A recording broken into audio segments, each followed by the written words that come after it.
Welcome back to Silverton, Colorado, 9,300 feet. Chris Warden. Andy Jones-Wilkins. And we are here at the top of the hour, the final few hours of the Hardrock 2025 presented by Altra and the Feed, the Hardrock Endurance Run, the 30th running of this annual tradition in southwestern Colorado. It's been a heck of a time so far. Certainly has been quite a 42 hours so far, and we're thrilled to be here to bring you the last 6 hours and change, probably. As is typically the case at Hardrock, quite a few runners left on the course. This is that time of the evening where we're now about 35 minutes away from the final on-course cutoff. That's the cutoff at KT, Cam Traverse, which is at 12:45 a.m.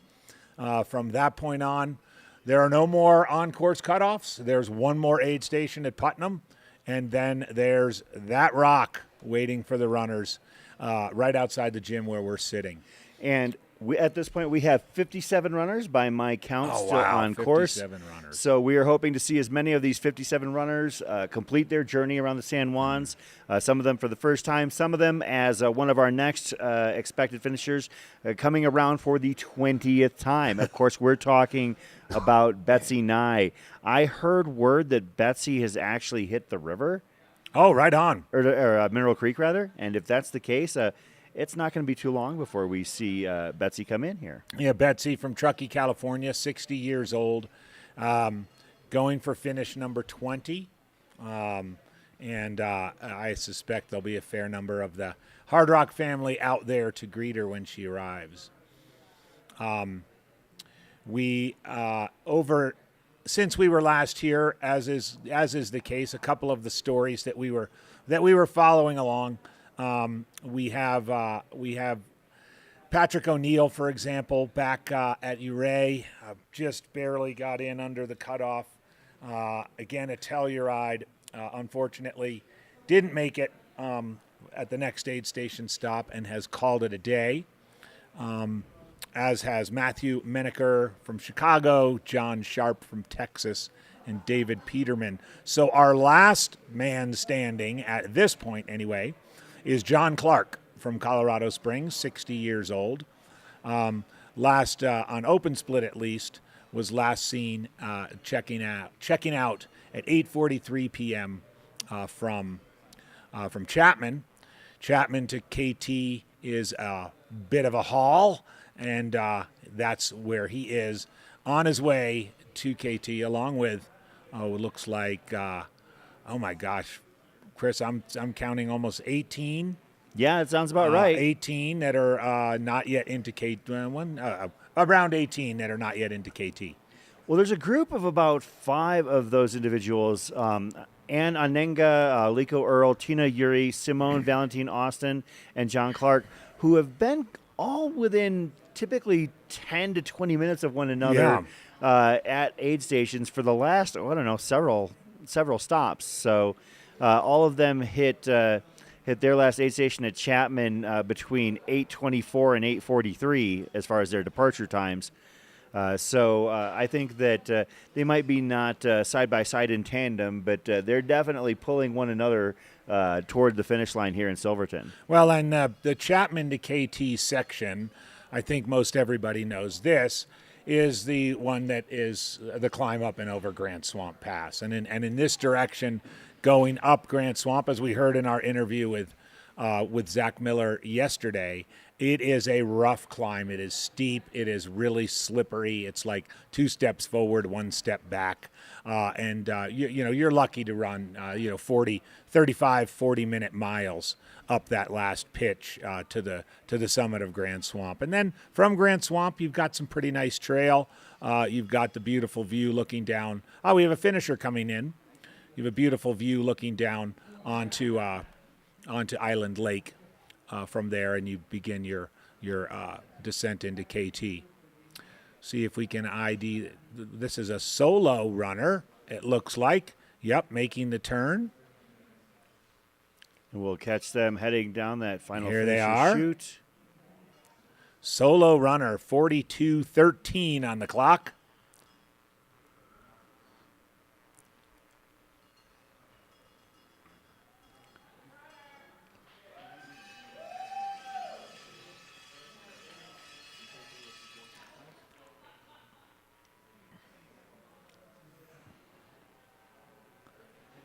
All right. All right.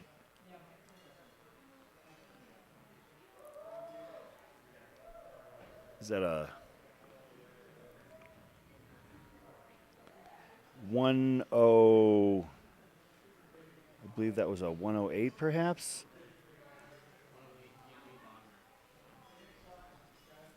Guillaume Bogner, another French runner All right. coming in. Congratulations to Guillaume. Guillaume Bogner from France. Our 65th finisher to this point, 56th man to complete the Hardrock 100 run. Is this Philip Howland, perhaps? Cottonwood Heights, Utah. They're coming in hot and heavy. Guillaume, to give a highlight of some of the recent accomplishments of his, had an 18th place finish in 2023 at Fat Dog 120, 15th place finish at 2022's Angeles Crest, and a 2018 Spartathlon finish. Oh, right on. Finishing 35th. So very respectable runs by Guillaume. And yet another one here in Silverton. Congratulations. This is his first Hard Rock, and maybe we'll see you again sometime, Guillaume. Absolutely. And Philip Howland, Cottonwood Heights, Utah, I should say, just made the, just kissed the rock. Congratulations, Philip. Philip Howland, also a first-time Hard Rocker. 53 years young. And no stranger to running the big stuff. As well, let's be honest, nobody here is you can't be stranger to running the big stuff. You can't be a stranger to running the big stuff here. Having run Rabbit Run last year, as well as UTMB in 2023, the Bear in 22, Wasatch in 22 as well. So congratulations to Philip as well. Getting his moment. Love this split screen. On the left, we've got the view down the road coming in from the finish, and on the right, of course, the finish line area. Good stuff. Jay Hunt on his way. Oh, Jay Hunt. We missed Jay Hunt.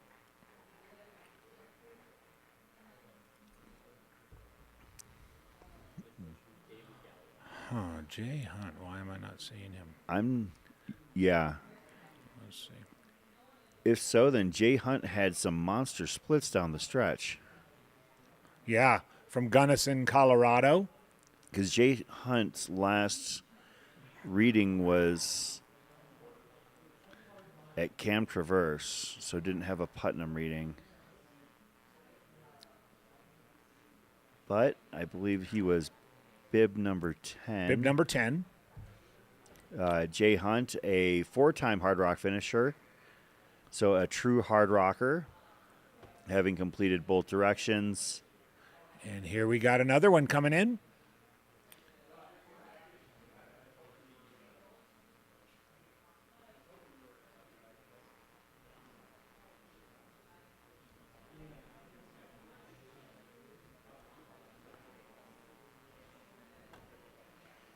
Of course, the streets of Silverton do feature some residences, so we can't illuminate them entirely, but we do what we can. Yeah, quite a few residences, especially on this last stretch.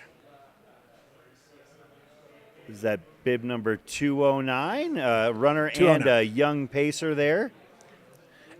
Adam Stepanovich, Flagstaff, Arizona. All right, Arizona. The finishing town of Cocodona 250. Congratulations, Adam.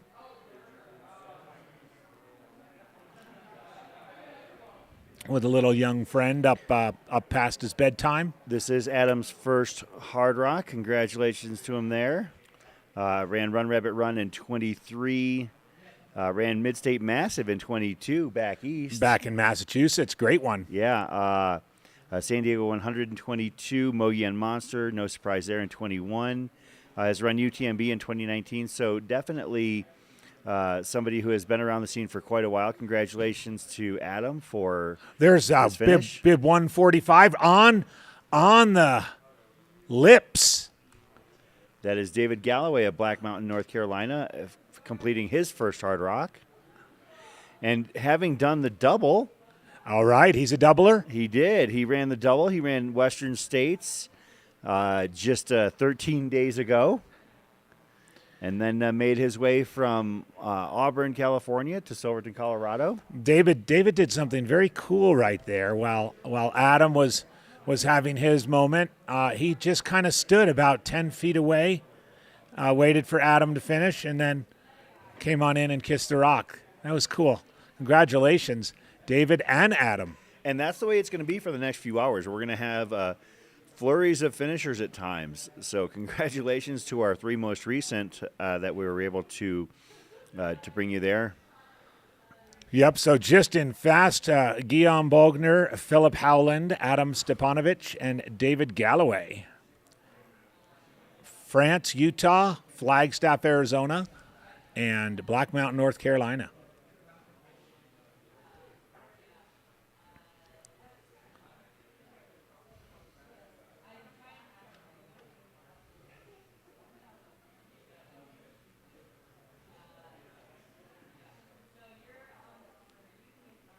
By the way, it's interesting to note and actually somewhat astounding that the aforementioned Betsy Nye is currently sitting in 10th female's position. Yeah, yeah. Well, I mean, Betsy Nye at 60 and going for that 20th time finish. Of course, we had Becky Bates finish earlier in the top 10. I believe she finished 6th, and she's 63 years old. So. And past president of the Hardrock Board of Directors, David Koblenz, 62 years old, out of Los Alamos. He and Betsy left KT together. I suspect they're running together. I think David's going for finish 13. Yeah, that is correct. Yeah.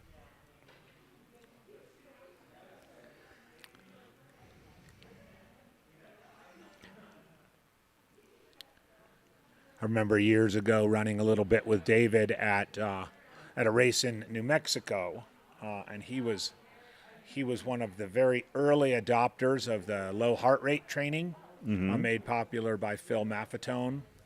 We're talking about 20 plus years ago, and he would, in his annual build up for Hardrock, in January, February, March, would be focusing almost exclusively on training 60% or below his max heart rate. And I suspect he still does that at the age of 62. It is one of the secrets for endurance longevity. Well, it seems to be working for him to this point, so.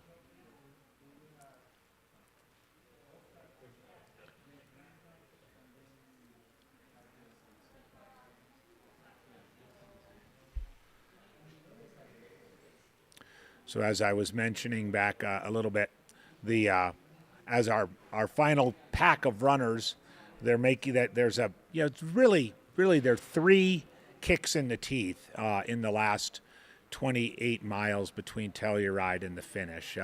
There's Oscar's Pass between Telluride and Chapman. There's Grant Swamp Pass between Chapman and KT. And then there's Putnam Cataract Ridge, which a lot of people forget about. It's not a 13er. It's about 12.5, but nonetheless, it's a really, really grindy climb up from KT, especially the bottom part. The bottom part, while it's still in the trees, is really, really steep. And so, as we're hoping these runners get to KT at 12:45, and you might think, wow, they've got over 5 hours and 15 minutes to go. To go just basically 11 miles, 30-minute miles. That's a tough ask. So for those runners who are between KT and Putnam, they still have probably 5,000 feet, depending on where they are on their climb up to Grant Swamp. They've about 5,000 feet of climbing still to go. And there are 10 runners still yet to hit KT. And those are people we're going to be watching out for. Leo Fung, Larry Pearson, Matthew Doyle, Garth Reeder, Siobhan Pritchard, Brian Schumann, and Angena, Lico Earl, Simone Valentine Austin, and John Clark. Leo Fung, a friend of mine. Looking forward to seeing him make his second trip around the San Juans and achieve his status as true hard rocker.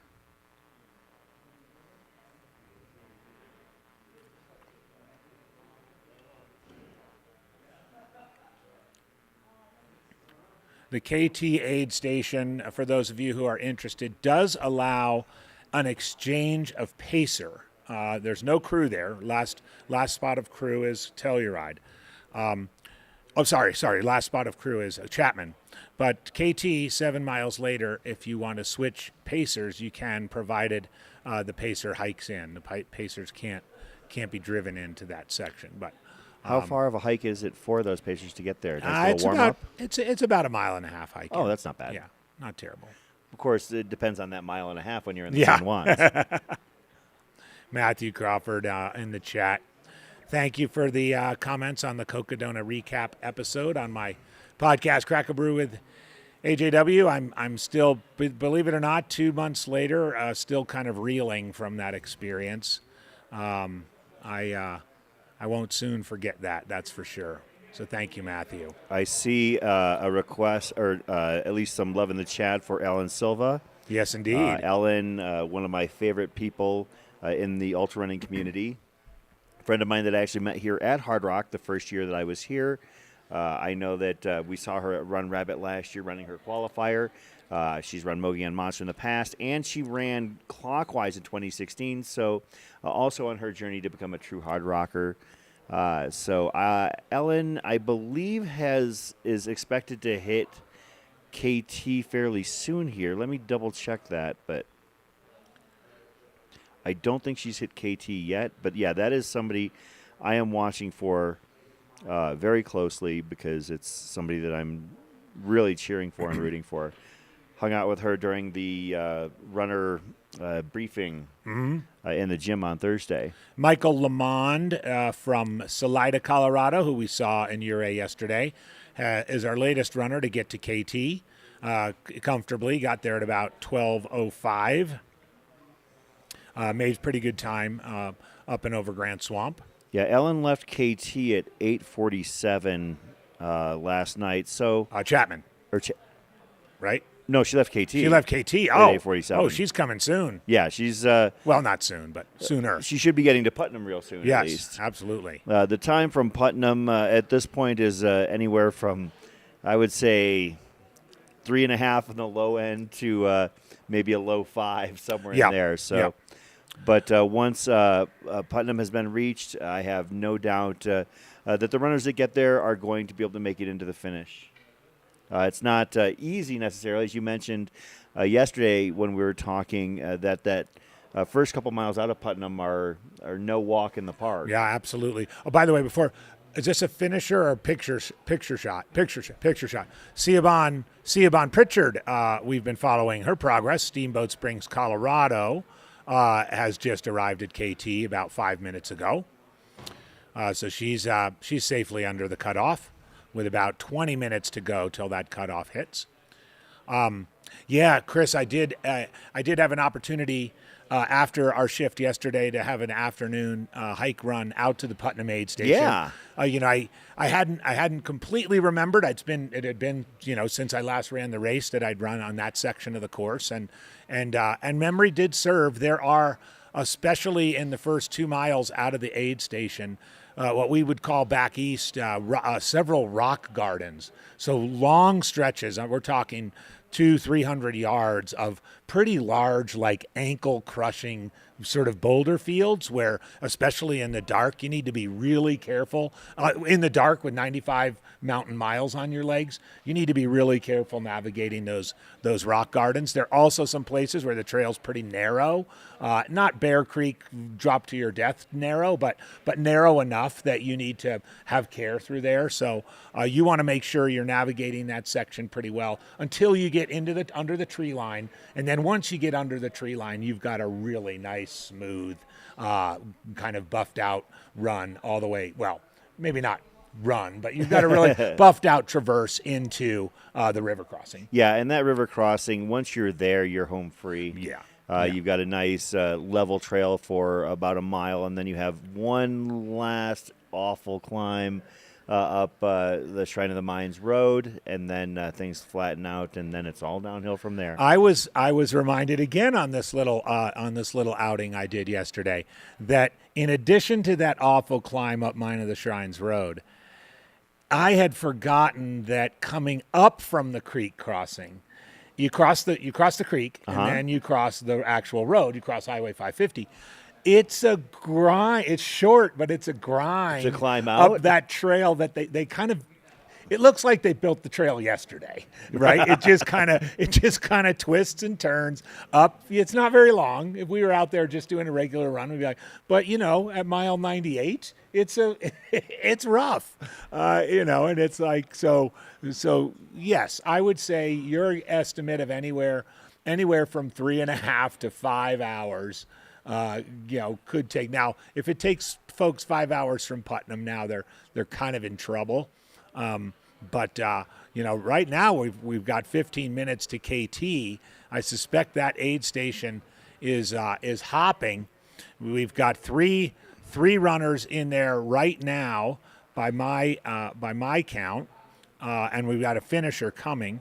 But we've got, in addition to Siobhan Pritchard, who just left, Larry Pearson from Texas, Ann Ongena from Newbury Park, California, and Garth Reeder from Los Alamos, California, New Mexico, all in that aid station. And they are aged 64, 61, and 63, respectively. Here's a finisher. We'll give an update on the women's field here. I've got a fairly big one for this time of night, and as soon as we give this runner their props, I will update where the 11th, 12th, and 13th place women currently are. All right. Because they're all real close. Ooh, that's cool. That's a teaser. Couple familiar names, too. A couple more lights coming in. We do our best to identify the numbers as we can. If anybody, thank you. Ryan Larson of Steamboat. Well done. Nice job, Nice Ryan shirt. Larson. A kiss on the left, just under the C in rock. That shirt is definitely a vibe right there. Yep. As are the salt-crusted shorts. Unless that's sort of the look. Maybe they're like Lululemon specials. You never know nowadays. Ryan Larson, Steamboat Springs. We'll be in Steamboat in September for the Absolutely. Run Rabbit Run, our third year doing that live stream. A fun race.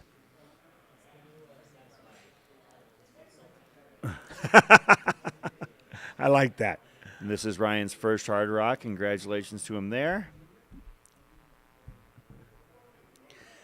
Some of the qualifiers he's run in years past include Bighorn, Grindstone, Run Rabbit, Cascade Crest. Has also run Haviland 100. Looks like ran High Lonesome as well. So definitely made his way around the 100-mile circuit. The qualifier tour, the Hard Rock qualifier tour. And with the time that it does take to get into this run, I think that a lot of runners have made that kind of western United States loop where they do hit the Cascade Crest and prior to the recent cycle, Bighorn, maybe High Lonesome, the Bear. Was he? Now added Crazy Mountain. I always call it Magic Mountain. Must be got Disney on the brain or something.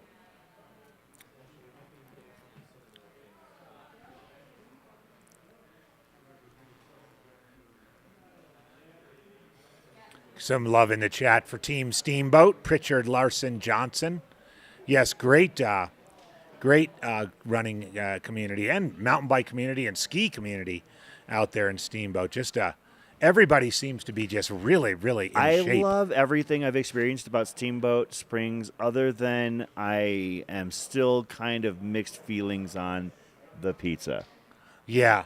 Yeah, the Colorado style pizza. Yeah. If some of you folks are in the chat and you want to give us a little primer on that Colorado style pizza, great food in Steamboat. Great restaurants and beers, but Colorado style pizza, it's like meh.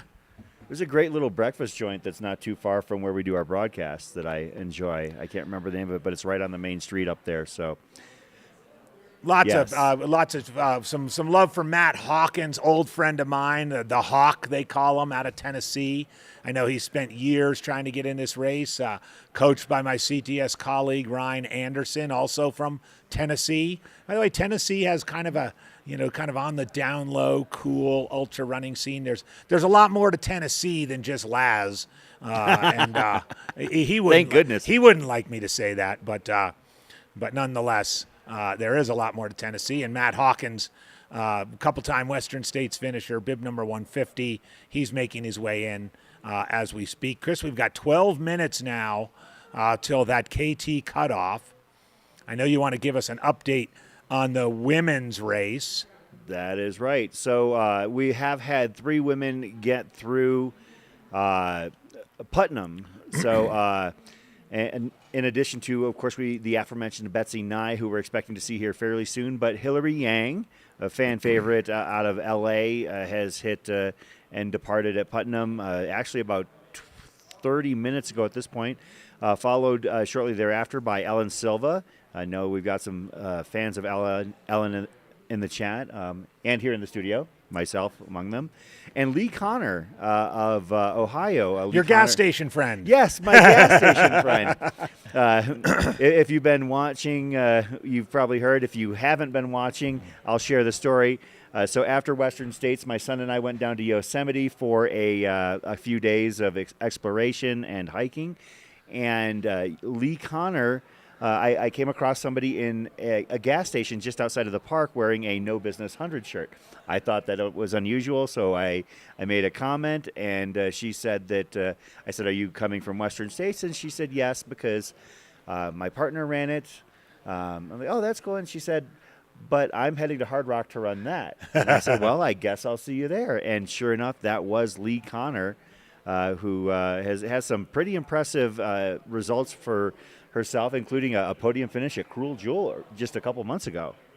All right. So, again, with 10 minutes to go, the 6 runners that are yet to ping at KT that we're all eagerly awaiting: Leo Fung, Matthew Doyle, Brian Schumann, Lyco Earl, Simone Valentine Austin, and John Clark. So, Hardrock community out there in the live stream, get your positive vibes going for these 6 runners: Leo, Matthew, Brian, Lyco, Simone, and John. This is the last on-course cutoff before the finish at 12:45 at KT. Again, a reminder, they have to be out of the aid station by that time. I am a huge fan of Leo's. I consider him a friend. But I'm looking forward to seeing Leo complete his trip around the San Juans. Let's have a seat. So we've got these 6 runners. We've got about 8 minutes to go. Of course, there is usually a little bit of a delay, but we are certainly hoping. Yeah, look, a few more comments. I think we from the Steamboat Pizza crowd. I think we have eaten at Corner Slice before. Yes, indeed, fathers and daughters pizza in Durango. I would agree with that. My son and daughter-in-law and granddaughter Kelly Jo all live in Durango.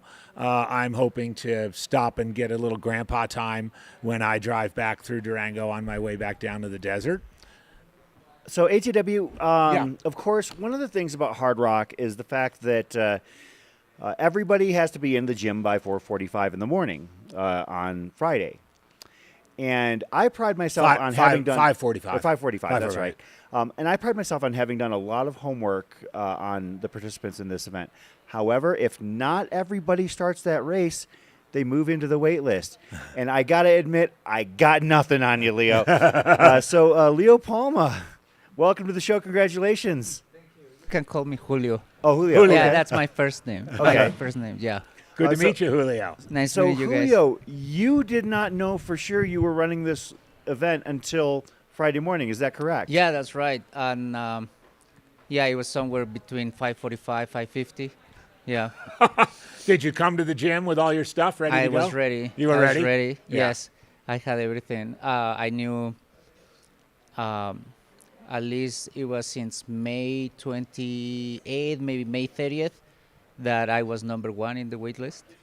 So I knew there were some chances. I was in the men's finishers list.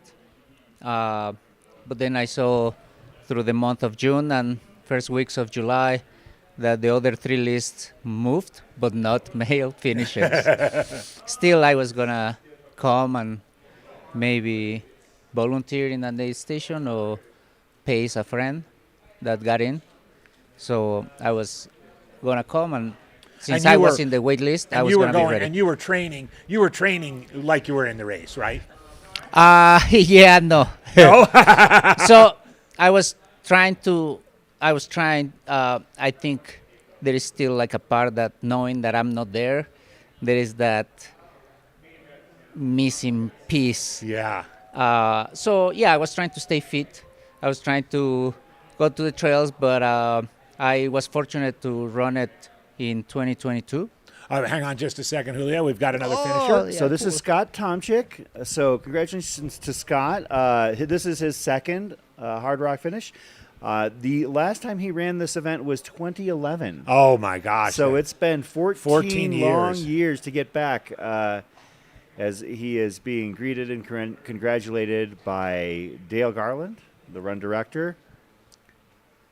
I tell you what, I had 7 years between my finishes, and it felt like a really long time. 14 years, wow. But was that kind of by design in your case, or was it that like you kept trying to get in? No, it was kind of by design. I was Okay. doing other things. I think I tried for about 2 years and then got in the third time. So, Julio, you were training. You wanted to stay fit enough, but you know, there's that little voice in the back of your head that's like, "Well, you're still not in." Yes. And even you know, the day before the race, you know, you're here and you're not in yet. So that's a good point, because on Thursday, runners have to check in by 11. Yeah. And I was here, and around 10:55, they told me everybody checked in. So I knew the chances were very close. Still, I got ready Friday morning. And, you know, I had a plan. Maybe I get ready Friday morning and runners start running. I'm going to stay for the crew briefing and then probably go to my room and change. Yeah, right. And put some jeans, right? So I was ready, but no, that plan didn't happen, and I got a tracker and I started running. So somebody who checked in on Thursday ended up deciding not to race on Friday. Yes, and that person is there. Yes, it's not my story to share, but he had a very meaningful story, Yeah. and basically he wanted to make sure that the spot that he was gonna give, it was for someone with hope and persistence, and Right on. that morning I was there. Hang on just a second, Julio. Another finisher coming in. They are coming through steady here.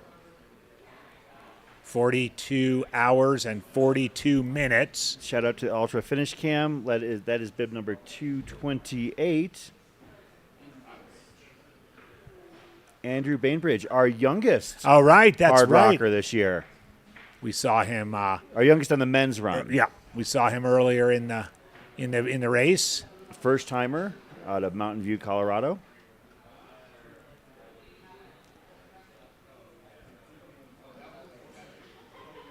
So Julio, also, you having run the race for the first time in 2022, that was correct? That's correct, yes. So this makes you a true hard rocker. You've gone both directions. Yeah, I'm very fortunate. It's so difficult Congratulations on that. it's so difficult to get in. You know, there is like people that have run it multiple times and always in the same direction. So I feel very fortunate. Our boss, Jamil Curry, actually ran it 4 times in the same direction before he got to go the other direction. Yeah. So That's right. So, yeah, I feel very fortunate. yes, it's so difficult to get Well, in. you worked hard to get here. So while you did have an element of luck, sometimes through your hard work, you create your own luck. You kept yourself healthy, you kept yourself ready, and you were here when you needed to be in this Yeah. gymnasium on Friday morning, and you were able to reap the benefits of it. There's another finisher going top left for the smooch.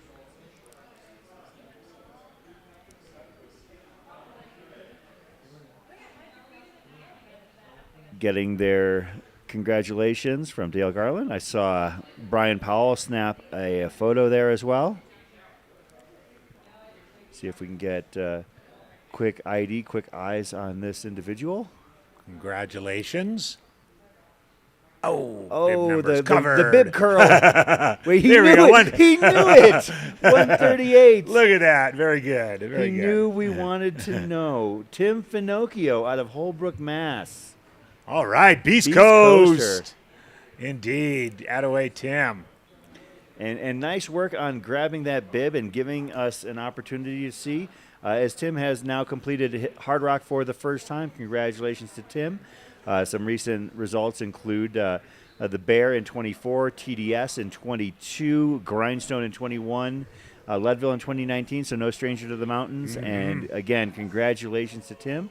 We have another finisher there as well, or is that a pacer? I think that's a pacer. Looks like a pacer. Yeah, okay. They're assembling for a photo op by the Rock.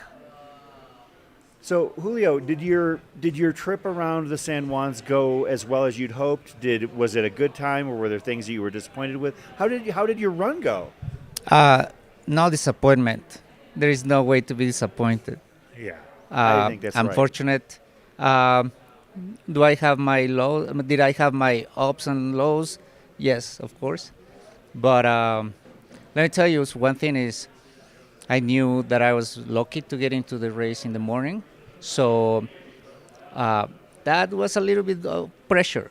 I very seldom don't finish, but on Hardrock you have to finish.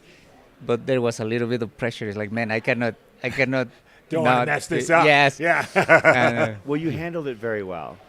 You handled it Well, very thank well. you. Yeah. Tell us about your crew. Did you have pacers out there? Or? Yeah, well, my crew. So we came. There is another runner. We are friends. I live in Pennsylvania. He lives in the Bay Area, but we are originally from Mexico. So I met him here. So he was already in the list as an entrant since December. So if I was not gonna run, I was gonna maybe pace him. Oh, cool. So his family came, and his wife was very kind to go to the spreadsheet where you have pacers or potential pacers and runners that need a pacer, and then she grabbed a couple of phone numbers, and then she called people, and I had a pacer from Animas Forks to Telluride, and then another one from KT to the end. Oh, So nice. that was great. That was great. That's great. Well, it sounds like you've had a great weekend here in Silverton, and seems like you had a really good time out there. Is there anything else you'd like to tell us about your adventures out there? Was there, anything? Which direction did you enjoy more, clockwise or counterclockwise? Both. It's the area, the San Juans, and the Hard Rock experience and atmosphere is truly magical. Yeah, it really so I do feel that having the 4 climbs at the end, Kroger's, Oscar, Grand Swamp, and then Putnam. Putnam, Yeah. I think that's tough, right? And Having people them at the forget end. about that last one. Sometimes people forget about that Putnam climb. It's not easy. And that one is After the one, KT, it's really steep at the the bottom. one that people think that they are done. Yeah. They climb, Yeah, there's a false and then summit. they are cruising, and then boom. Yeah. Yeah. Oh, yeah. But I There's think a lot of folks out there right now who are feeling, Out who on are the feeling course. that way. Wait a minute. I thought That's we were right. done. yeah. So I think I don't want to say I have a favorite direction. I think both are magical, and That's great. and it's great. It's wonderful. Yeah. Well, Julio Palma, congratulations. Thank you. And, while you did have a bit of luck this weekend, you also created your own by doing all the hard work to get here in the first place. So, Yeah. Yeah. Thank you, Congratulations. and again, thanks for Thanks all for coming the on. Great volunteers, story. Yeah. the organizers, the cooks, everybody that makes this race so special, and also the people that come to help family members and runners and pacers that are like angels that when we need them, they show up. Yeah. So, I'm very grateful for everybody that helps to make this race very special. Awesome. Thanks, Congratulations, Julio. Julio. Congratulations. Julio Palma. That's such a great story, That is a AJW. fantastic story. And over the years there have been several of those kind of dramatic last minute got off the wait list the morning of. Congratulations, Julio. And that's just a great one. Yeah, that's just a great one. I mean, obviously, it's never a great feeling for everyone when somebody has to withdraw. Although I had heard rumblings actually on Thursday afternoon that there was a possibility that somebody was contemplating whether or not to show up. Yeah. So I wondered what was going to happen. I had no idea which wait list. I knew that there were people from at least 3 of the wait lists That were here. locked Oh and yeah. loaded. Oh yeah.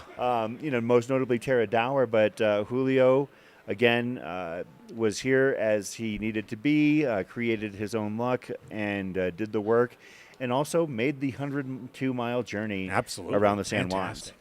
So we've passed. We're 5 minutes past the KT cutoff point. Again, KT is remote, as most of the aid stations are here, so we don't have final information on the 6 runners who've yet to at least officially check in at KT. Leo Fung, Matthew Doyle, Brian Schumann, Lako Earl, Simone Valentine, Austin, and John Clark. We're awaiting word from KT about who of those 6, if any, or if all, have cleared that aid station by 12:45. The last runner by our records who's through there at 12:34 was Ann Ungena from Newbury Park, California. I would hope that Leo was able to clear it because he left Chapman before 6:45. Yeah, right. So he had 6 hours to do that Grant Swamp climb. Which is no joke. It's no joke, but that would be in a typical year, that would be ample time to make that climb. I mean, in miles, it's only 7 miles, but those are some of the most difficult miles, especially the first 3 on the entire course. It looks like we do have a runner now coming in towards the gym. I see that our conversation has elicited some responses with regard to pizza and Colorado. Indeed. Well, that's what we were hoping. We might have to continue that conversation, but we'll table it for now as we catch eyes on our next Hardrock 100 finisher. Shout out to the guys behind the scenes, making sure that we have as much information as possible at our disposal. All we do is basically sit here, talk, and relay That's it. right. So That's right. And another runner. So 2 coming in relatively close proximity. I'm guessing we're looking at Doug Newton and or Joseph Altendahl.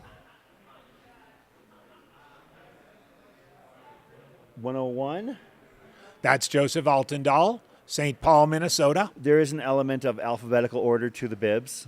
So, yeah, Altendahl would be at the very top. 42-52. 43 years old from St. Paul, Minnesota. This is his first Hard Rock. Some of the races he ran along the way to get here would include Cascade Crest in 2024 and in 2019, and another notable result at Superior 100, a deceptively tough run. Oh, yeah, on the Superior Hiking Trail. Finishing 47th there last year. So congratulations to Joseph Altendahl of St. Paul, Minnesota, our most recent finisher. But he is not alone, as we have somebody else hot on his heels, and I'm guessing it is bib number 187, but this is not a 187 case here, as Doug Newton of Golden, Colorado, a 7-time Hard Rock finisher. Oh, right on. Coming in for number 8.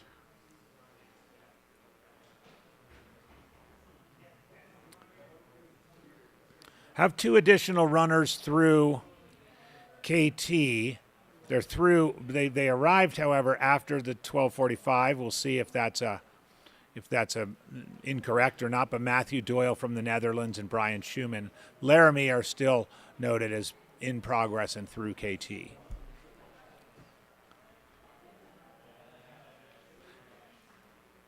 That's number 7.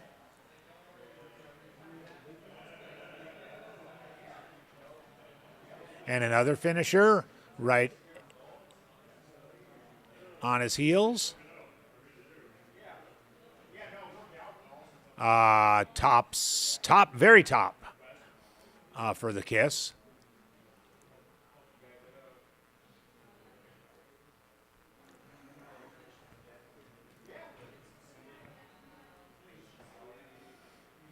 Couple different camera angles now of the finish. This is great stuff. Doug Newton previously ran Hardrock in 2023, 2018, 2017, 2016, 2015, 2014, 2011. And yeah, 2011 was his first trip around the San Juans. Definitely no stranger to these hills. And it looks like David Koblenz is through. There he is. He's in the blue. Former president of the Hardrock Board of Directors, 62 years old, out of Los Alamos, New Mexico. Good, strong finish for David. Not surprisingly, a true veteran. We said number 13? Number 13. Lucky 13 for David Koblenz.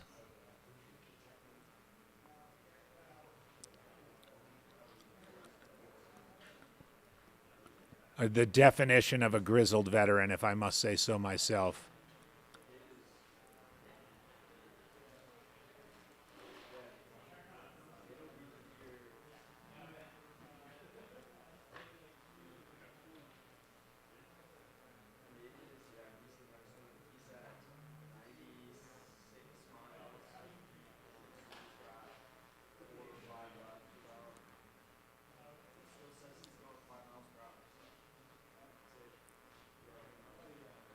Latest runner through that final aid station at Putnam is David Miller out of Olympia, Washington.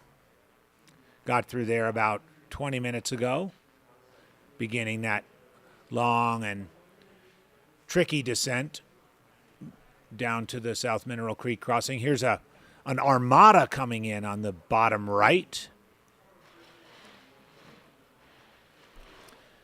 Could be multiple finishers. Could just be a group with one. Is definitely one finisher coming out in the front there.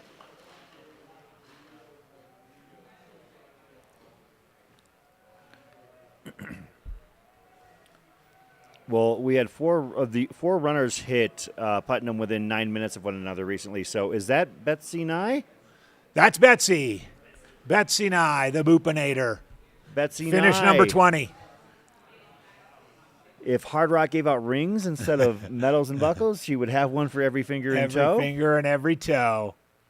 Betsy Nye, a Hardrock legend, getting the best hug in ultra running. Second most all-time amongst women in this event. I would be curious to see who is number one in the non-Betsy category. That's right. Of course, Betsy Kalmeyer has 22. And Betsy Nye now has 20. Of course, the two of them, known collectively, surprisingly enough, as the Betsies.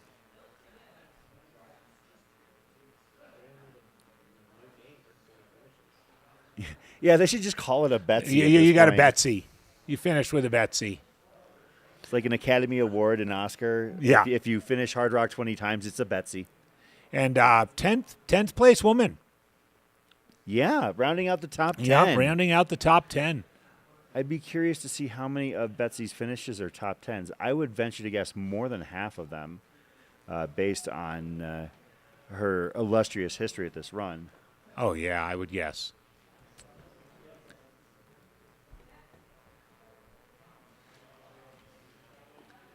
There's a big crew there. Third in 99, third in 2000, third in 2001, First in 2003, I believe that was her only win. Fourth in 2005. Second in 2006. Third in 2007. Third in 2008. Fourth in 2009. Third in 2010. Third in 2011. Third in 2013. Third in 2014. Ninth in 2015. Sixth in 2016. Sixth in 2018. Sixth in 2021. 15th in 2022. 20th in 2023. And then this year. Did I miss one? Okay, so I missed one somewhere. But basically, all but 2 were top 10 finishes. That's staggering. Yeah. That's 25 years of dominant or near dominant performances when you're talking most of them being podiums. Indeed, as well. Both David Koblenz and Betsy Nye, who came in within minutes of one another, were the second finishers in their respective genders in the 60 and over age group. 61-year-old John Tidd from Spain was the first 60-year-old finisher in 15th place. And Becky Bates, who we followed quite a bit through the day, was the top 60-plus-year-old finisher on the women's side. Here's another finisher coming in, savoring the moment.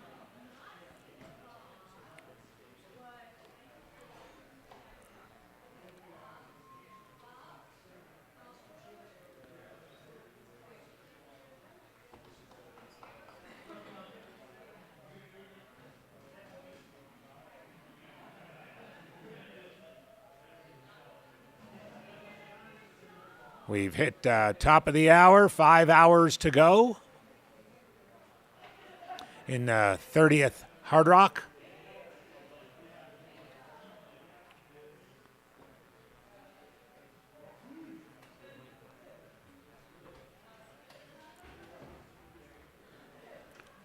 That is bib number 184 right there.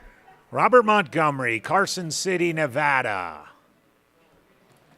Right on the lips. Oh, yeah, you're right, on the cheek. Maybe a little bit behind the ear. Yeah, a little peck on the cheek, a little behind the ear. Congratulations to Robert. Do you think runners actually, well, I mean, you would know better than I would. Do runners visualize where they're going to kiss the rock? Oh, 100%. 100%. Yes, indeed.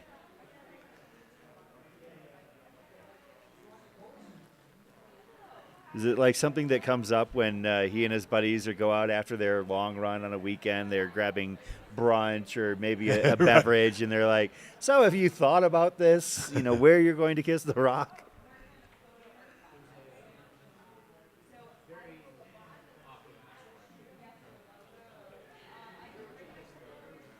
Oh, last year AJW and I were actually keeping track. Oh, yeah. I think we were actually writing it down.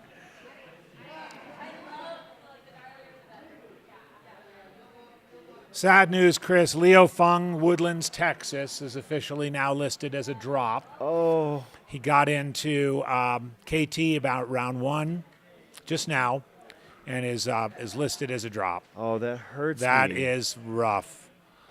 Sorry to hear that, Leo Leo. is rooting so hard for you here. Fought valiantly, of course, as all these runners are doing. It sounds like that climb up and over Grant Swamp might have done him in. Yeah, I mean, he got there right at 1, it looks like, and just simply didn't have enough time to turn it around or simply wasn't able to. So shout out to my friend Leo. You know, I know you wanted it real bad, and I wanted it real bad for you, but, an amazing effort nonetheless. I mean, you still, getting, 90 miles in on the Hardrock course is no easy feat, and not a lot of people could do it. And still awaiting word on 3 runners like that we've been following since Uray. Lyco Earl from Boulder, Simone Valentine Austin from Naples, Florida, and John Clark from Colorado Springs. They all are still listed as in progress from Chapman to KT. There's David Koblenz getting a photo. I saw him Friday morning up on Little Giant. We stopped and had a hug and a chat. He's just a class act. Been around a long time. Really was the president of the board of directors here at Hardrock during really some of those explosive growth years. About 5, 6, 7, 8 years ago. I mean, it's always been a popular race, but the explosion in growth and he oversaw a couple of significant changes, the evolution of the lottery to get to the point where it is now, where there are 2 lotteries based on finishing and non-finishing, and separate lotteries for male and female.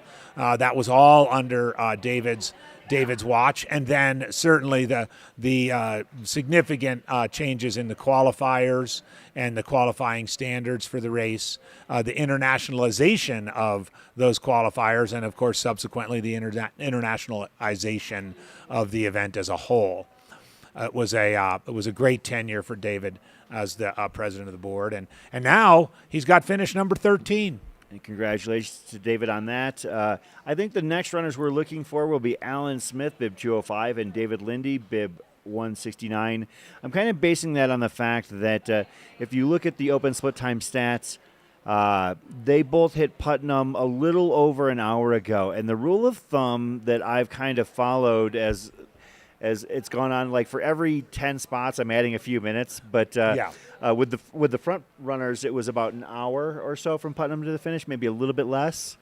And then generally, no, I mean, Katie Scheid, as our friend Scott Jaime pointed out, ran 59 minutes. It was the 10th fastest ever from Putnam. Okay, so so basically about an hour. Yeah. And then basically every few minutes or every few finishers adding another couple minutes. Yeah. So I'm thinking that basically at this point, those runners, I mean, looking at, let's see what David Koblenz did. Koblenz did, let's see. Koblenz actually did an hour, or no, he did an hour 57. That's real solid. Oh, yeah. And Betsy probably 2:00 something. It was 2 hours exactly. Yeah. Okay. So, yeah, and our most recent finisher. So you could guesstimate. I think Robert anybody Montgomery. getting under 2 hours at this point is moving pretty well. I would say you're doing your math. 2 hours plus by now. By some of the final finishers, they may be needing 3. Yeah, so Alan Smith and David Lindy are just over the 2 hour mark coming from Putnam. So I would expect we'll see them fairly soon. It's been about 2:08 for Alan, and for David, it's been about 2:0. I'm sorry, for Alan, it's actually been about 2:19 and 2:11 for David. A couple notes on the in the chat. Jessica Patterson, an update on the women's race. We just moments ago had the 10th place woman finisher Betsy Nye, 60 years old, her 20th Hardrock finish. So we now have completed the top 10 in the women's race, and as Chris pointed out earlier, there's a group of women. I guess you could almost call them a bunch.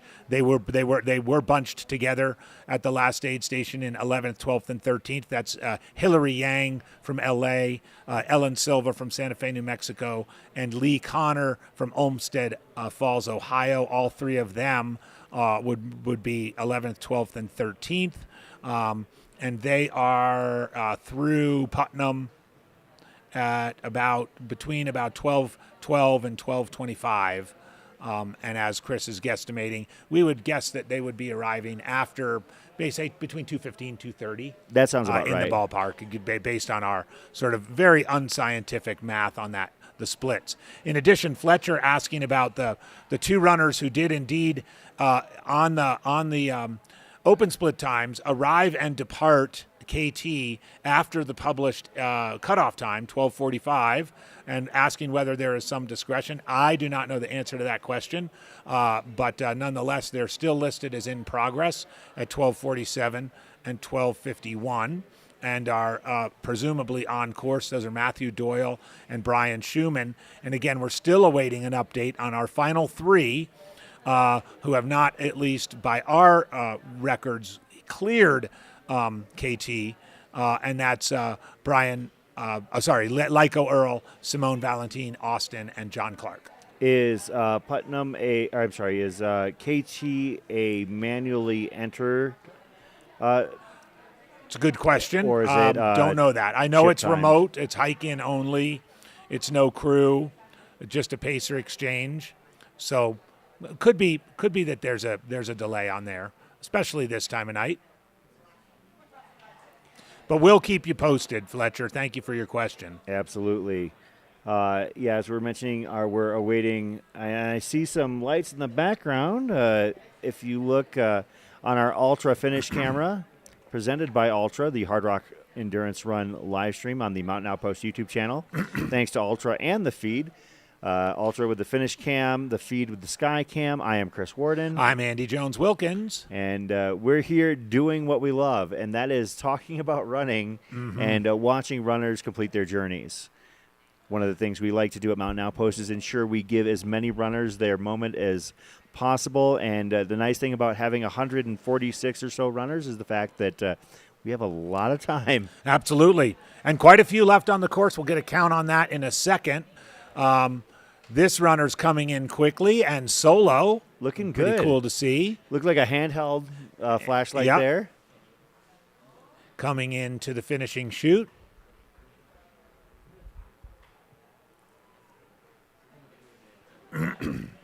Some people do prefer the handheld flashlight, kicking it old school. I don't know if we've got our Here we lights go. have been. Old school V Fuel. Whoa, look at that handheld, but kiss right on the top.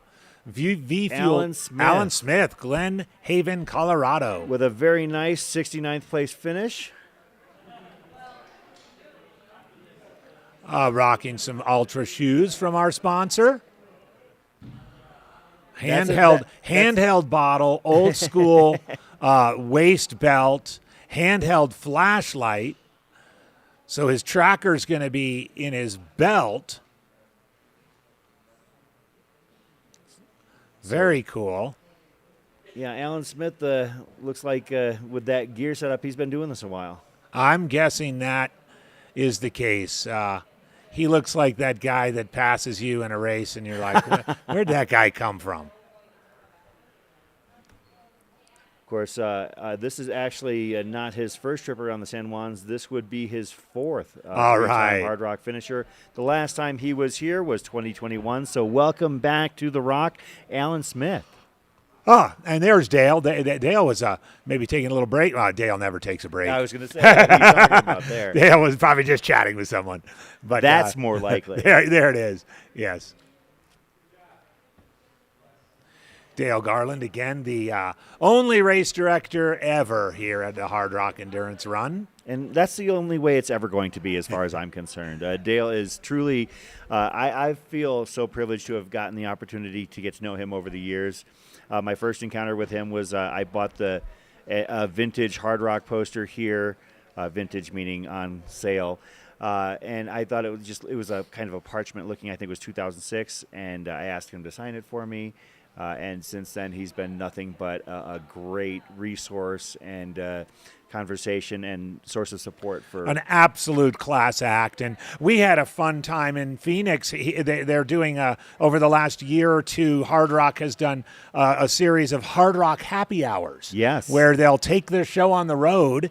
And Dale came down to Phoenix, and we, with your help, and Aravipa had an evening event, and Dale was there. And Andy Hamilton. Oh, this guy's been around. Tell us about Andy Hamilton. Eugene, Oregon, 61 years old. Two-time Hard Rocker. There's a good finish.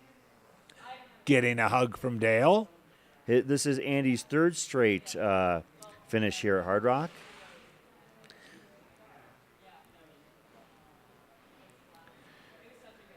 Eugene, he's a sea-level guy. Running hotbed, of course. This must be the grizzled veteran section of the day. But a little bit more on Dale. Dale has had a 30-plus year career in education, was a legendary teacher at Durango High School, was in the last few years of his career was the ninth grade dean, had a way with the kids that when he retired, was incredible outpouring. And as a fellow former educator, Dale and I often, we're glad we're not in it anymore, but we also often chat about war stories from both of our respective 30-plus year careers in education. And in many ways, Dale presides over the Hardrock 100 like he has over the years presided over a school. And if you get a chance to be here to see the awards ceremony tomorrow or watch the stream of the award ceremony tomorrow, it's Dale at his finest. He will dress himself up in academic regalia, a full cap and gown, and run the ceremony very much like a graduation ceremony in a high school or college. As I think most people know, Hardrock has long been referred to as a postgraduate run, and Dale likes to play up that as each finisher is treated as if they were going through commencement exercises, and as they're presented with what is the traditional finishers award at Hardrock, which interestingly enough is not a belt buckle, but it is an authentic original print. We have a copy of it to our right here in the studio. Each runner will get an original print with their name and their finishing time on it, and that is their diploma during that ceremony. Of course, that will actually be televised on the Mountain Outpost YouTube channel. That will be the final event attached to the Hard Rock festivities in the 2025 coverage. So after the race is completed in about 4 hours, 45 minutes from now, you can stick around, and we will. I want to say it's about an hour or so, hour and a half later. Yeah, maybe? they usually get it going about 7:45, 8 o'clock in a park just down the road from here. Yeah, and you'll be able to tune in and see what AJW was referring to there in terms of Dale, basically holding court and acknowledging and celebrating all of the runners. I did see old footage of that event actually taking place here in the gym, but given how the hype and the excitement around the run has grown over the years, there is no longer space in the Silverton Gymnasium. Yep, my second year running the race, I think, was the last year they did it inside. Hey, can we show them the inside of the gymnasium? Because there are a handful of people here right now. You can kind of see there's a mixture of people that are following the runner tracking. There we go. That's a good view. Those are merchant tables on the left-hand side for you can get your Hard Rock swag there. And you can see that people are following the runner tracking on the right-hand side. There's informational. There's a poster in the background. There's a mixture of finishers, their crews, people anticipating finishers as well. In the far back, you have the finish line aid station for runners to make sure that they get some refueling in. They've got breakfast going there 24 hours. It smells so good. Smells so good. We're actually sitting where you're looking right now. Yeah. Behind those blue mats are some cots and a medical area or just a resting area for folks. And again, all those areas are covered up. The Hard Rock store will open up again in the morning, and all kinds of cool Hard Rock stuff is for sale. Stuff from past races. It's really cool that they do that. Great little tradition, except for a few years, I think 2, when they were renovating the gym and they had the finish line over at the Kendall Mountain Ski area. This has been the finishing headquarters, start and finish headquarters of the Hard Rock 100. Interesting. When would that have taken place? Oh, it was, I want to say maybe 18 and 19, somewhere in there. Okay, so it was fairly recent. No, 19 it was canceled. Might have been 21, and it was somewhere in that range.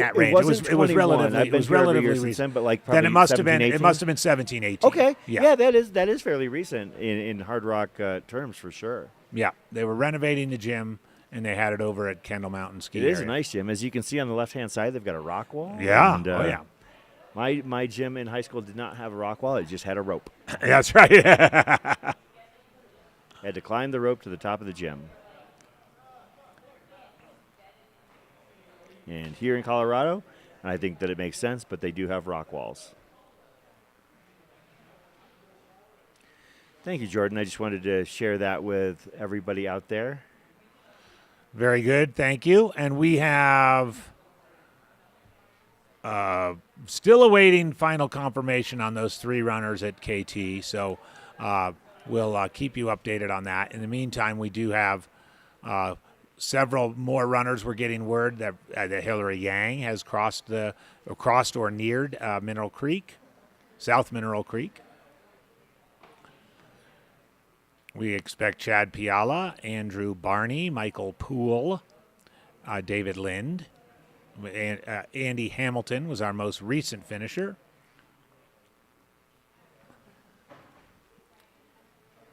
And we'll get an idea of that trio of women that you commented on earlier, Chris, Hillary, Yang, Ellen Silva, and Lee Connor, who were relatively close together leaving Putnam. I believe that Hillary has actually crossed Mineral Creek at this point. Yeah, and by the way, Mineral Creek, it runs pretty swiftly. There's a rope across it. It's about a 20 meter hike across. It kind of comes up to, for someone like me, 6 feet tall. I went through it a couple times yesterday. Comes up to mid quad level at the deepest part. There's a little bit of a sort of scramble up the embankment on both sides. But it's a fun little reminder at mile 98 and change that you've been on your feet a long time. Yeah, I can imagine. And actually, that water crossing is further away than I realized. I always thought of it as being about a mile away or so. No, it's closer to probably a little bit more than 2. It's over 2. Yeah, I checked my watch on it yesterday. It's about 2.6 or so. Oh, wow, 2.7. that yeah, far. Yeah. Oh, yeah. Of course. But it does feel like you feel a gravitational pull to the finish line. I bet. For sure. Of course, no matter which way the run goes, whether it be clockwise or counterclockwise, you do get your feet wet fairly quickly. Yeah. Because the runners in this direction hit Arastra Creek at about 3.5 miles in. And as you mentioned, Mineral Creek is about 2.6. 2.6, yeah. So, and both of those, Arastra Creek doesn't have a rope across it, but it's impossible to cross it without getting wet. Yeah. Yeah. It's probably about at the crossing, maybe about 10, 12 feet wide, but it's always got at least a foot worth of water in it. And any sort of attempt to ford it without getting wet is pretty futile. Yeah, yeah. Now you do have stretches if you're strategic about it. You do have stretches here where you can go for a fair period of time without getting your feet wet, provided it's not a very snowy year. But Hardrock is pretty much known as kind of a wet foot run. I like when my feet do get wet during an ultra because it reminds me that I'm doing something. Yes.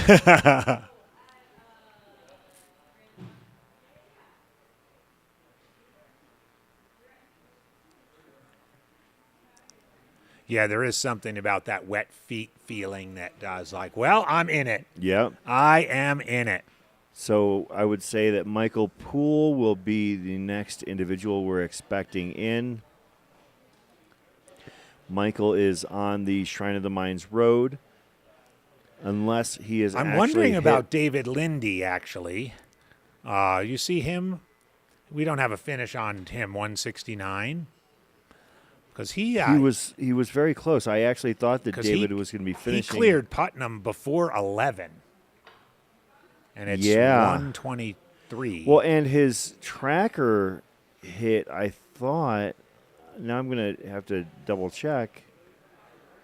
But as you were saying, in the 2.5 hour range, certainly Michael Poole and Andrew Barney would be in that range now. And I know Andrew Barney, you did some research on him. We could talk about that in a little bit. But those three. But David Lindy does. I wonder if we either missed him or if he is if he's having a rough time.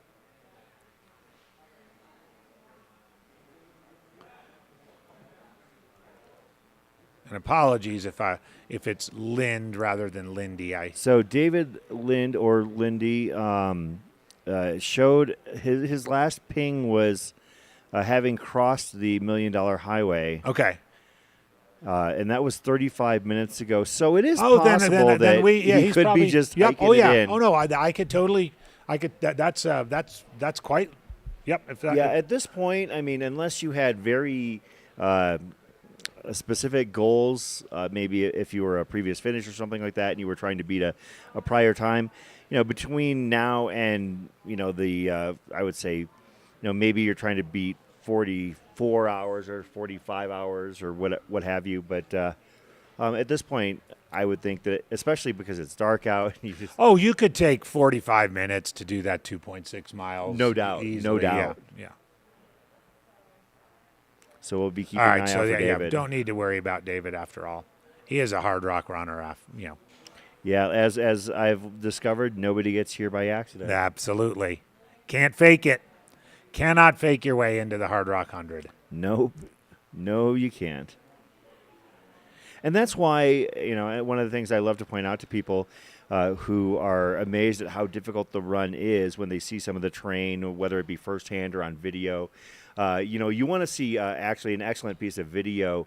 Our friend and colleague Jeff Browning, Bronco Billy, posted himself doing some glissading down American Basin. And on his Instagram, I believe that is Go Bronco Billy.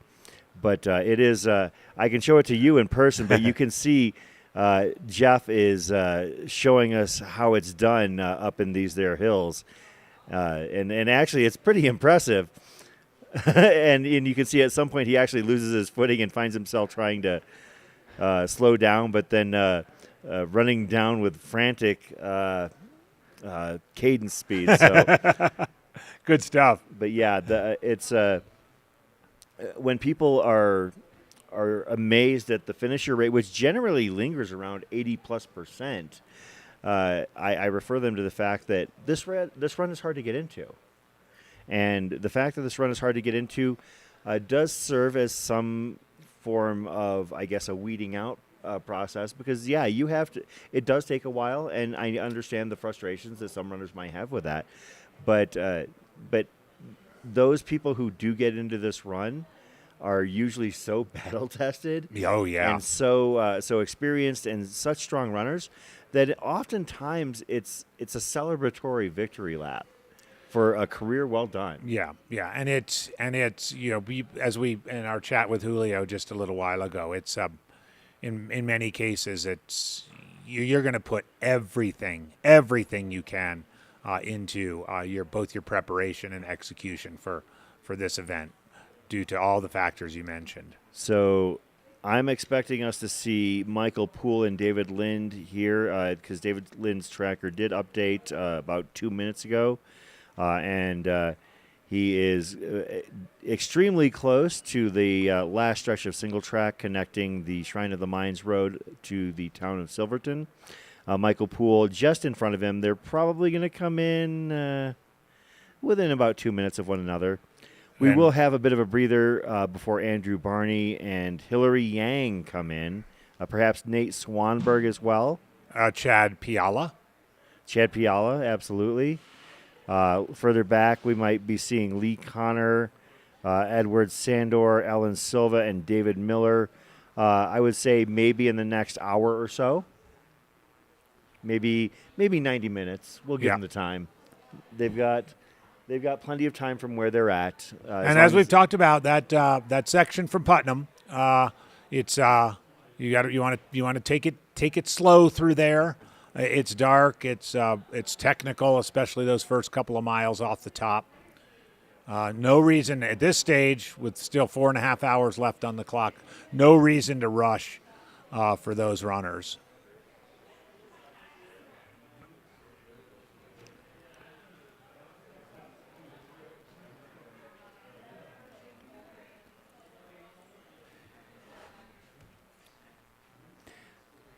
And everybody who's between KT and Putnam, they are traversing that climb that everyone kind of forgets about. In this direction especially. The official name of it is Putnam Cataract Ridge, but everyone pretty much calls it Putnam. As Julio mentioned, it has a couple of false summits up above tree line, and you're kind of going across these nondescript meadows and just looking for the reflecting markers. It's a real tricky climb from KT to ultimately to Putnam Cataract Ridge, and then a nice descent. The aid station is about 1,000 feet below where the crest of that pass, and then the technical part starts after that, down until you get under tree line, and then down to the South Mineral Creek crossing. As this runner has just finished experiencing as they're coming down the main drag, the second main drag of Silverton. Yeah, I was going to say there's really... Green is really the main drag. This looks like it's Michael Poole. There he is. Arden, North Carolina. Michael Poole ran Cruel Jewel last year as a qualifier here for Hardrock. Has run Grindstone in the past. Western States finisher in 2021. Been around for quite a while. Some impressive results at Cruel Jewel, Mohican, Hellbender. A lot of the Beast Coast races there for Michael. And this is adding another one to the list, his first Hardrock. He's got to kiss the rock. That clock's still You got to kiss it. There you go.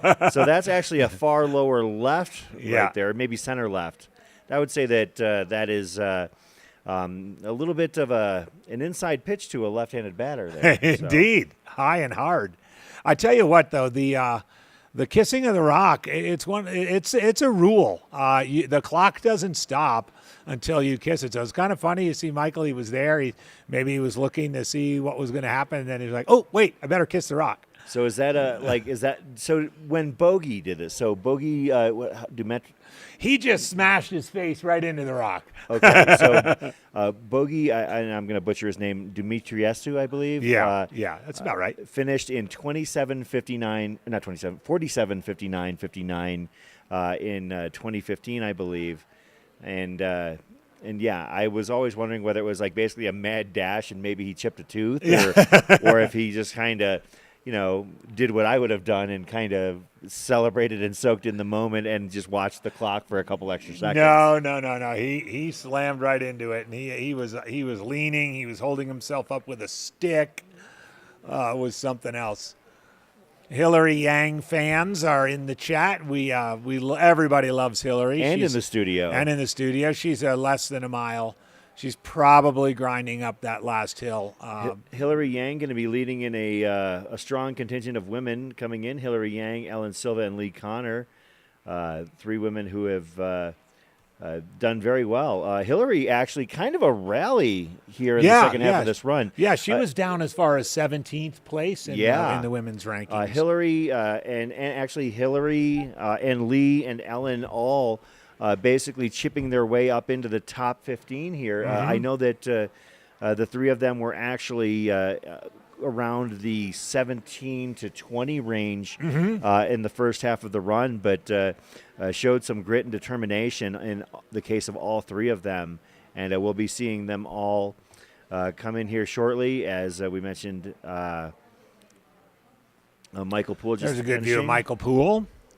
We would expect David Lindy coming along shortly. North Carolina, Beast Coaster. Thank you all, by the way, for tuning in as we're David Lindy should be hitting 10th 10th Street, which is the first street that you hit when you enter Silverton. Basically, you hit 10th Street, and then you take a left. I can't remember the name of I'm going to pull up a map of Silverton. So the first street you hit is 10th Street. Then you make the left. And what do you make the left on to? It's we should know that name of that. Snowden? Snowden. Okay. Left on Snowden in this direction. And then you make a quick turn onto the finisher chute, which is, I believe, on 12th Street. Yep, it is Snowden to 12th. So 10th to Snowden to 12th. Very good. Staying on top of that geography, Chris, always important. Well, one of the things that I try and do is learn from my mistakes, or in this case, just my lack of information. So I am adding it to the data that I have, and will be useful once again for the 2027 Hard Rock. Indeed, yeah. Because we're likely to be here. It's a lovely way As long as they'll have us back, I am happy lovely to be way here. to spend a July weekend. Gets us out of the Valley of the Sun, which is particularly warm this time of year. Come up here to Silverton, enjoy some time in the mountains as well as some time here. Talking to all of you and being part of just a small part of this incredible Hard Rock community. Couple more runners just through Putnam at 124 and 125. Those are Hai Chan and Sarah Lavender Smith. Sarah's my human interest, special interest story, a Telluride local, outstanding running writer. Tried for years to get into this race, was a longtime resident of Ojai, California area. Only spent 2 minutes in Putnam, so she is obviously smelling the barn as she's going to begin traversing that technical downhill that's about six and a half miles from that rock right there. We're going to be keeping an eye out for David Lindy. 5 minutes ago, he actually okay, there we go. All right, we're on Snowden here. Chris, thanks for your research. That has to be David Lindy based on where his tracker last pinged. And he looks to have had quite a journey from Putnam. Yeah. Again, it's no picnic. It's no picnic getting from Putnam to here. No. But he left there shortly before 11, and it's 1:35. So it's been a 2 hour and 40-minute journey for him to cover that 6.5 miles. David Lindy of Penticton, or I don't know if Penticton? it's Penticton. British Columbia.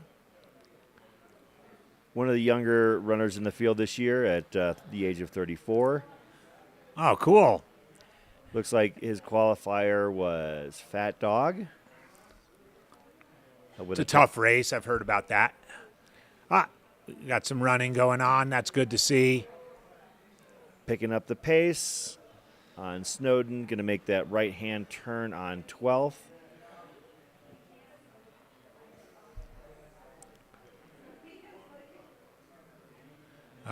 Pacer and crew in tow. There he is, shaking hands.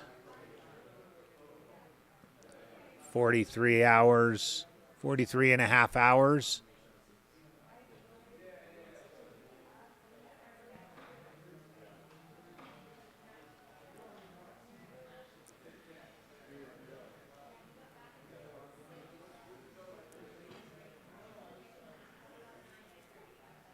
All right, we got a baby. All right, baby's gonna join for the kiss. David Lindy, Penticton, British Columbia, going high, going top, a little bit to the left for the smooch. Oh, stay up there, David.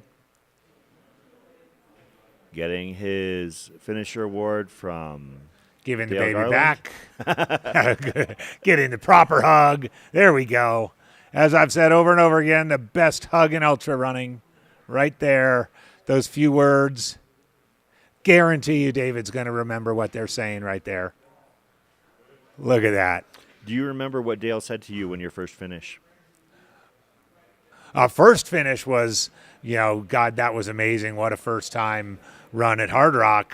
Second finish was what took you so damn long.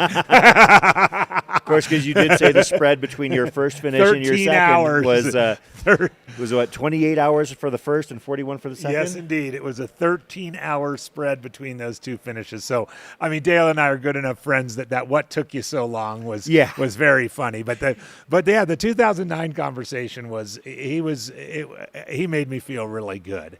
It was maybe and then in 2016 he put you in your place. Yes. I mean, it was probably one of my 3 or 4 best races I've ever had. So I'm glad he honored that. Here's another one coming down Snowden, Chris, and making the turn on 12. This could be Nate Swanberg, it could be Andrew Barney, or it could be Hillary Yang. Well, we've got our team checking out for bib numbers, so we'll see.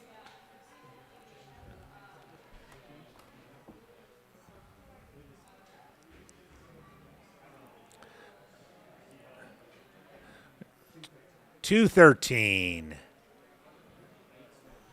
Nate Swanberg, That is Lafayette, Nate Colorado. Swanberg. Nice finish for Nate. Chris is going to get us some bio information, of course. Second-time Hardrock finisher, Nate Swanberg. Last ran the run in 2021. Some of the things, well, he ran Kappas this year. And again, for those that are not familiar, the John Kappas is the toughest run you've never heard of. Yeah. I would say outside of, people have heard of Barkley's, but the John Kappas is for, basically it's the Barkley for hard rockers. It's the Hard Rock Barkley, yeah. And congratulations to Nate. So if you've done the Kappas and your resume includes a Hard Rock finish, Wasatch Plain, that's a race we haven't really talked about much. That was a Hard Rock 100 qualifier. miles, one aid station. Yeah. Yeah. And, by the way, just checking out the split here for Nate, hour and 10 minutes or hour and 11 minutes from Putnam. That's moving. That's at this extremely time. fast That's at this point in the extremely run. fast. Yeah. Again, as we learned from our good friend Scott Jaime last night, Katie Scheid, the women's winner, ran sub 1 hour, 59 minutes, and was the 10th fastest for that split in the history of the race. Nate, as a 43-38-ish finisher, just did it in 1:10, 1:11. He was obviously smelling the barn. He must have passed a lot of people, he too. had something in reserve there. Yep. That is for absolute certainty. So I would expect our next finishers are going to be Andrew Barney and Hillary Yang.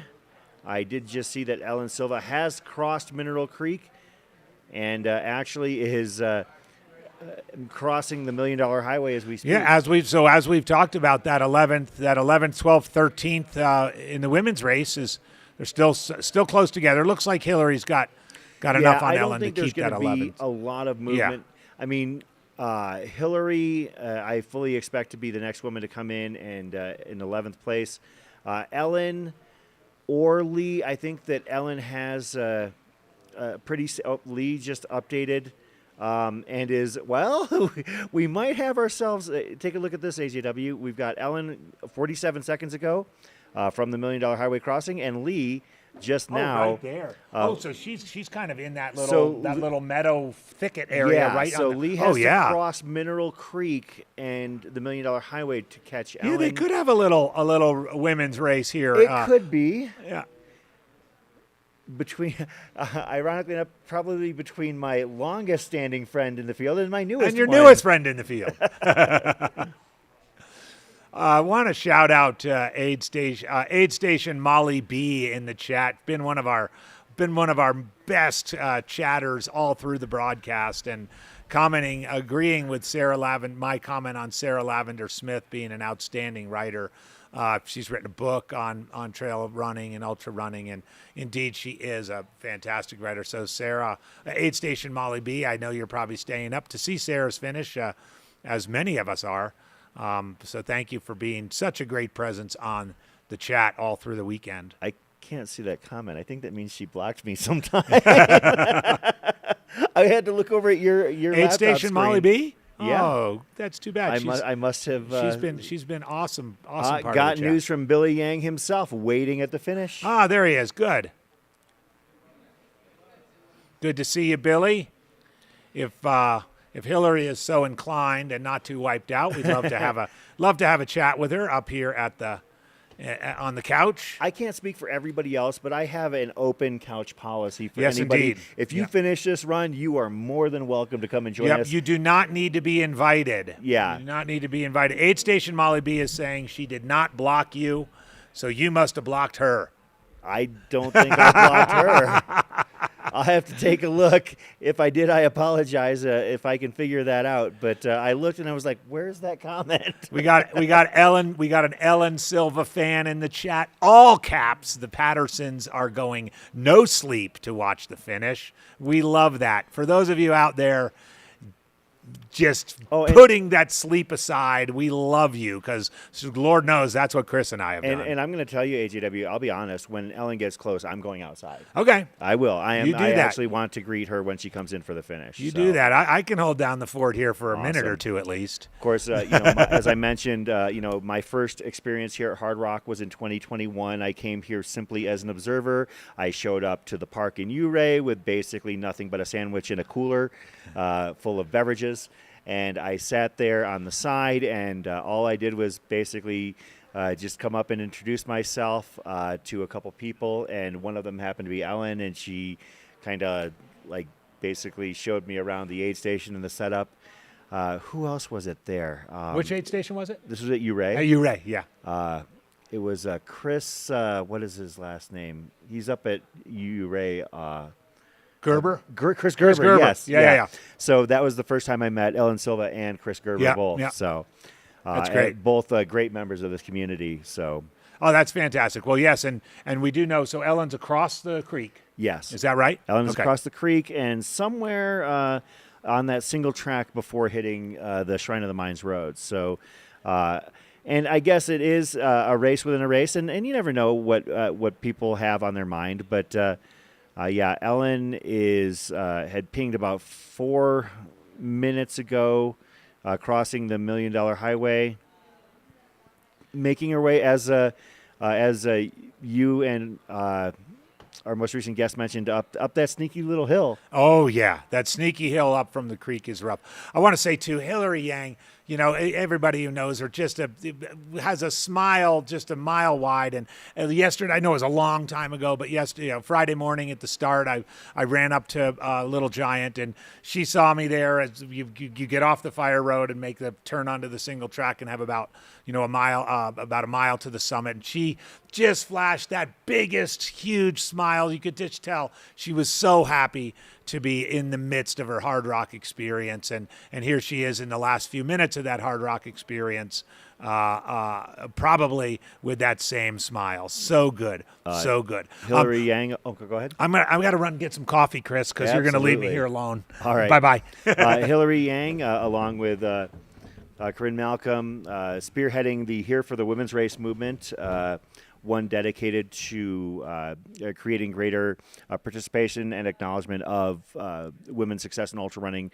Shout out to the efforts that they do. I do know for a fact that those T-shirts sell like pancake or hotcakes at the at Western States in particular, because I had a friend ask if I could grab them one, and unfortunately I was told they were sold out, but they had gone online, and they said that they would be shipping in a couple weeks. But Hillary Yang does so much for the community. She is a part of our Livestream team, having done work out at Western States and spending time in the studio at Cocodona and in the field at Cocodona. So Hillary is out there. I believe that her pacer is Emily Hawgood, an extremely talented runner. For those not familiar, multiple top 10 finishes at Western States. And her partner, Billy, is at the finish line awaiting her. One of the things that she did mention in her pre-run interview was that Billy was not part of her crew and not pacing her, that they had worked it out that he was going to document the trip around the San Juans. But Hillary worked extremely hard to get here and just as hard to make her way to the finish line of this run.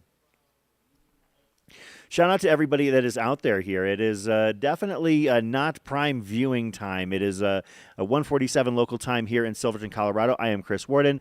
My co-host, Andy Jones-Wilkins, is busy refilling his coffee, or at least searching for coffee to refill his cup. And We are bringing you the final few hours of the 2025 Hardrock Endurance Run presented by Altra and The Feed. We are at the Altra Finish Cam. We are limited. We don't have the capabilities to have follow cams out at this point. Frankly, given what I've seen out there in the streets of Silverton, I don't want anybody running out there by themselves because as AJW and I came to the studio tonight, we saw a bear out in the street. So, I am hoping that everybody is taking care of themselves, including the runners. So, good morning for those of you that are in daylit areas. But we've got just over 4 hours and 10 minutes remaining before the end of this event. We will be taking a break shortly. We're going to find a gap between these finishers and maybe share our latest episode of Cocodona Chronicles. Tony Hill has been documenting all over the course here and doing amazing work, quick turnaround times on some of these stories, and they are something to behold. And I love the fact that we're able to share some of these productions, typically just maybe 2, 3, 4 minutes long, but they give you a different perspective of what happens here in the San Juans, perhaps than you'll see on our show. And it also gives us a chance to catch our breath every so often as well. Thank you for those of you tuning in through the overnights to watch our next few finishers. I'm expecting to see some combination of Hillary Yang, Andrew Barney, Ellen Silva, Lee Connor, Edward Sander, and David Miller now entering the situation where he has probably gotten to or crossed Mineral Creek. So we're going to have a handful of finishers here coming up. As my co-host has returned. Okay, Chris, I'm back with a cup of coffee. Just had a nice chat with legendary Beast Coast runner Michael Wardian, who finished a few hours ago. Michael looked so chill after his run. And I heard through some back channels that apparently he might have taken a wrong turn up off of Ice Lake. Did you hear about that? He did. He Well, did take do a you wrong know turn. who redirected him back to the course? I don't. Noel Kingston. Did he really? Yeah. So Noel Kingston, a friend of ours, and his partner Meg were up there hiking, and when they saw Michael Wardian going the wrong way, I guess Meg and Noel were. Meg told Noel, "Was like, you have to go and get him turned around." I think we have a finisher. Sorry, there I kind of snuck in there, Chris. Oh, no worries.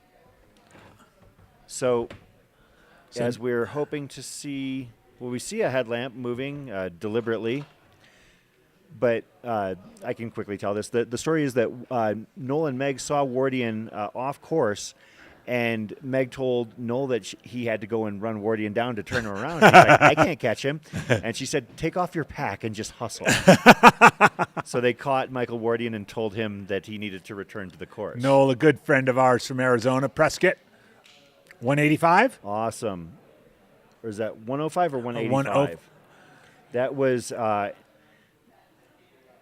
Andrew Barney, bib number 105. Andrew Barney running in a kilt. That is finish number 9 for Andrew Barney.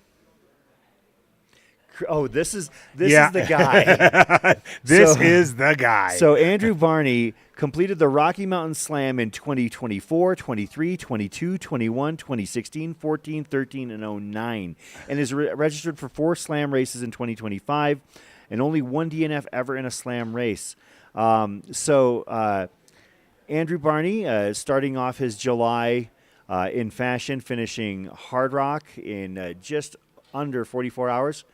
Going to continue his July by running Ouray 100 next week. And then the following week run Crazy Mountain. So no rest for the weary if Andrew Barney is indeed weary from his journey through the San Juans. But as we mentioned, an 8-time, now 9-time Hardrock finisher, no stranger to what these races fantastic. What an impressive resume that is. For those of you who are unfamiliar with the Rocky Mountain Slam, this is we got another finisher coming in, so we'll pause on that little info about the Rocky Mountain Slam. Pretty good sized group here coming in. That leads me to believe might be Hillary Yang. Quick photo for crowd Andrew.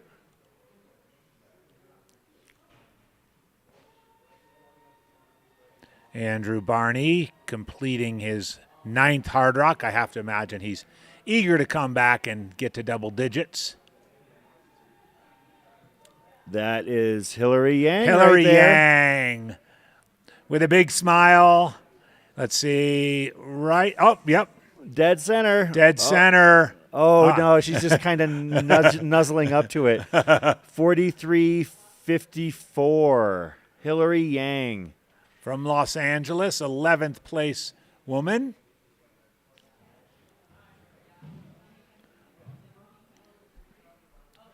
Having a moment to get some photos taken. I think Dale might still be talking to Andrew. Sure, he'll be over in a second. Husband There's Billy.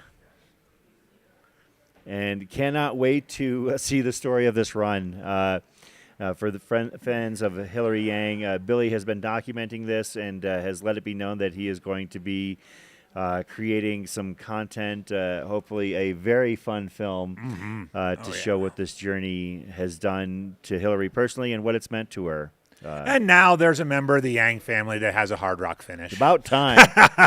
And No, there's we're the best kidding. hug in ultra running, Dale Garland. We appreciate Billy and Hillary Of so course, much. so much. Such great members of the community.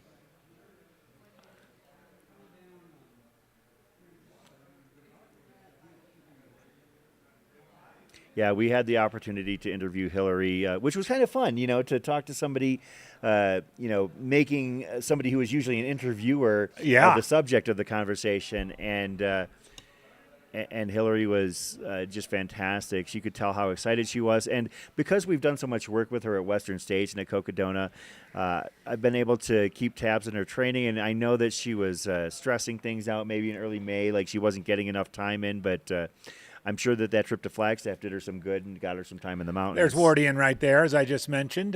She's having a chat with him. Great job, Hillary. Hillary Yang from Los Angeles.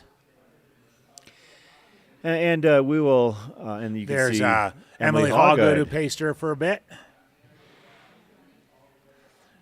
Fresh off a 10th place finish at Western States.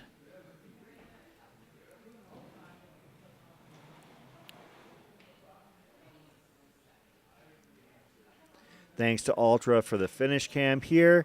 Yeah, let's get Billy in that photo. We definitely need Billy in there.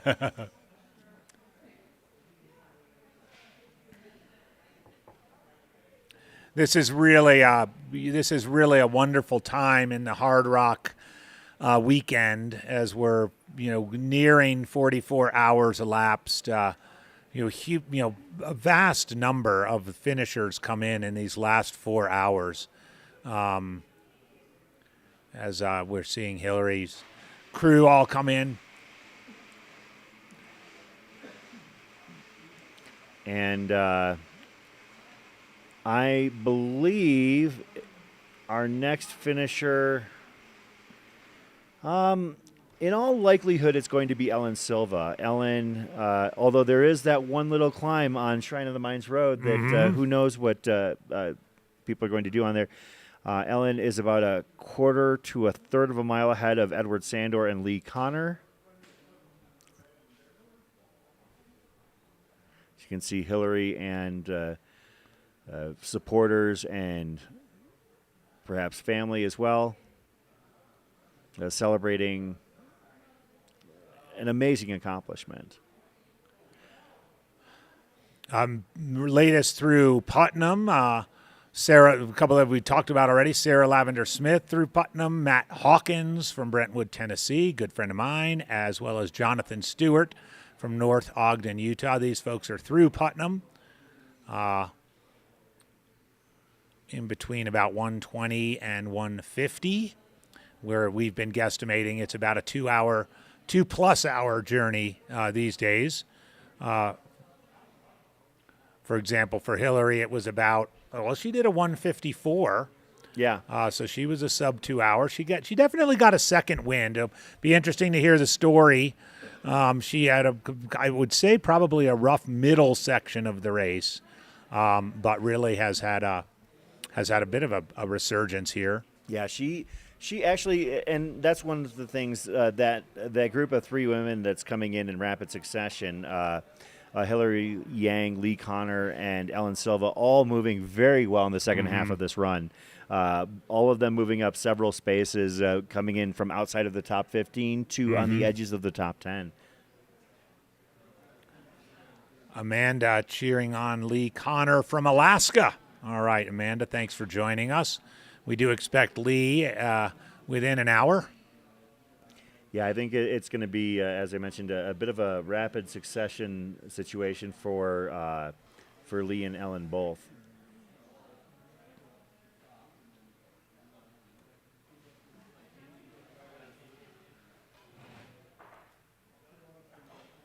And as Chris was mentioning, that there are a couple of grinds. We're thinking Ellen is on that road right now, the Shrine of the Mines Road.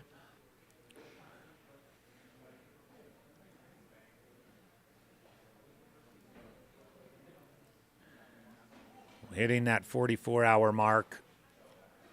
These last 4 hours really are really where runners are digging deep. Of course, they've been digging deep for 2 days. What am I talking about? This is true. Our next anticipated finisher, Ellen Silva, has a podium finish at Jemez 50 miler earlier this year. A very well-respected, long-standing 50 miler in Los Alamos, New Mexico. Finishes at Run Rabbit Run in 24, Mogollon Monster in 21.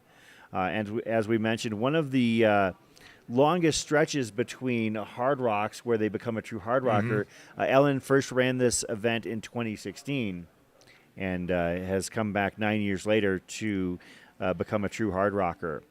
Our next woman after Ellen, or potentially before Ellen, is Lee Connor. Lee Connor, yeah. Lee Connor finishing second at Cruel Jewel just a couple months ago. A 5th place finish at Hellbender last year. She was the first ever finisher of Jigger Johnson 100 miler. A brutal 100 miler out east. Absolutely. Has finishes recently at Rocky Raccoon, Crazy Mountain, Massanutten Mountain out in Fort Valley, Virginia. No Business in 22, Fat Dog, Cocodona. Lee Connor has done a lot of big races. So she will be coming in soon as well.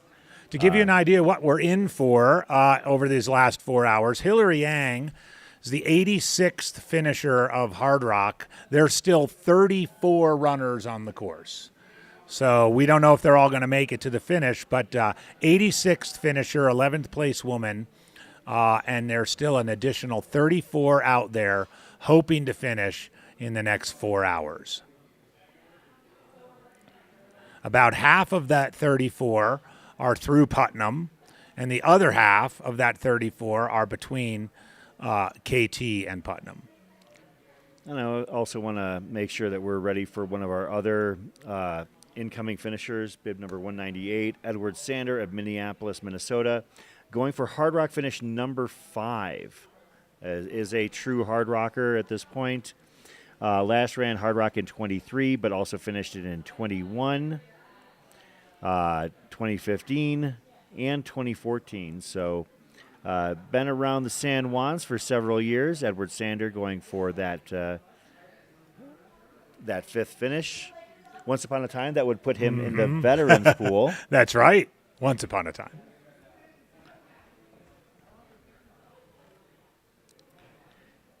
Keeping eyes on trackers. I think that if I were to venture a guess, Ellen has probably just about gotten to Shrine of the Mines Road. Lee and Edward probably fairly close behind, maybe about a third of a mile back, maybe a little bit less than that. David Miller probably several minutes behind. Justin Walker looking a little bit further back. Brian Milia, Jeff Calvert, Frank Hughes. I hope I said this right. Frank Hughes or Hughes. Frank is an interesting one because a French runner. And when Frank comes in, that will complete the 9 for 9 For French runners. every French runner that started will have finished. Absolutely. Wow. What an amazing run by our French contingent here at Hardrock. Absolutely an amazing year for France in the San Juans, of course, sweeping the men's podium, also having presence on the women's podium as well with Manon Bohar, and several other well-placing finishers as well here at Hardrock 2025. The French came, and they didn't come to play. For sure. I wanted to circle back on the awards ceremony, banquet / Yes. graduation ceremony. It does have a scheduled start time of 9 a.m. Okay. So there is a little bit of everybody has a chance to catch their breath and get a bite to eat or maybe even take a nap after the 6 a.m. last official finisher here at the gym. But it's up in Memorial Park. It usually it's less than 2 hours, but more than one. It's outdoors, and it's a real celebration. So I wanted to just correct that one. So we're getting a nice close-up shot of the rock. You can see how beautifully painted it is. So last year, I actually happened upon the individual that was touching up the rock who had painted right it. on. I wish I could remember his name. I'm scrolling through my Instagram as fast as I can to see if I can find it. But I will say he seemed genuinely amazed that I was in awe of him. Right. I wish I could remember his name, but I came up to him and I told him, and I wanted to shake his hand and take a picture with him, and talk to him about what he had done. And I was totally stoked to have an opportunity to meet the individual who had created this piece of art that had been so affectionately kissed by so many people that I knew, and even more that I didn't know. That's really cool. And I mean, yeah, look at how meticulously, nicely painted that is. Yeah, it's gorgeous. And again, it's worth telling the story once again. Oh, his name is Jay. Okay, there you go. This was Jay. That yes. the very first year of Hardrock, 1992, when the first runner crossed the line, there were 6 or 7 people there just kind of hanging out. It was out at the Kendall Mountain Ski Area, not here at the gym. And runner finished, and they're like, "Well, I finished. What should I do now?" And Dale's there, and there's a couple other people there, and Dale says, "Well, just go over there and kiss that rock." There's a big boulder kind of sitting on the ground. Just go over there and kiss that rock.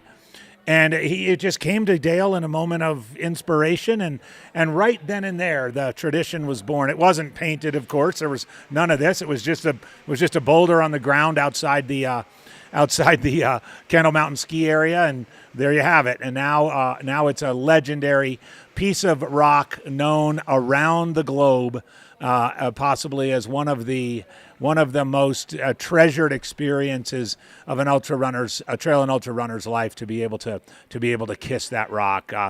I get chills just thinking about it. And we've got 34 other runners out there on the course, on their way in, hopefully to have their chance to give that rock a big old smooch.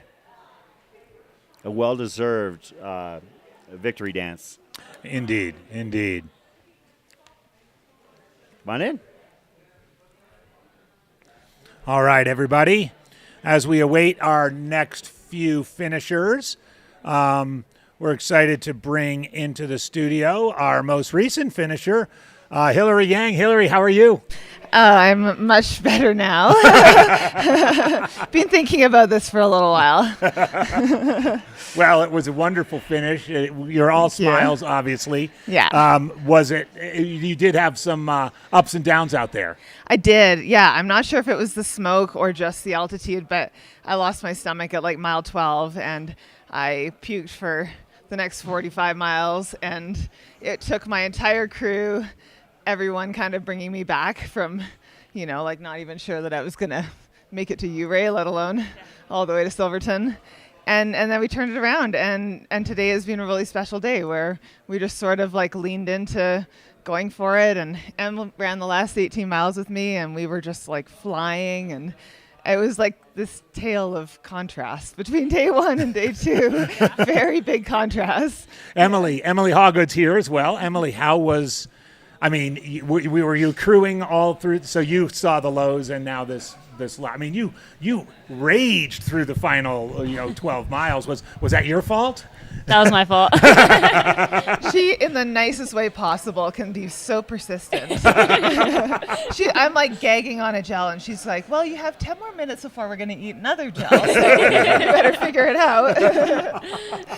But you got it done. One of the things about this run that I've been so excited for in following you is that we've been working together at Cocodona at Western States, and I've seen nothing but stress every time the H word is even mentioned in your presence. Was all of that warranted, or did it all kind of come together for you? I feel like the fitness was there because today I ran really well. And so that tells me like I did train properly. I also learned that I should like live in Colorado for 2 months before I attempt this again. Because I think that's like my biggest weakness.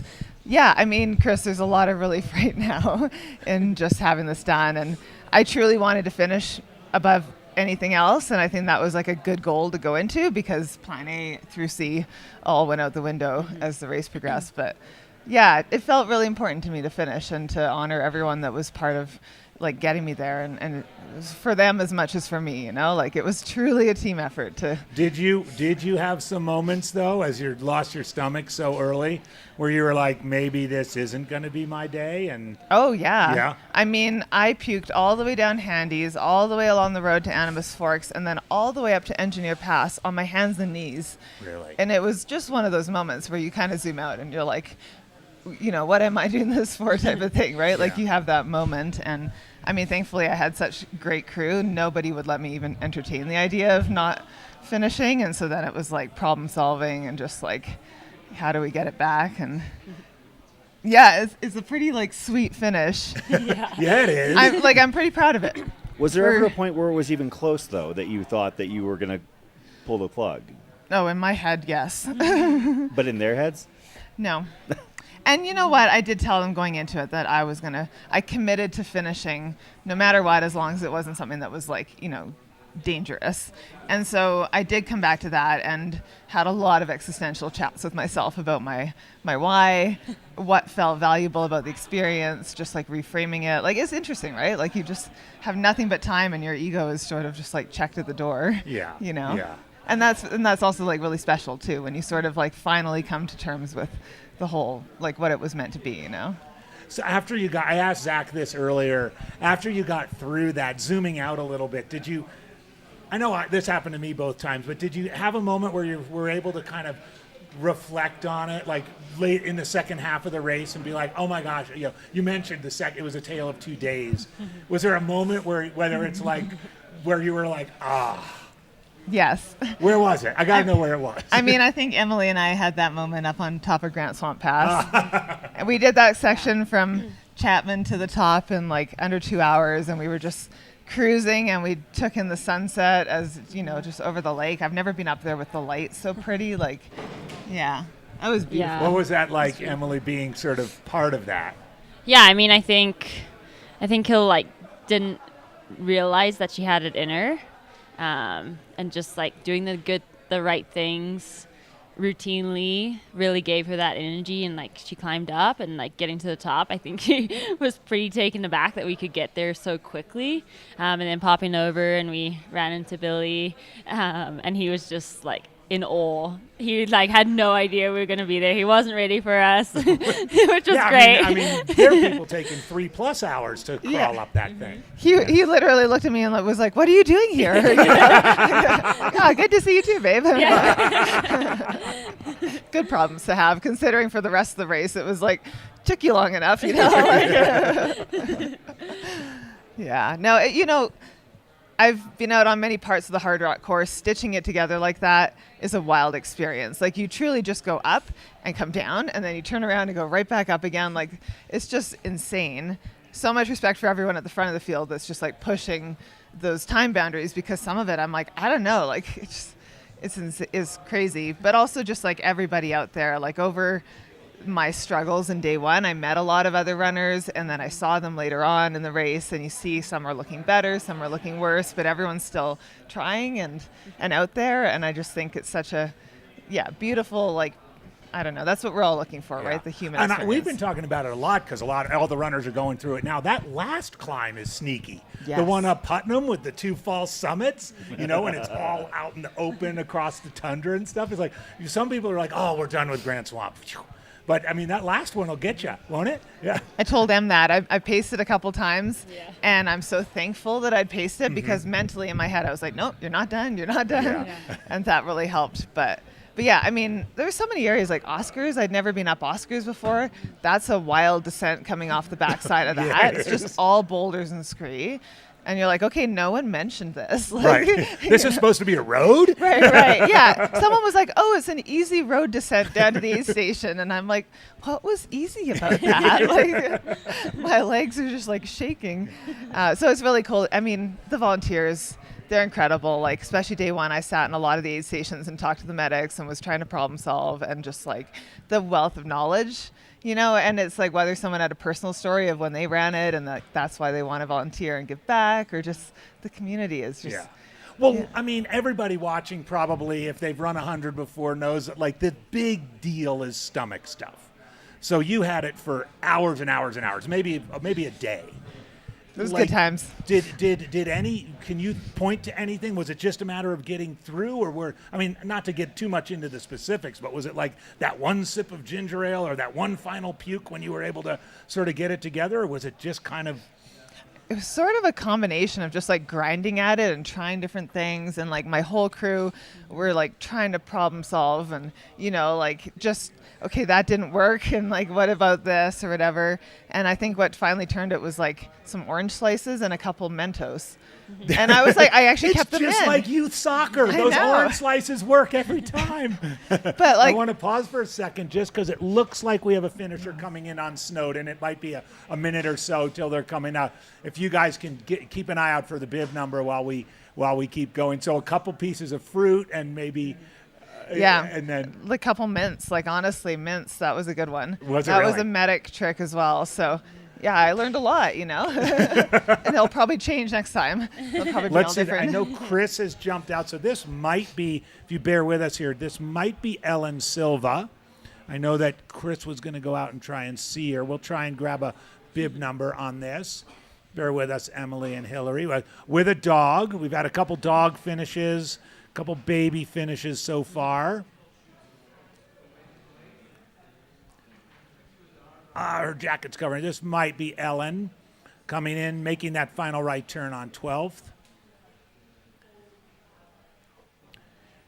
Ellen and Hillary, you guys were close together most of the second day.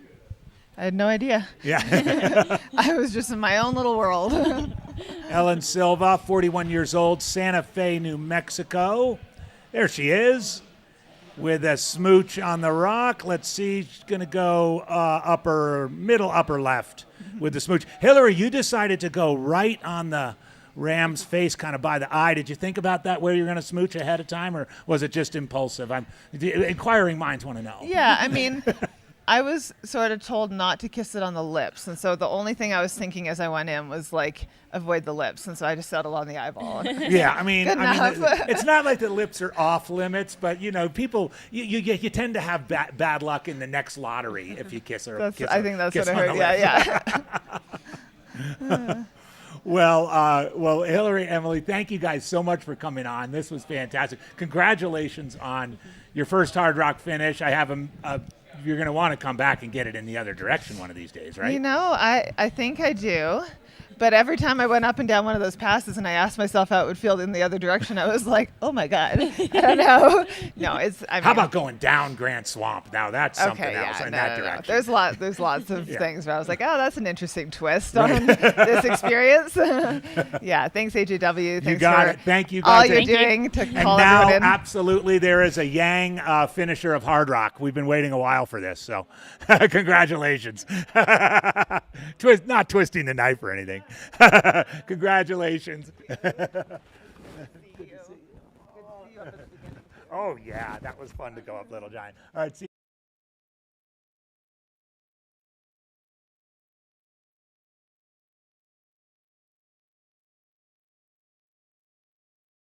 Thank you very much, Hillary and Emily, for giving us a few minutes. That was fantastic.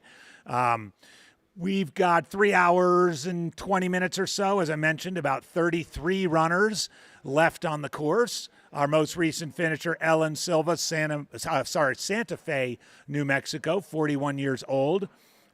Chris took a little time to go down and to see Ellen's finish. Chris has a long friendship with Ellen and wanted to be down there in person. So I'm going it alone here. So if I push the wrong button and everything goes black, you can blame me. But usually the production crew keeps me clear of any buttons because as my wife tells me, I can be a button pusher from time to time. Aid Station Molly B. It was from Chapman to the finish that Emily paced, so 18 miles. 18 miles. And Kay Bramati still on the chat. Yes, Matt Hawkins, the Hawk from Tennessee, is on the way. And as Chris has done for Ellen, I think I'm going to, when Hawk is close, I'm going to try and get off the mic and go down and see him finish in person. I've known Hawk now for a dozen years or so. It was fun to see him the other day up on Little Giant. And I know he's tried for years to get into Hardrock, and he's going to kiss that rock. So we've got another finisher coming in, and it looks like a support crew with a lightsaber. Yep, a little Jedi there helping him out. Our next finisher making the turn onto 12th Street. Getting ready to give that big old rock a smooch. And we're Edward Sandor from Minneapolis, Minnesota, 43 years old.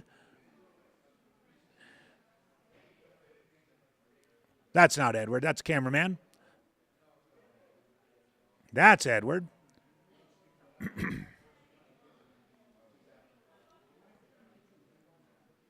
He's done it under 2 hours from Putnam, getting it done. Edward Sander, Minneapolis. Oh, correction. At 44:20:40. 16. Chad Piala from Golden, Colorado. Apologies to Edward. He's still on his way in. Chad Piala, Golden, Colorado. Hardrock finish, getting the greeting from Dale.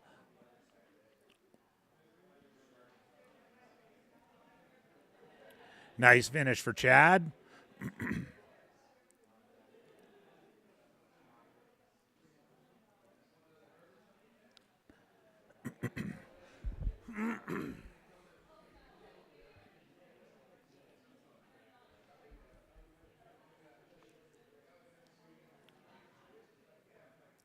Chad Piala, 48 years old.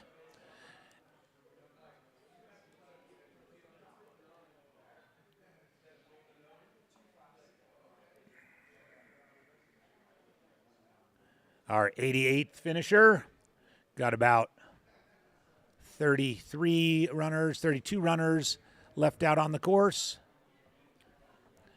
Oh, thankfully, Chris is back after greeting Ellen at the finish line. Great finish for Ellen. It's quite amazing to me how somebody can look so refreshed after over 100 miles. It is amazing, isn't it? Yeah, Was she happy? she was over the moon ecstatic. Oh, right on. She had her crew and pacers all there, her mom as well. I tried to wrangle her into possibly joining us, and so she might come up here and have a seat on the couch and talk about the journey to becoming a true hard rocker. So That's great.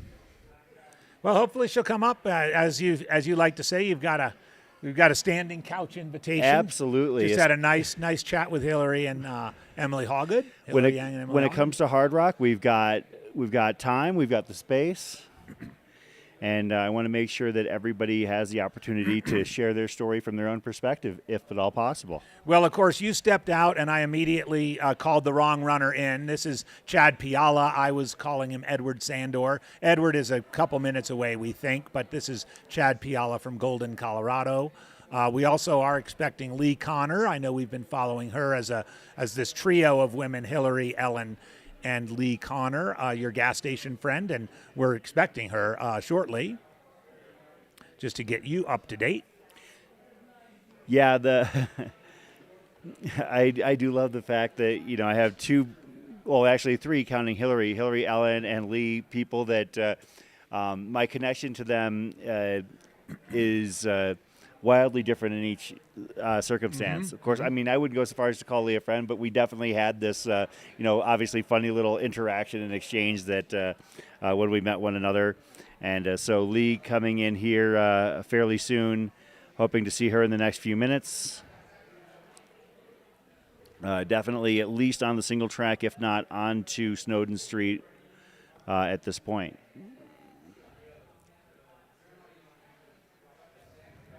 Just wonderful, too. I want to reiterate what you said about Hillary Yang and her work with women's running in particular, the Here for the Women's Race T-shirts that were introduced at Western States last year were all over the place again this year. And she, along with a group of women, Katie Asmith, others, just really doing a great job. And especially those women around Hardrock, Stephanie Case, who finished the race earlier today, Megan Hicks, a board member of the Hardrock 100, Darcy PQ, a 10-time finisher. It was not very long ago. I mean, my second finish here in 2016, Chris, there were 15 women on the starting line, and this year there were over 30. And it's just it's testimony to the relentless work of a group of women and men, by the way, promoting and working hard to expand opportunities for women in particular in the sport, but also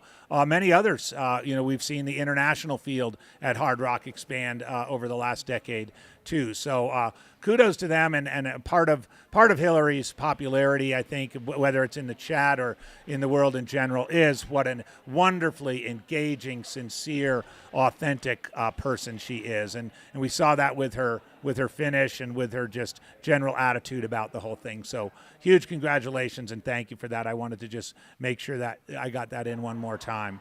Yeah, and to speak on the participation in the women's run here at Hardrock, prior to the 2-year hiatus due to avalanche and COVID, we had reached a really low point in terms of women's participation. 13 women starting the run that year, only 8.9%. Since then, there have been huge strides and movement forward to improve upon those numbers. We're not necessarily a finished product by any stretch of the imagination, but there has been a huge amount of strides. 32 women starting the run this year. I believe that is an all-time high, but I will confirm that here. We do have a runner coming down Snowden, by the way, Chris. Let's yeah. We'll get our team on it. And maybe, a runner with some crew. Making the turn on to 12th.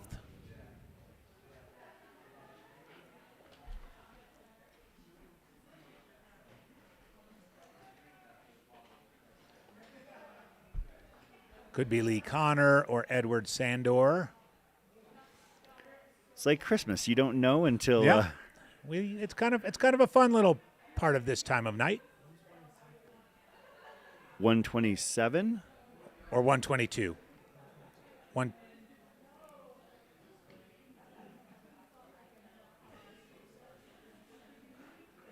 Is that Lee? And another finisher. Two. Okay. Yeah, that would be Lee in the with the arms raised. Lee Connor of Ohio. With a finish right there. First Hardrock, and our other runner there, I think that might have been Edward Sandor. So Lee Connor from Ohio, 13th place woman. waiting on confirmation. We think that's Edward Sandor. Yep, Dale coming out with a couple of finishers medals.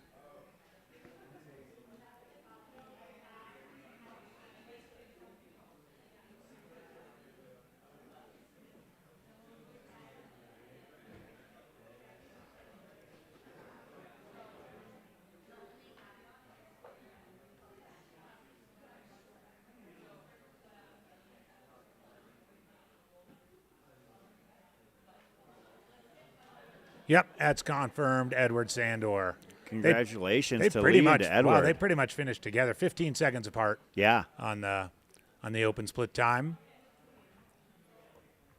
Question in the chat about the number limitation. That is that's the race itself. Put that number on 146.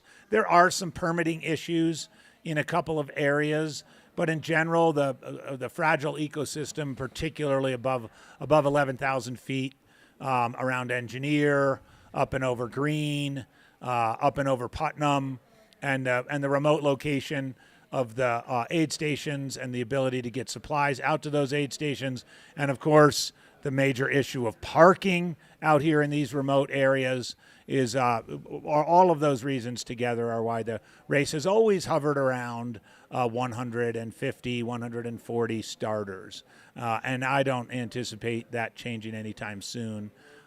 It's a challenge. It's a small number, but the race feels very strongly that for them to be able to deliver the premium experience that Hardrock truly is for so many people, that's what they are going to do. Edward Sandor there.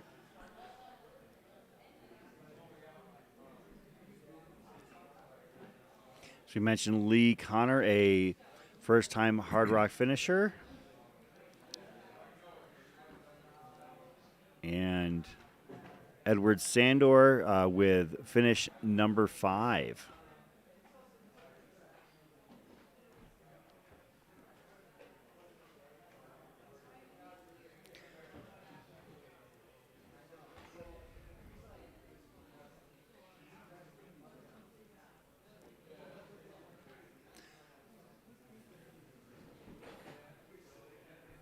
Shout out to those of you just getting home from the bars and the lounges, wherever you might be, and maybe it was closing time and you didn't have to go home.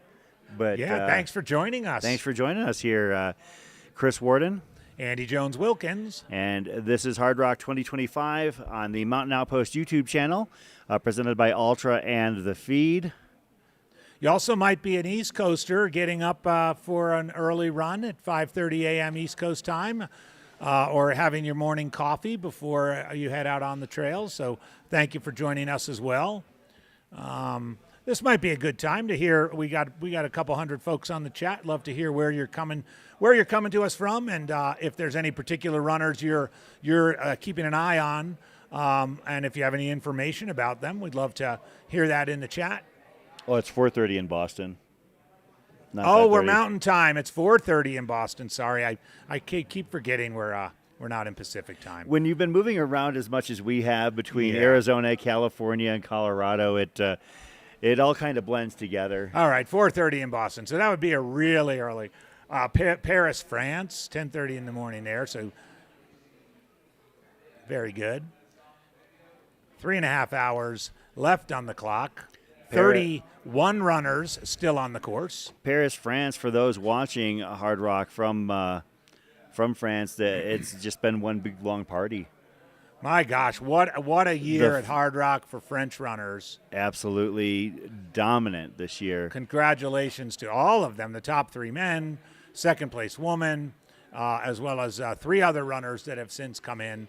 Franck will be the third. Yes, Franck will be the 7th final overall. I think 9th out of 9. 9 out of 9. Wow, 9 out of 9. We've got a finisher coming down Snowden now, it looks like, Chris. Nice. Thinking that might be David Miller, bib number 180.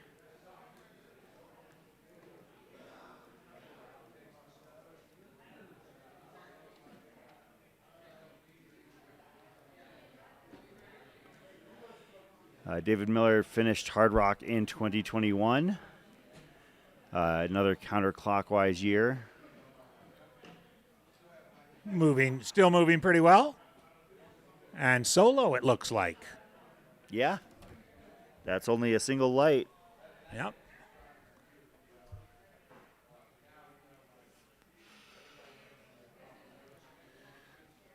Auckland, New Zealand. Well, it's Sunday night out there in Auckland. Columbia, South Carolina.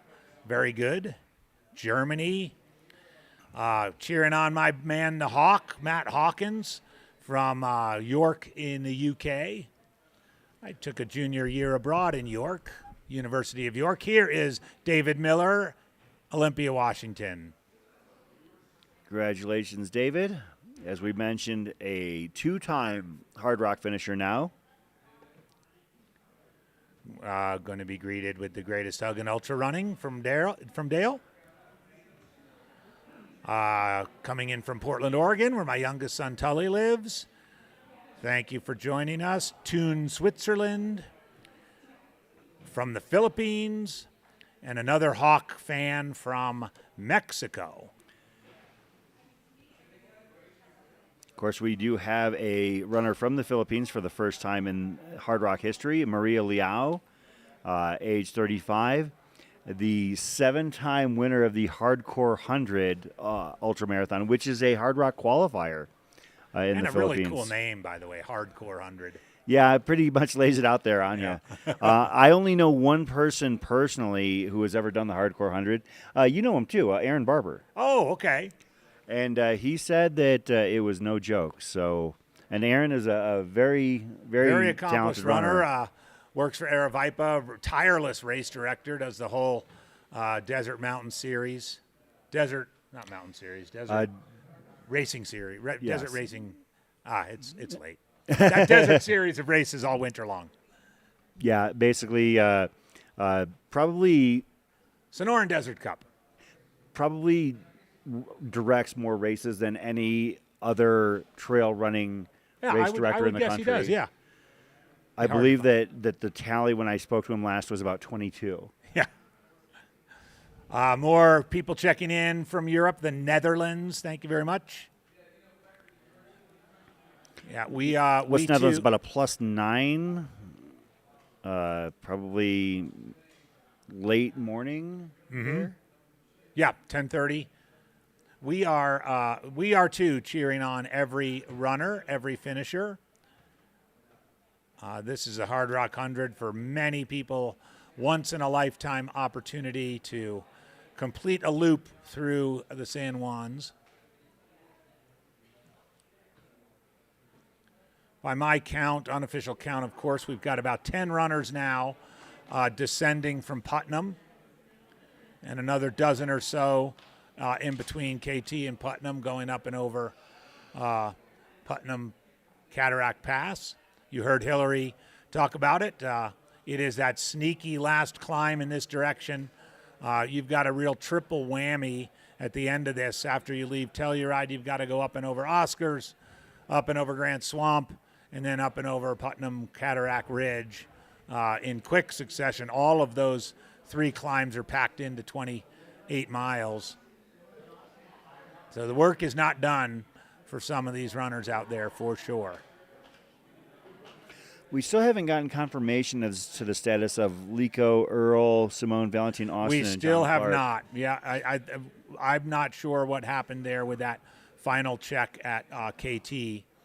But we're also not getting a ton of updates from Putnam. Our last update from Putnam was at 1:50 a.m. and it's 2:37 a.m. now. So we'll monitor things. But the cutoff there was over a couple hours. It was just about 2 hours ago.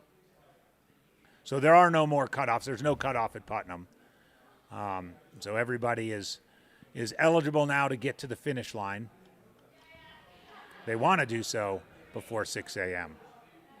We did have a few individuals come in to the chute after the 48-hour cutoff last year, and it's so heartbreaking to see them, in some cases just a couple minutes behind. And you think about over the course of a 100-plus mile run, over 48 hours, a minute here, minute there. We see it at every event where, cutoffs are just a part of the experience, and unfortunately, there are times where, it just doesn't happen for somebody. And in the case of an event like Hardrock, it's especially gutting because it's just so darn hard to get into this run. You want everything to go right for every runner if possible, but that's just not always the case. But we are going to do our best to celebrate as many of these individuals and their, let's be honest, their badass, efforts that they're putting forth this weekend. And every one of them right now that are still out, the 30 or so that are still out there they're thinking about it. It's on their minds. It's 3 hours and 22 minutes, and they've got to cover that ground, and their bodies are, everything in their body is saying stop, whether it's their stomach, as Hillary talked about, literally hours and hours and hours of stomach issues, or their feet that are just crying out in pain, or their quads after going down and down and down all these mountains that they've gone. The holy trinity of trail and ultra running is no joke here at the Hardrock 100. Stomach, feet, and quads, they can all go out on you at any time. And so every one of those 30-plus runners that are still making their way over here are just doing everything in their power, clawing up one more mountain pass or descending down some rocky descent one more time, and to try to do so in a little bit more than 3 hours. We're expecting our next finishers to be some combination of Justin Walker, Jeff Calvert, and Frank Hughes. Those are the only runners that Justin and Jeff have crossed Mineral Creek. Frank is coming up on it. Brian Milia, Jackie Frisch a little bit further back, Matt Hawkins, Hey Chan, John Sarah Stewart. Lavender Smith back there yet? Sarah Lavender Smith. Okay. Yeah, so that's we've had 91 finishers now with David Miller, finisher number 91. Do we have a new episode of Cocodona Chronicles we have yet to share? We don't? Okay, I thought I saw that. We might, so. Jeff Calvert is from Port Matilda, Pennsylvania. I'm sorry, Hardrock Chronicles. Yeah.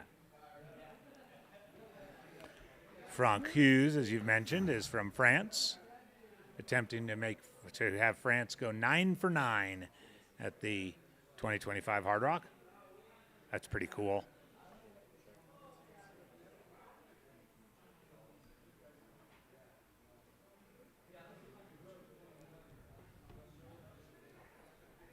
All right, we've got a couple more runners through Putnam. After that, it just turns out there is a little bit of a gap there. So through Putnam is Maria Lau, the first runner from Philippines, and Luke Steens from Belgium.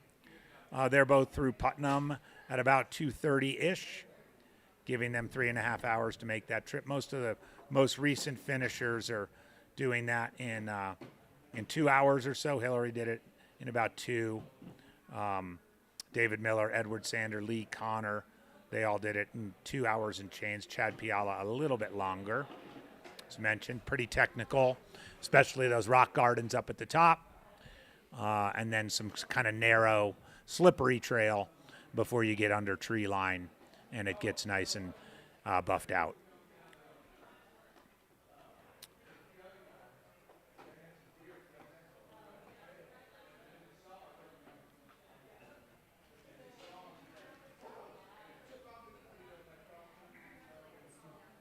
Yeah, we're gonna take a quick break, and we will be right back. We'll have likely a batch of finishers to greet in a little bit after we take a break.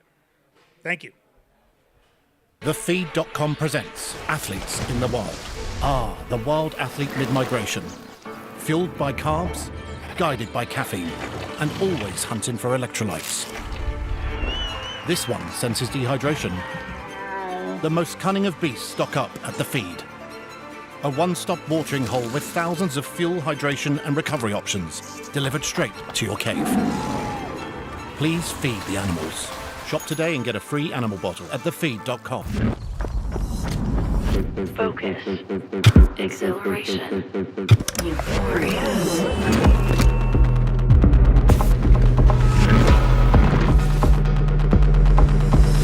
Running is dope.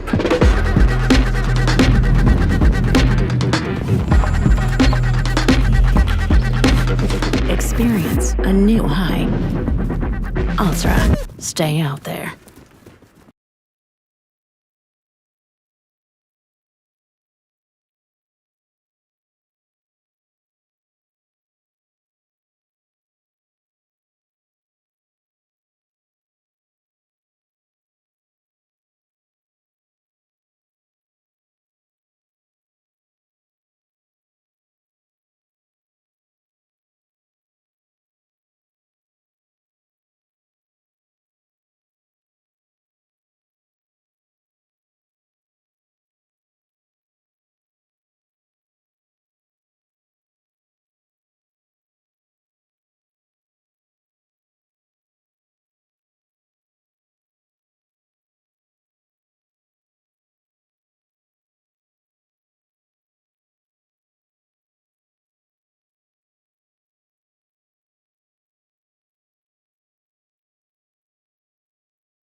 I've got levels.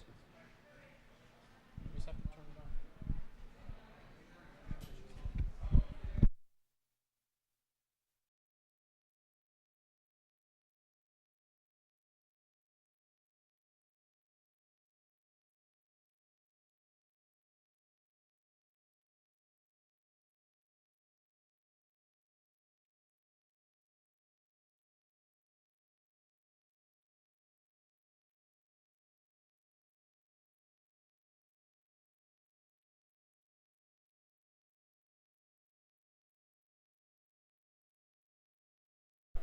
Chris Warden here. Andy Jones-Wilkins has stepped away for just a quick moment. We are here at the Hardrock 100 Endurance Run live stream on the Mountain Outpost YouTube channel, presented by Altra and The Feed.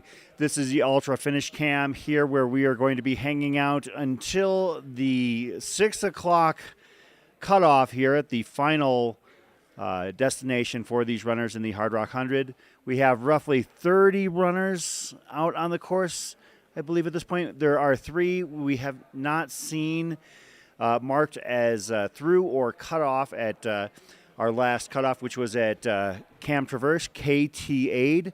As soon as we get that information, we will pass that on, trying to find out feverishly what the status of those runners is, because we would like to think that they are continuing their journey, but we can't be 100% sure. I want to shout out to our most recent finishers. One of them we had in the studio, Hillary Yang, Ellen Silva, Chad Piala, Lee Connor, Edward Sandor, and David Miller, your most recent finishers here at the Hardrock 100. We are expecting Jeff Calvert, Frank Hughes, Justin Walker, Brian Milia, Jackie Frisch, and maybe Hey Chan and Sarah Lavender Smith coming up in the next 30 to 60 minutes to be making their way into Silverton, Colorado. Thanks to everybody who is sticking around with us. We know it is the wee hours of the evening, so the few, the proud, the people who are here, we appreciate you, and hopefully those who are coming back to watch themselves finish or their friends finish our gratitude for being a part of this journey. Mountain Outpost wouldn't be doing these live streams if you didn't watch them. So we really appreciate you there. As far as the runners that were last through KT Aid, the ones that we can confirm are Garth Reeder, Larry Pearson, Ann Anjena, Matthew Doyle and Brian Schulman. We're still trying to get confirmation of the status of 3 other runners who do not show having hit Cam Traverse, but they're also not being shown as stopped either. And those are Lico Earl, Simone Valentine Augustin, and John Clark.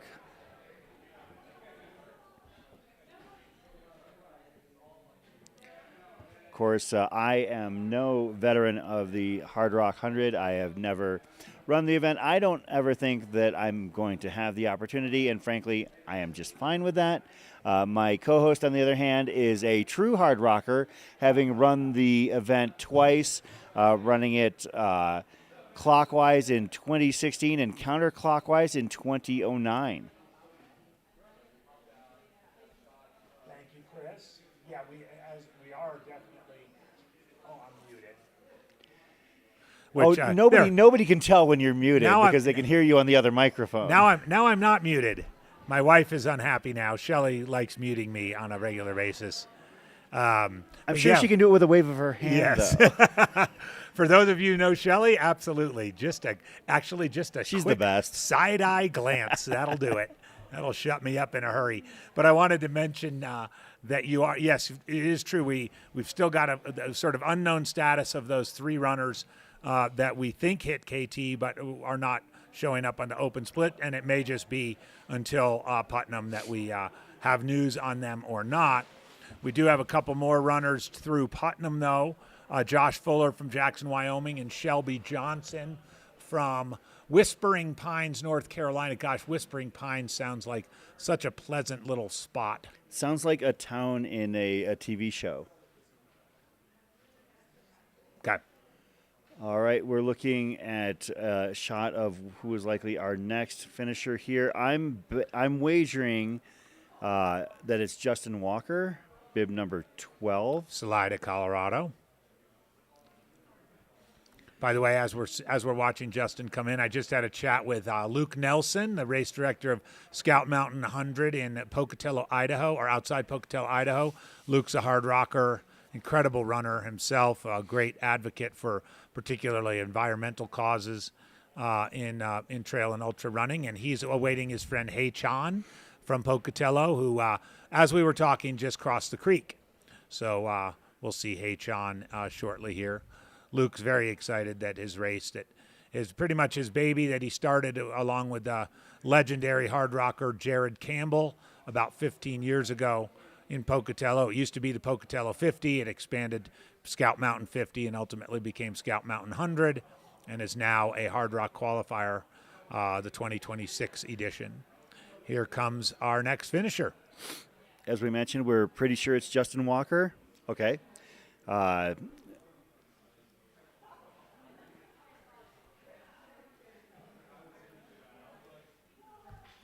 Justin Walker of Salida, Colorado. With this finish, will become a true hard rocker. As I mentioned, my co-host is a true hard rocker, and that is the designation for somebody who has completed the race in both directions, clockwise and counterclockwise. Yep, that is it. Both doing it in both directions, and I felt at peace once I did it that second time that I didn't need to do it again. So many people want to get in this race. For me, 2 times was enough. Here we go, coming into the rock.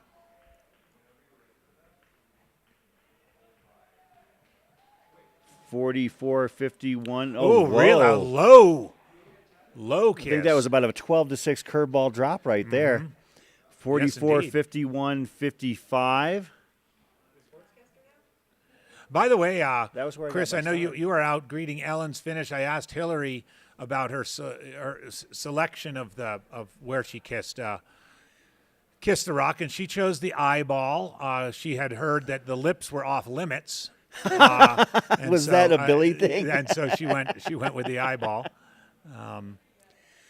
So my friend Ellen actually kissed the word Silverton. Oh, I don't know if you all noticed the way that. over to the left. Yeah, that was. I've not seen that before. That's a brushback pitch to a lefty. That really is. That really is high and inside. Yep, some Sarah Lavender Smith fans on the chat, as I am as well.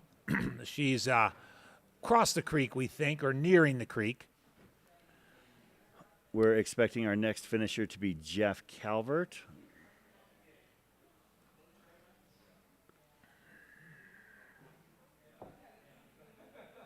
Aid station Molly B, you stepped away from the live stream. How dare you? You have not missed Sarah. She's a couple miles away still. Jeff Calvert out of Port Matilda, Pennsylvania, is a Hardrock rookie at 60 years of age. Recently competed at Bighorn. Has a Western States finish at 2023 and I Am Tough finish at 2022. And now will be able to call himself a Hardrock finisher with a few more steps.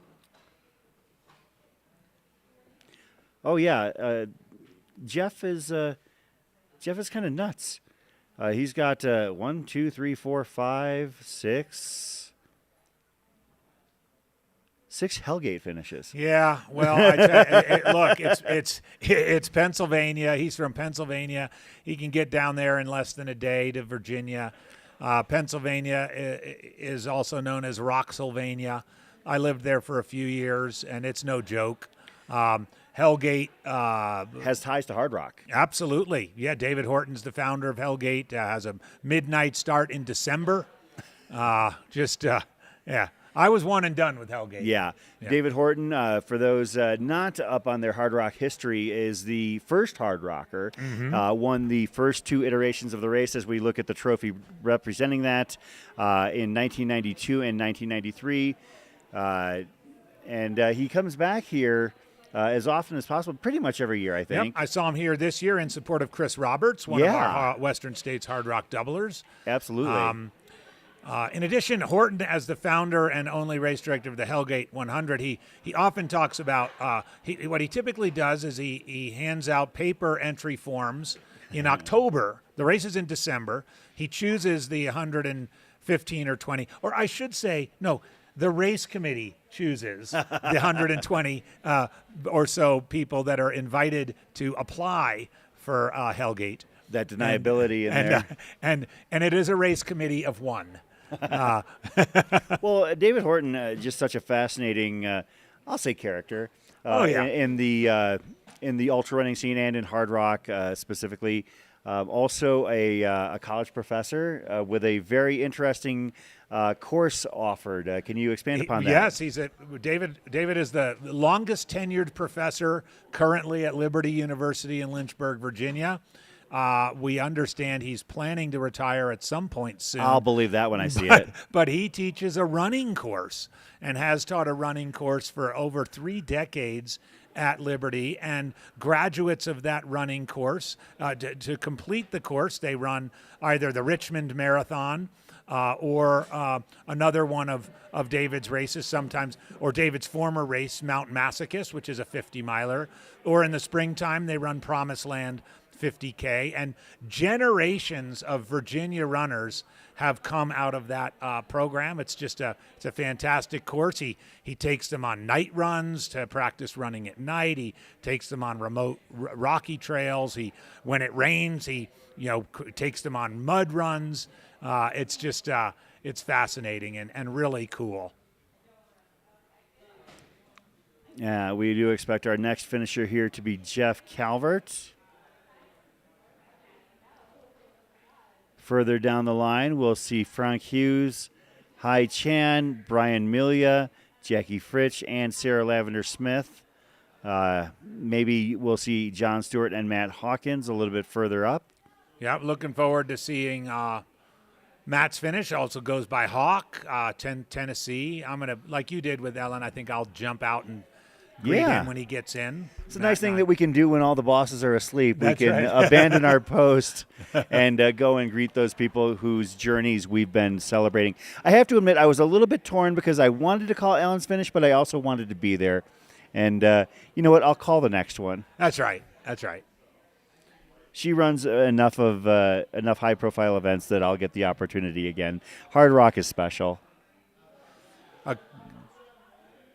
A couple more through Putnam. Dandelion Deluvio Scott. We've been following along from Lander, Wyoming. We got to know her at Run Rabbit a few years ago. And That's right. Kenneth Ebener from West Columbia, South Carolina.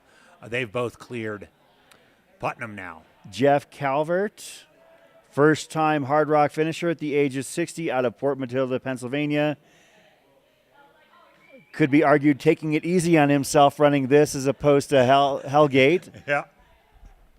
Jeff Calvert. They do grow them tough out in Pennsylvania, I got to tell you. And there's been a long-standing tradition of tough Pennsylvania runners here. Probably right at the top, probably at the top of the list, John DeWalt, a 10-time finisher who was synonymous with the race for decades. Jeff Calvert finishing in 44 hours and 58 minutes and maybe about 24, 25 seconds, give or take. Yep. Sub 25, sub 45, had it in the bag all day. There was never a doubt. I see some love from the Philippines in the chat. Several runners now are past the creek and grinding their way on the last couple of miles. Maria Liao, our first ever runner from the Philippines here in Hardrock history, has made her way past Putnam. I actually just got out of Putnam at 2:31.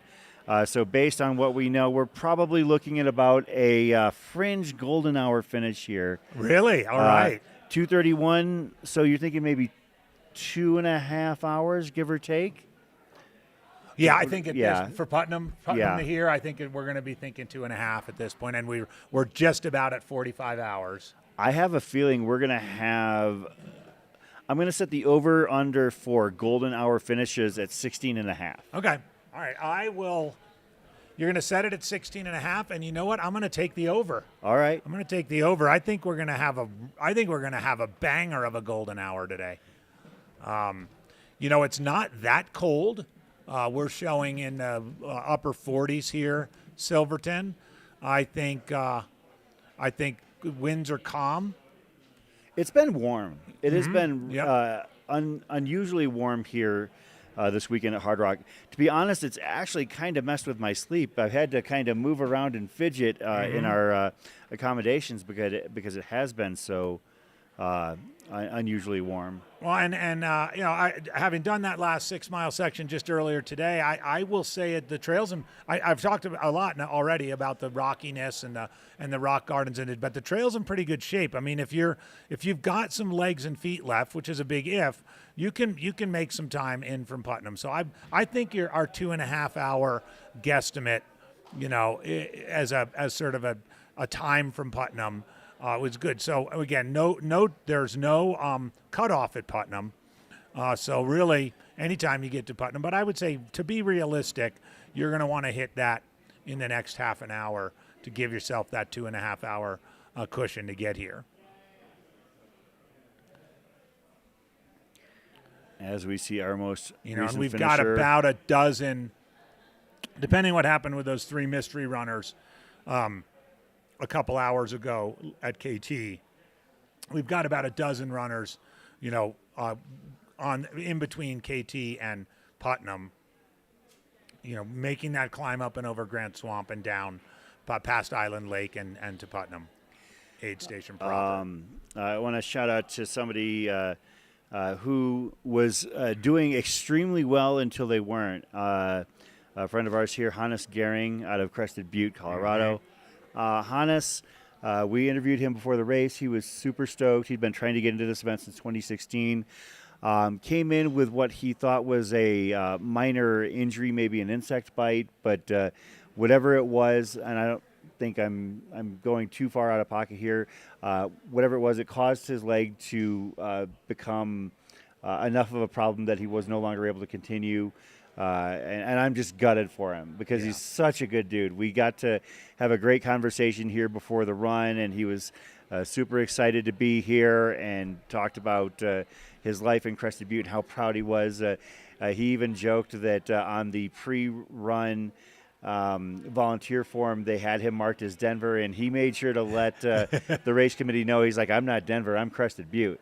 And that's he just seems like a really fun-loving guy. He has joined us on some race coverages in the past and probably will do so in the future. Yeah. Very engaging guy, but I know that he had to go and potentially seek medical attention. But shout out to Hannes. You're a tough as nails guy in my book, and a genuinely great individual. And I know it took you a long time to get here, but we're going to see you back here soon. I just Well, had and that Chris, feeling. as luck would have it, I found myself in a bar this afternoon, and I was having a little bite to eat, and I sat down with and lo and behold, Avery Collins was there, former wow. Silverton resident and Hardrocker himself, and he was one of Hannes's crew. And he shared with me a little bit of the information. They're concerned about Hannes, but think that with proper medical attention that he'll probably come out of this just fine. But yeah, Good. tough circumstance with some kind of an insect bite, some kind of a reaction to it or something. Yeah. That clearly the medical personnel at one of the aid stations felt that he just had to seek attention. Yeah, for it, so. and again, if there is any sort of karmic justice in the world, then Hannes will have his time back at Hard Rock sooner rather than later. Indeed. He's also a pretty darn good runner. So Yeah. Again, we have passed the 45-hour mark with less than 3 hours to go in the 2025 Hard Rock. 2 hours until we launch the golden hour, the final hour of running.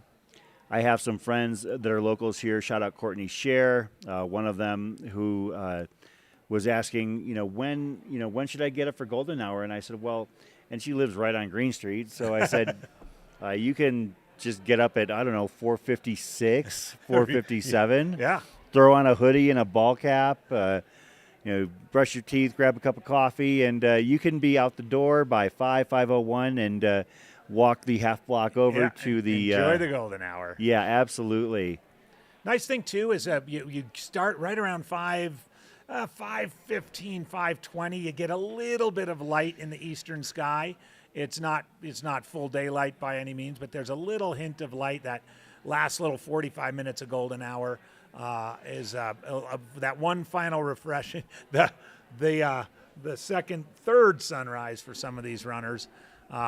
It's one last little burst of energy before getting in here. So, yeah, really, when there were about 15 runners that all cleared KT between 12 midnight and 12:45. So 15 runners within a 45-minute stretch. Those would all be potential golden hour finishers. So Chris is setting it at 16.5 is a pretty good number for that over-under for golden hour finishers.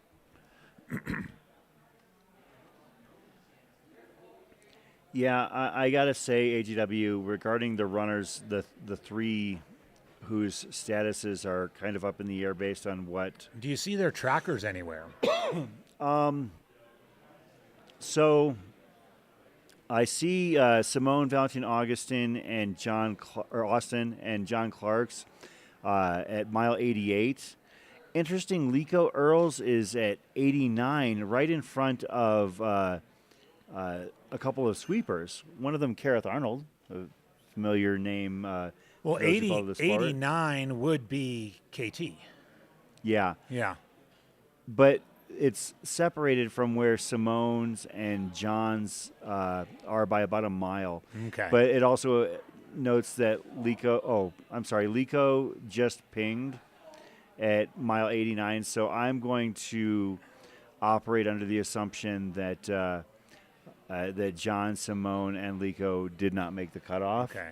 I would love to be pleasantly surprised, but they are actually showing, technically not having made it to Camp Traverse. I would assume that they made it there. Given that it's off Mineral Creek, I would assume extraction is not a huge issue there. No. So No, I mean, they might have to wait. Yeah. Might have to wait till there's a vehicle going back, but unless there's somebody who did a pacer swap and they could jump in a vehicle with that. That's true. Well, so, unofficially then we'll assume that those last two that did make it through, Matthew Doyle and Brian Schumann, are our current potential DFLs. Matthew Doyle, 38 years old from the Netherlands, and Brian Schumann, 51 years old from Laramie, Wyoming. You can see now we are inside the gymnasium here in Silverton High School, Silverton, Colorado. The Hardrock 100 Endurance Look at Run. that. There's some activity going on down there. Yeah, I see some fairly big names out down there. I did see Emily Hawgood and Hillary Yang and their crew a little bit ago. You can see Mike Wardian just hanging out like he didn't run 100 miles. Yeah, the mayor, Mike Wardian. With a little bit of extra credit thrown in. But yeah, that's one of the cool things about Hardrock is that, people just kind of mill and linger about for quite a long time. I mean, famously, I would say that perhaps the most notable example of a runner hanging out to people's disbelief would be Kilian Jornet. Yeah, absolutely.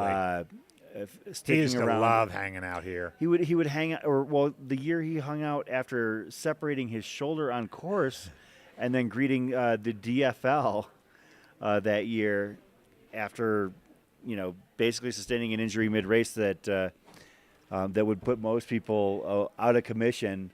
You separate a shoulder early in a 100-mile run of this stature in these hills. Mm-hmm. It would have put most runners down. But then again, Kilian Jornet is not most runners. Yeah. 5-time winner of Hardrock. Ran Western States this year.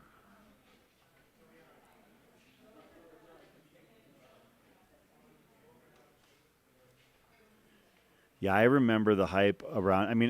2021 was my first year, but 22, the year that Kilian most recently came to Hardrock, the excitement for that run. There was a very stout 1-2-3 that year of Kilian Jornet, Francois Dehaene, and Dakota Jones. And I remember, several times being blown away by the punch-counterpunch that you got out of the three of them. I remember at one point Dakota Jones had opted to go for it about maybe 55 miles into the run, and before we knew it, he had a mile on Kilian and Francois, and the three of them had come into Ouray together. And I remember they came down Camp Bird Road together.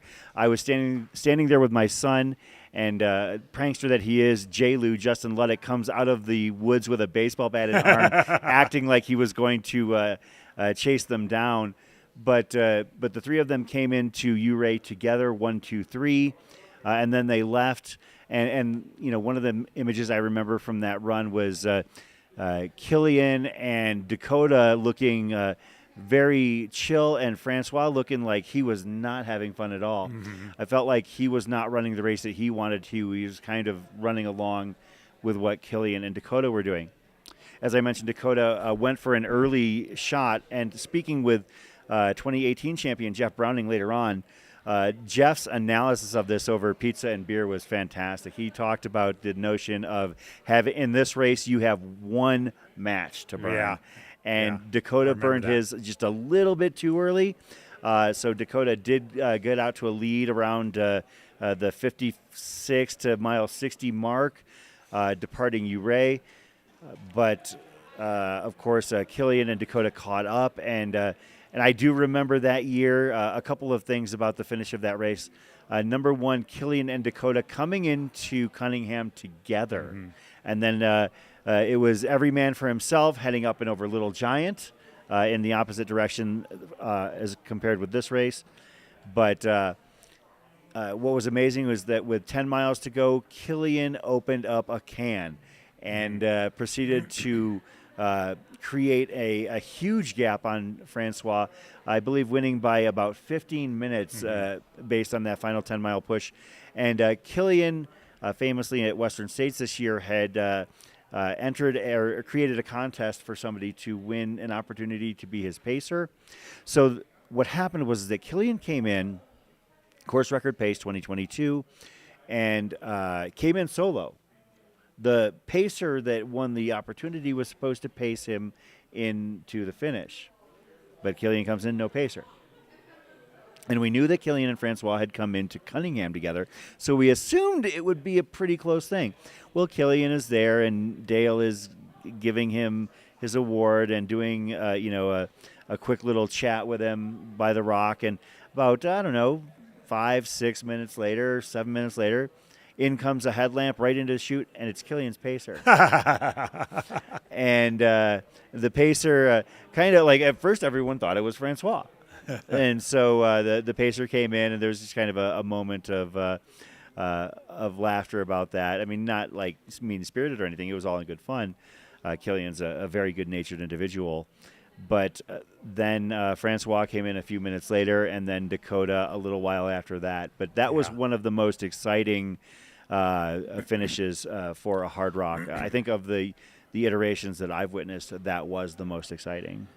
Well, it's interesting you mentioned the crossing Cunningham Creek together because in 2016, I know this is before your time, Killian and Jason Schlarb crossed the creek together, and they ended up finishing together. It was the only case of Hardrock actually ending in a first-place tie.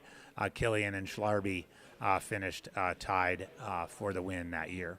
And while there has been a first-place tie, doing some of my research coming into the event, there was a last-place tie. Did you know that? No. So back in 2011, the DFL was shared by Gregory Trapp and Bob Combs. Oh, that's cool. Yeah, so that was a... what was their time? I don't have it in front of me, but I can pull it up really quick. Wonder how close they were to the cutoff. If they were really helping each other out. Probably were. Oh, absolutely. And so I'm thinking we've got a little bit of a lull here. 47-40. 47-40, so a little bit of time. I do have, I have some info. Obviously everybody knows who the men's and women's winners are year in, year out. I did a little bit of DFL digging. So, I went as far back as 2003, which was the year after, I believe it was fires in 2002. Yeah, lots of fires canceled the race. I was going to bust out some names on you that were coming up to finish the run. Just real quick, Penny Sure. Williams, yes, Lee Connor did finish about 40 minutes ago. Yeah. Yep. Looked very good doing it. Finished alongside another runner. That was, who was that? I think it was Edward Sandor. Yes, Yeah. Sandor. That is Yeah. correct. Yeah. And Sandor probably had about a foot on her. He was much taller. Yep. Some names that are have been DFL over the years. I actually do believe we have one of our previous DFLs in the run still this year, unless I missed a withdrawal. But Might be talking about Terry Miller or Nathan Rhodes. Terry Miller, yeah. Well, Terry Miller was I it. think has been a DFL before. Yeah, Terry Miller was Yeah. the DFL in 2021. And he's our most recent. He's our first runner that we're waiting to come into Putnam. He left KT shortly after midnight, so he's going on 3 hours and 15 minutes to clamber up and over Grand Swamp.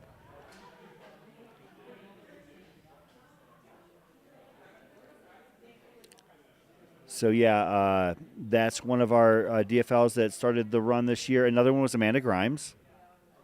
Unfortunately, Amanda's day drew to a close, and she was not able to complete it. But as a four-time finisher in her experiences, she probably knows that she'll be back soon enough. Mm-hmm. Mm-hmm. Of course, her husband, Billy, was a first-time finisher last year. Yep. And, we got to interview them last year, had a great conversation with them. And, what happens if the two of them get in the same year? Yeah, I don't know. That's a good question. I mean, would they have? I mean, I guess pacer duties could technically be taken care of right there. Yeah, I know Megan Hicks and Brian Powell. The few years they've both gotten in, they've just sort of picked one to run it. They try. They can't really do both of them running it the same year. Well, somebody had to be taking care of things in I Run Far. Someone has to take care of the business at I Run Far. Absolutely. There's only one two-time DFL that I had seen in my research. Margaret Heaphy? Oh, I've heard that name. Yeah. Margaret Heapy, a two-time DFL, the first time in 2004 and once again in 2009. I'll give you some names and see. I mean, I know some of them you'll recognize for sure, but let's see. Eric Pence, Peter Lawson, the aforementioned Terry Miller, Andrew Hewat, Robert Andrulis. Of course, Mongo, I know Robert. Mongo, we both know him. Kristen Kern, Bogi Dumitriescu, Amanda Grimes, Claire Kettler, Deb Perro, Jennifer Roach, Allie Wood, Lonnie Vaught, John DeWalt. Yep, there you go. Built Richard tough. Hayes, Margaret Heapy, and Hans-Dieter Weishar. Hans-Dieter Weishar. Hans-Dieter Weishar. By the way, we were talking about the Andrew first person Barney. ever disqualified from Javelin 100. Yeah, for throwing a banana peel on the ground. And refusing to pick it up. Yeah. That has become the Wilt Chamberlain 100-point game of our sport, Yes, where indeed, yeah. I can tell you how many people have told me that they were there firsthand, and I didn't realize that the Javelin 100 had 17,000 people in attendance that year. And no, that was before Javelina became the thing that it is now. Yeah. But Hans Dieter was one of the founders of the Rocky Mountain Slam. We were talking about that a little bit when Andrew Barney finished. A collection of races in the Rocky Mountains that make up Grand Slam. Hardrock has been part of the Rocky Mountain Slam for a long, long time. It's now no longer a required race. The only required race is a Wasatch 100, which is the final race of the series. Yeah, there have been some modifying and morphing iterations of the Rocky Mountain Otherwise Slam. it's now kind of a multiple choice of about 7 races. The Bear and High Lonesome and now Crazy Mountain with Wasatch at the end. Yeah, actually, I think there's even a few more here. Let me see if I can pull it up really quick. There's a handful for sure. Yeah, so let's see. Oh, actually, no. The mandatory race is now the Bear. Oh, okay. Okay, so Scout Mountain, Bighorn, Hardrock, Leadville, Wasatch, Ouray, Wyoming Range are all the optional ones. Okay, and you do 3 of those, and then you have to do the Bear. Yeah. All right. Well, Andrew Barney's done a bunch of Rocky Mountain Slams. Yeah. Yeah. Of course, I believe that heading into this year, Hardrock had, I think it was 1,010 finishers, unique finishers to the run. So we are just over the 1,000 finisher mark in Hardrock history. And over 3,000 people applied back in December. The lucky 145 made it. And one auto bid. And now we've got, of course, 20 or so runners left out on the course. Unlike other events who have lotteries, there are only 2 potential auto bids into Hardrock. And that is for those the prior winners the year before. Immediately prior year's winner is each of those are offered an entry. Of course, last year's winners were Ludo Pomeray and Courtney DeWalter. Ludo accepted. Courtney did not. Mm-hmm. But I assume it's only a matter of time before 3-time successive winner Courtney DeWalter is back in this event. Yeah, yeah. I could see it maybe being 2027 because now that her previous course record has been eclipsed, maybe she's going to want to come back and try and claim that. Well, and she's coming to Cocodona next year, 2026 Cocodona. That's right. Which, I mean, it's 2 months away from Hardrock, but I think that's going to be a focus after she had to withdraw this year at Cocodona up at Mingus Mountain Camp with what she called a total body shutdown. And having been up there in those conditions, it was definitely conducive to such a shutdown, I can attest. We have a finisher on Snowden approaching the finish line. And we're likely to have a steady stream of them for the next 2 hours and 40 minutes or so. I know we've had a little bit of a hiatus here, giving Chris and I a chance to chat, get caught up. I believe that this is going to be Could be Brian Melia, could be Hai Chan, could be Frank Hughes, Jackie Frisch. My bet is on Brian Melia. From Grange over Sands, Great Britain, 60 years old. Okay, so I was actually I guess I didn't catch that there was a runner from the UK here because I saw the UK flag as part of the flag collection up, and I was like, oh, is there a runner from the UK? I ran into Brian on the streets of Silverton yesterday, as it often happens here at Hardrock. Brian finishing Hardrock for the first time. A lot of big mountain running in his Almost got resume. the bib number there. Brian's 177. Frank is 153. Jackie is 19. Let's see. This could be two runners. Could be two runners. And we've got a finisher, 45-23. I think that's Brian. Amelia, give it a kiss. There you go. He Upper paused center. for a moment.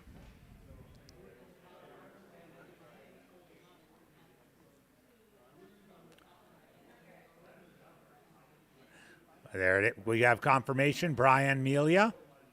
I think we're pronouncing that correctly. Yep, 60 years old. Brian done a lot of, as we mentioned, a lot of mountain running. Swiss Alps 100 last year. Eiger Ultra Trail in 2019. Andorra in 2018. Madeira Island multiple times as well. Last ultra that he did in the States was Run Rabbit Run back in 2016, making his return to Colorado to play in the San Juans this time. Has finishes at Tour de Jante, multiple UTMB finishes. Finished the Dragon's Back race. Oh, wow. 315K, a race I am familiar with because my coach Pete Mortimer has finished that event before. But congratulations, Brian, on your inaugural Hardrock finish. First and only UK finisher? I believe so Scroll this through year, real yeah. quick. Oh, no. Colin Thornton, Largs, Great Britain, Oh, back in 30th place. So second UK finisher. I might have been taking a nap at that point. Colin got it done. Nicely done. Just under 36 hours.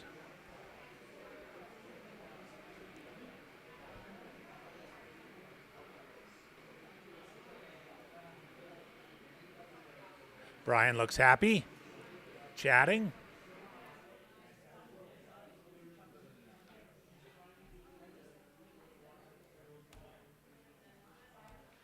Thank you all for joining us in the chat.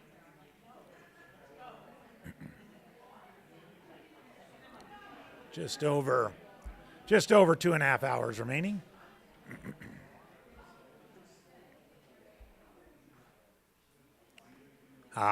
Look at that.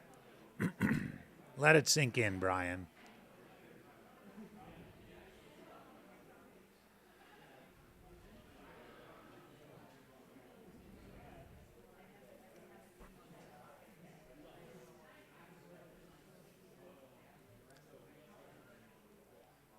Jackie Frisch, who might be coming in shortly, is a local from Uray and would be the 14th female finisher. Hey Chan, who I mentioned earlier, a friend of Luke Nelson's out of Pocatello, Idaho, on the way. And Sarah Lavender Smith, talked about her. She has crossed the creek and is making her way on Shrine of the Mines Road. And right behind her from Tennessee, Matt Hawkins, the Hawk.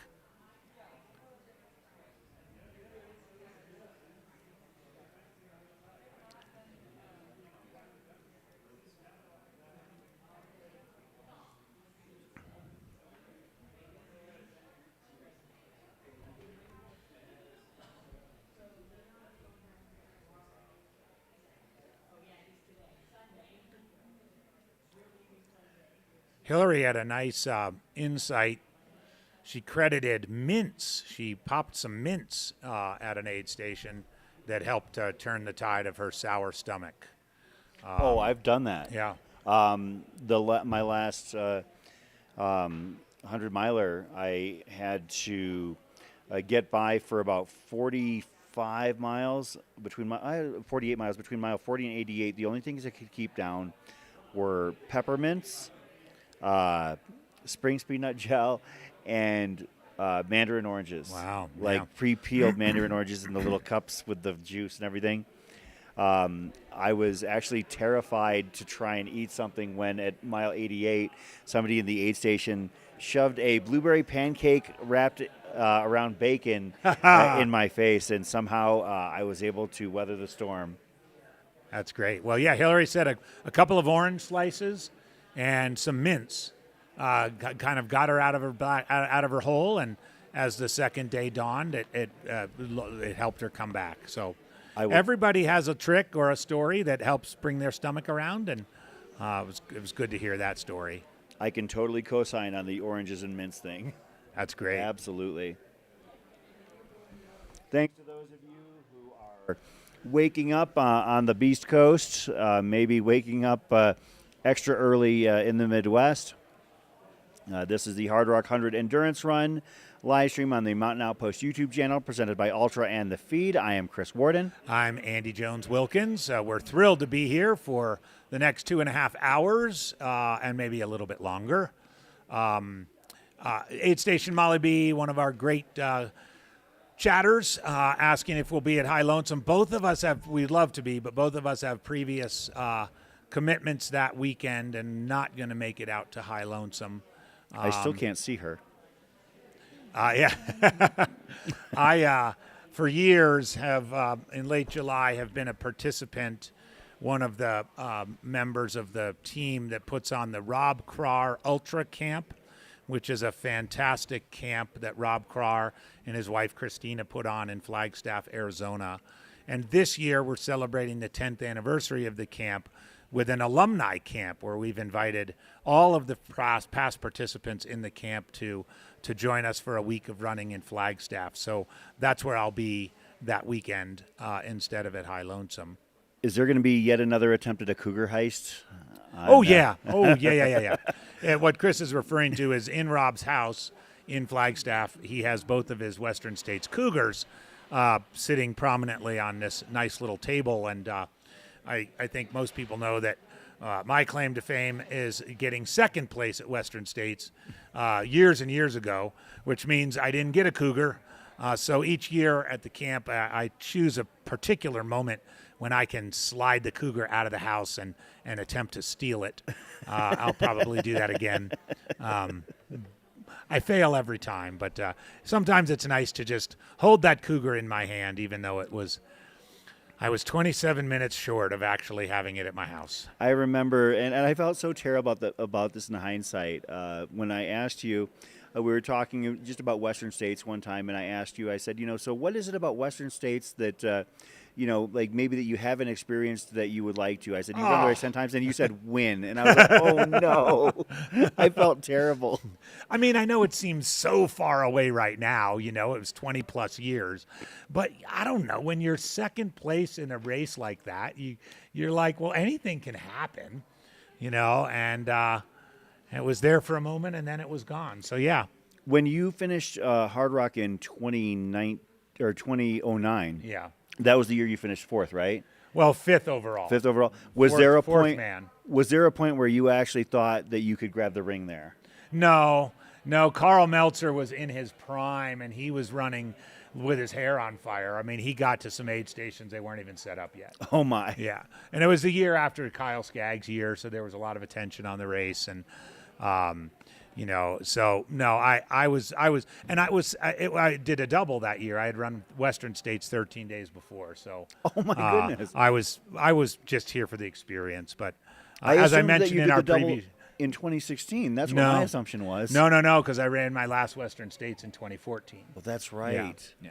Sorry, I didn't mean to interrupt you. But there, no, but I did like my claim to fame. Jared Campbell is an idol of mine, a 3-time Barkley finisher, 10-time Hardrock finisher, and the only time I ever finished ahead of him in a race, and it was barely ahead of him, was in the 2009 Hardrock. So I'm sure he doesn't care, but it matters to me.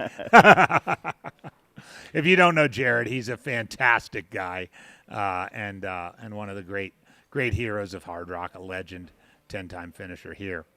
It's the amazing thing about an event such as Hardrock, where we are in the 30th running, as we are about 2.5 hours away from the final bell here for these remaining runners, is that in a run such as this, where it has such modest beginnings in terms of the participation and profile, it enabled some people to become so intertwined and associated with the event that now, this 30 some odd years later, these people have, to some of us, become legends. Like, for instance, when you talk about, maybe there are people out there that are not familiar with Hardrock, but you think of, names like, for instance, I wasn't familiar with David Horton 5 years ago, and I knew a little bit about the Trujillo brothers, in passing. I had heard of Betsy Nye and Betsy Kallmeyer, but I didn't really have any sort of association specifically. But now, coming up here and becoming a student of this event, you really look back and, like, for instance, when they do the veterans panel during Camp Hardrock and getting to see these runners, when you see, Howie Stern, Kirk Apt, Robert Andrulis, Blake Wood, Chris Twiggs all sitting in a circle, and there's like 120 Hardrock finishes amongst the panel, and it's like, wow, that's like, if you think about it, that's a whole year's worth of finishes, and it truly is an amazing event.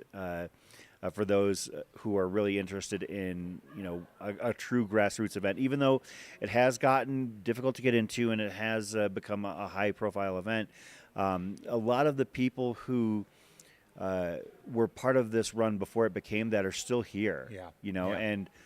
And I know that there's, maybe some people who look at it as with some perception of exclusivity, but when you talk to these people, that's not it at all. It's just simply like, this is something that has become a part of their being, their identity, that, we frankly expect to see all of these people in the San Juans every year, whether they're running or whether they're volunteering or just hanging out and being a fan. I had a moment yesterday. We finished our second shift here in the broadcast, and I walked outside, and there were Kirk Apt, 24-time finisher, and Billy Simpson, 10-time finisher. Billy had just finished a 20-hour shift volunteering at Uray, and Kirk had finished about a 14-mile loop checking the course markers.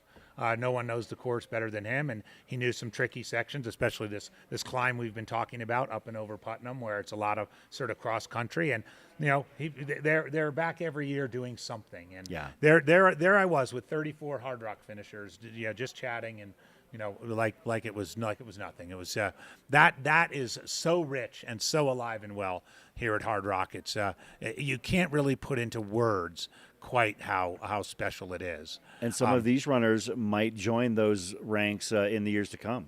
Absolutely. We do have 3 more I wanted to just note through, since we are at that 2.5 hours, 2 hours and 25 minutes to come in from Putnam. Tina Uray, who we saw a lot earlier at Uray, Terry Miller, and Nathan Rhodes. All 3 of them are through Putnam. We're expecting our next finisher here. Our guess here is that it's Hei Chan of Pocatello, Idaho. Chan finished the run in 2022, so with this kiss of the rock, it will become a true hard rocker. Making the turn. Finished in the golden hour in 2022, 47:35:01. He didn't have time for that this year as he knocked off a couple hours. Indeed, he did. By the way, real quick, Ilaria Lancia and Siobhan Pritchard also through Putnam. Good. So they're coming through. They're coming through pretty quickly. They came through together.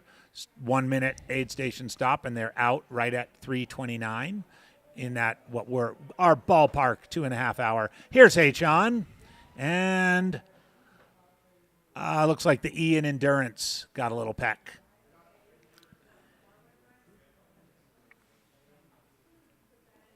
Chan now a true hard rocker.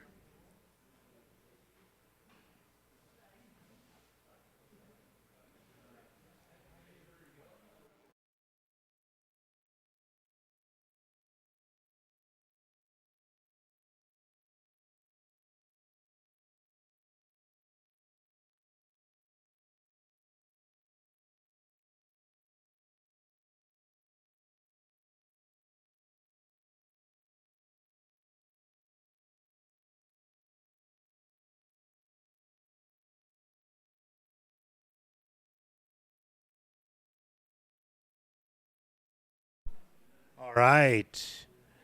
Most recent finisher, Haechan from Pocatello, Idaho. And some more lights coming down Snowden. Oh, or there were lights. We'll keep an eye on that.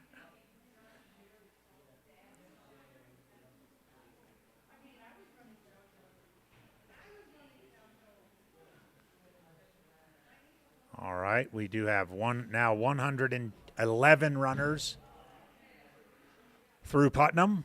Siobhan Pritchard, the most recent from Steamboat Springs, and Ilaria Lancia from Milan, Italy, the final aid station. And closing in on the finish line here is our next finisher. We are, at least I'm under the belief that it is Frank Hughes. French finisher number 9, we're thinking. If we are correct, then yeah, that would be 9 for 9 for French runners this year.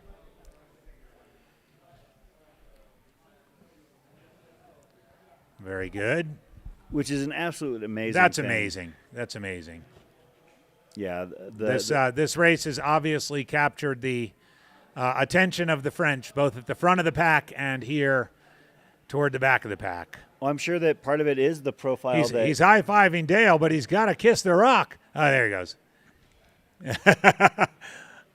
Oh, he's ready. Oh, yeah. I would say that looked like maybe just below the cheek, maybe Just below, edge of yeah, the chin. yeah, definitely got down a little low for that one, and yes, Franck Hughes from Pessac, France. I hope I'm pronouncing that correctly, with the finish.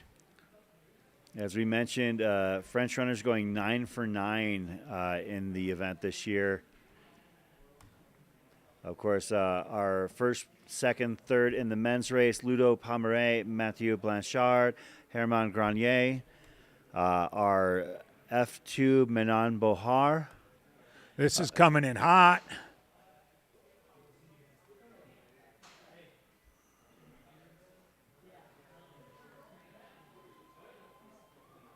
Could be Sarah Lavender Smith. That is a trot right there. Or possibly Jackie Fritsch.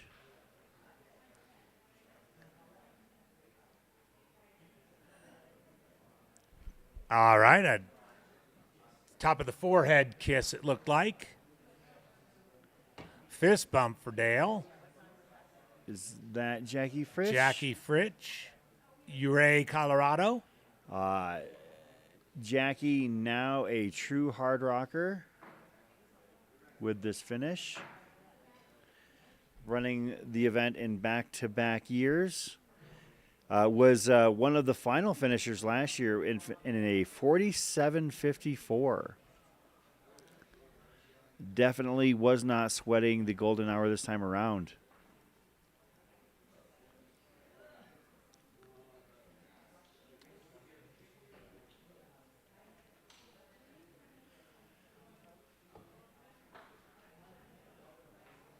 Simon Sandoval from Squamish, BC through Putnam, 3:35, so 2 hours and 25 minutes to get it done. Some nice trail running up in Squamish. Mm-hmm.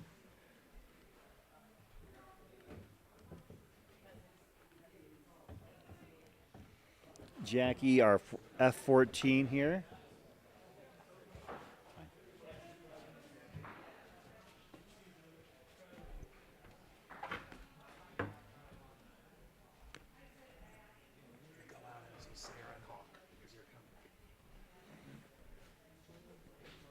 As we have the very special opportunity here at Hardrock to watch the successes of some of our friends and people that we've known in this sport for a long time. AGW and I have been tagging out to go and see some of the people we've been cheering on. I actually stepped away to greet my friend Ellen Silva in on her finish. And AJW is stepped away from the booth to go and meet a couple of runners as well.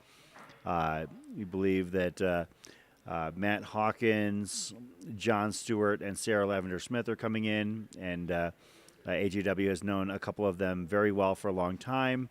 And so it is just me, Chris Warden, flying in the seat for a few minutes. I think I can keep the car on the road. I will do my best. It is not a $1 million highway where there are lots of twists and turns. I just have to keep the wheel moving straight. Yeah. Thanks to everybody joining us here on the Hardrock 100 Endurance Run live stream, sponsored by Altra and the Feed. This is the Altra finish line cam. We will have the Feed Sky Cam out after dawn in the morning. We are 2 hours and, as of the tick of the clock, 2 hours and 16 minutes away from the final cutoff at the finish line here at the Hardrock 100 in Silverton, Colorado. 9,300 feet high, and if you're not careful and if you're not acclimated, it does hit different up here. Make no mistake about that. Previous to Jackie's finish here, I want to shout out our previous finisher, Frank Hughes of France. If my math is correct, that makes it a clean 9 for 9 for French runners here at Hardrock this year. Of course, we mentioned the men's podium sweep, Menon Bohard finishing second in the women's race. So, shout out and hats off to the runners from France who showed up and did some impressive work. But hats off to everybody who came here and did very well. Of course, we've had a fair amount of international runners. We had John Tidd from Spain, Stephanie Case from Canada, Katarina Harmuth, Germany, Colin Thornton from the UK, Matt Meckenstock from Australia, Shinsuke Isomura from Japan, Chen Hui from China. We got an opportunity to interview Chen before the race. I have to admit I was actually nervous about the potential language barrier, but Chen was the most gracious interviewee I've had in a long time. A truly pleasant person to talk to. Francois Cateau from France. Maria Submersion from France as well. Craig Fizzle from Canada. Guillaume Bonnier from France. Brian Milia from Grange over Sands in the UK. Frank Hughes from Pessac, France. I think that's everybody. David Lindy from British Columbia, from Canada. I think that is all of our international runners. Becky Bates from British Columbia. I guess I missed that. Becky Bates, one of my favorite stories of this run. Becky Bates finished Hardrock for the 4th time this year at the age of 63 and finished 7th. Finished 7th. So Becky Bates, as a 4-time finisher, has finished 5th, 5th, 7th, and 7th, and has run all of her Hardrocks since the age of 55.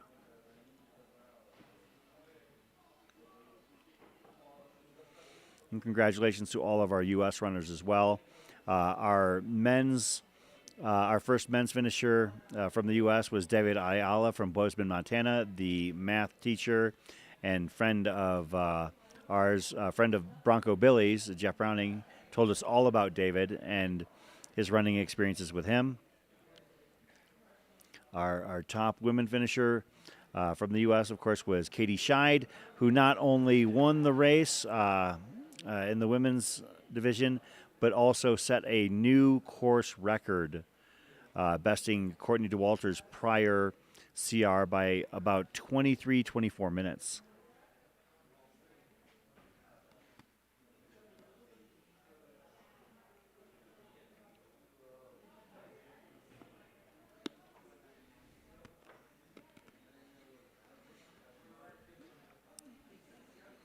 Yeah, we do have a bit of a moment here, but Matt Hawkins, John Stewart, and Sarah Lavender Smith should all be coming in fairly soon. Oh, Matt Hawkins' tracker just moved, and we are expecting him to come off of the Shrine of the Mines road here very shortly.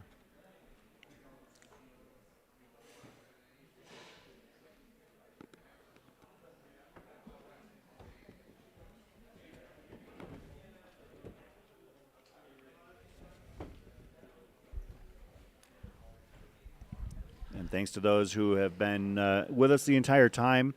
Of course, the first few hours of the event, once the runners went out on their counterclockwise loop, the coverage can be a little bit touch and go in terms of reception, even using, I think it was, last I heard, 15 Starlinks at our disposal, give or take 5. It might have been 20.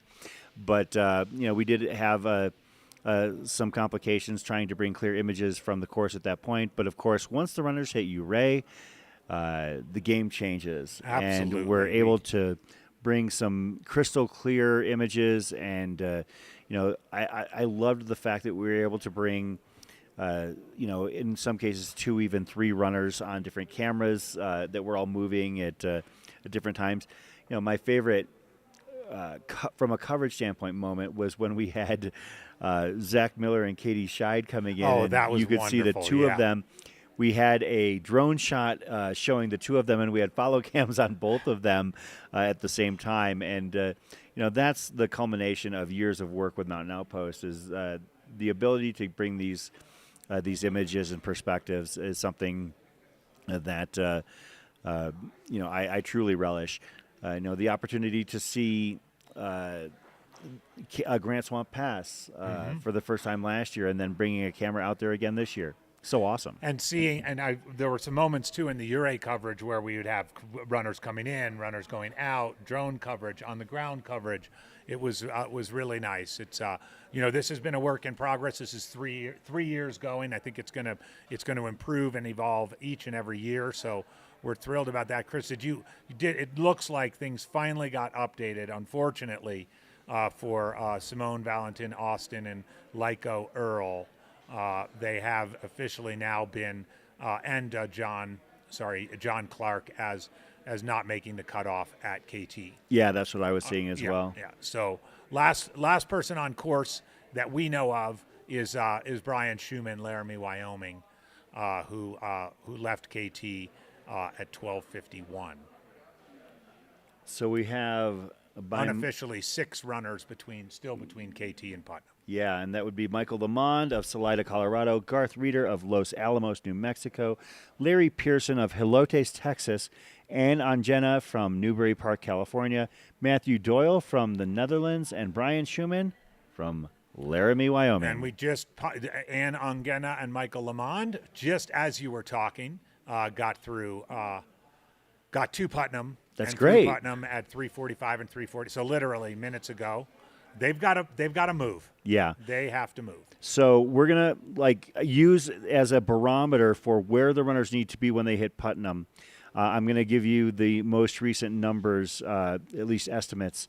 You're talking for our last 4 or 5 finishers. We'll just go by that. The time from Putnam to the finish. You're talking, this is Putnam out. So 116, 216, 213, 202, 158, and 211. Okay. So Well, you're talking 2 hours. So and basically, right now it's 2 hours and 8 minutes until the cutoff. if we are wanting to be optimistic and positive, we want to see these last few runners that have not yet hit Putnam do so before the top of the hour. And even then, they are going to have to press.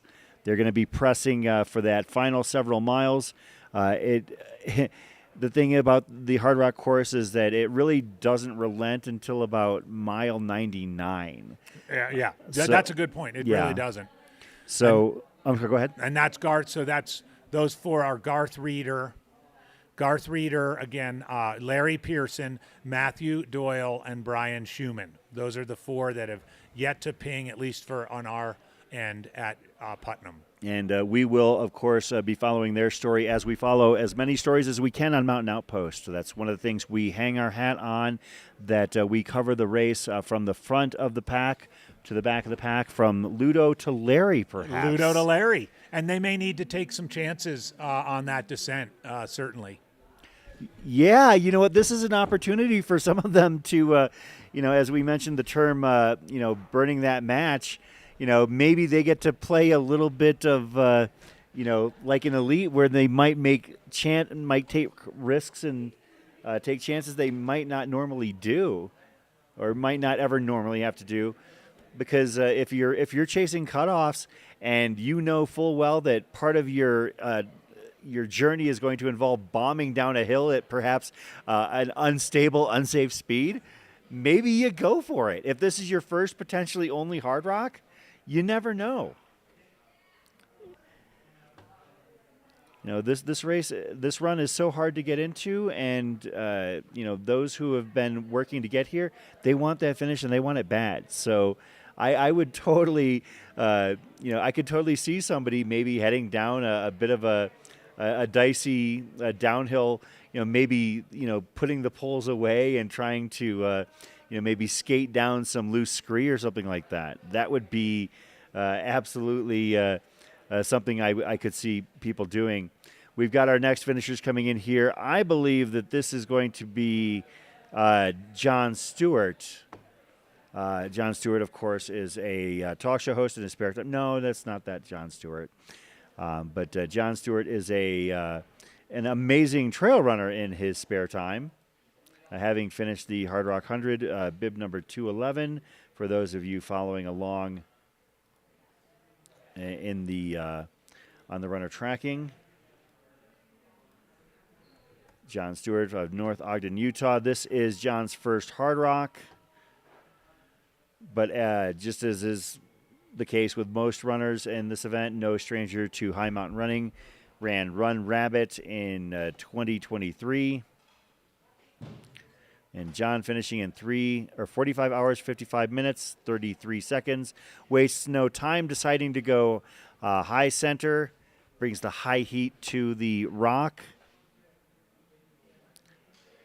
And Jonathan Stewart taking a moment to welcome his kids to the finish line.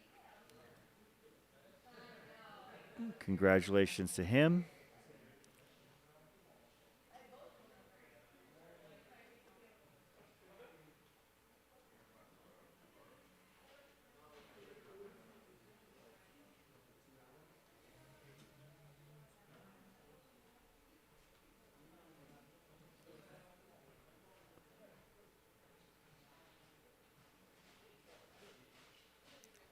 And I still haven't gotten the story on that chair at the finish line. It definitely is a unique chair. You don't get a simple folding chair or a cheap plastic chair. You get basically what amounts to, at this point in the run, a throne.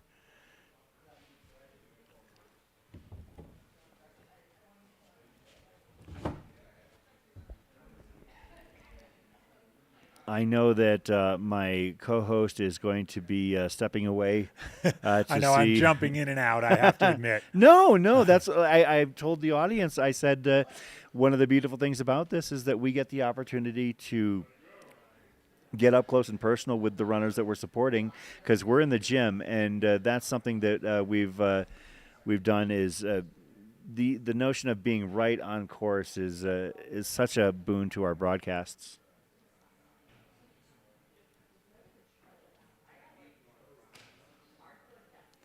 Yeah, Edward, no poles in the dark on Scree would definitely get you down the hill.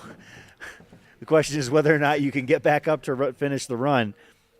But, you want to talk about taking risks and burning matches, that's definitely one way to do it. Well, Sal, thanks for tuning in. We appreciate having you here. Of course, the Hardrock 100 Endurance Run live stream on the Mountain Outpost channel presented by Altra and The Feed. Thanks to, all of the people who made this possible. On the Mountain Outpost end, you've got Jamil Curry, Matt Feldake, Zach Marion, all of our production teams, volunteers, co-hosts and people who just want to see this succeed. On the Hard Rock side, of course, we've got run director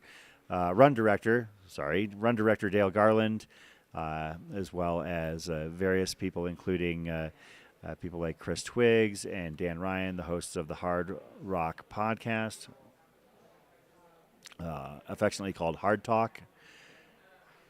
And this is the Hawk, Matt Hawkins, coming in. I expect to see Andy Jones-Wilkins joining him as he draws to a finish here at Hard Rock 2025.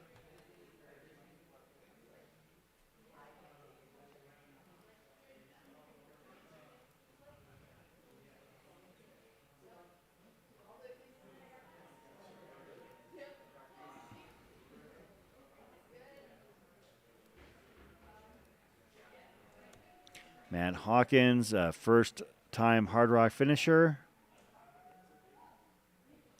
Ran the Bear for his most recent qualifiers. Also a couple of jaunts out to Miwok as well. Ran Tusher's 100K. But right now, Matt Hawkins, a Hard Rock 100 finisher, being greeted by run director Dale Garland. Of course, getting the finisher medal now. Of course, the diploma, as we like to say, will be presented to Matt Hawkins at the ceremony this morning. Later on, it will be on Mountain Outpost at 9 a.m. local time. So you will be able to see all of these runners further recognized by the Hard Rock community. I would expect that Sarah Lavender Smith will be coming in here very soon.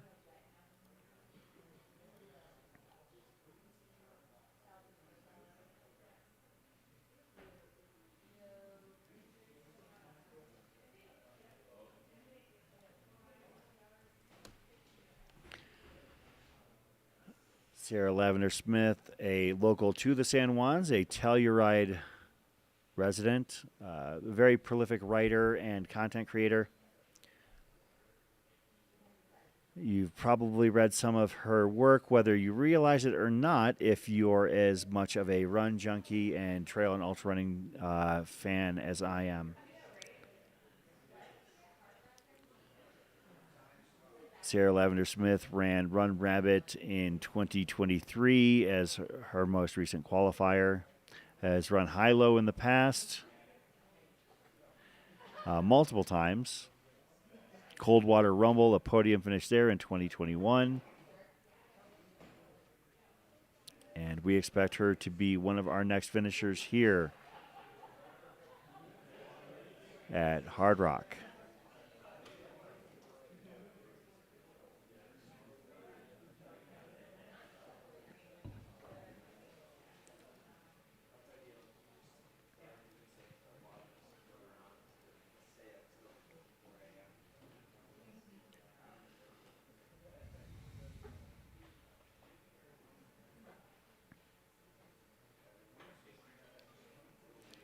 So as the clock has struck 4 a.m., there are 2 hours left.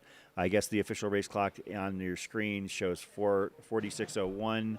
So it's about 4:02 a.m. local time. There is an hour and 58 minutes left in the Hard Rock 100.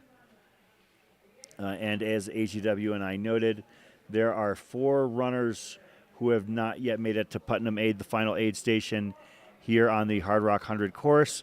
Putnam is at about mile 94.7, mile 95. Those who don't have a check-in, according to our split time, Garth Reeder, Larry Pearson, Matthew Doyle, and Brian Schumann. I'm going to cross-reference that against our map progress following to see if we can determine whether or not those runners perhaps have hit that aid station. I don't think that Brian, Matthew, or Garth have hit that aid station.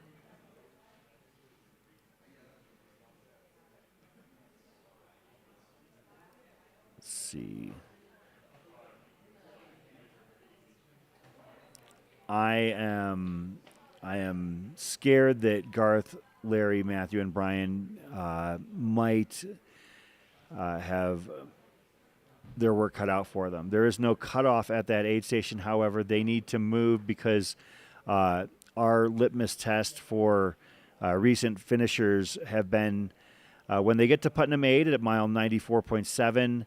It has taken most of the recent finishers a little over 2 hours. I would say between 2:05 and 2:15 is a reasonable finishing segment for these runners. So anything shorter than 2 hours, they are going to have to pick up the pace.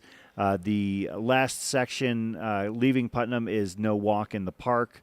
The course does not let up until you cross the road and you cross Mineral Creek, and you've got about a mile and a half left. So Hardrock is relentless for the first 99 or so miles. We are keeping tabs on the back of the pack, though, but those 4 runners I mentioned are going to have to move. Everybody else has reached and departed Putnam Aid. That does not mean anything is promised. However, I do like their chances a lot more. The final couple runners to hit Putnam are Ann Ongena and Michael Lamond. And they each would have about a 2 hour 14 minute to get from Putnam to the finish. That's what about our most recent finishers have been doing, about a 2:10 to 2:20. Coming in now, I do believe we will be seeing Sarah Lavender Smith.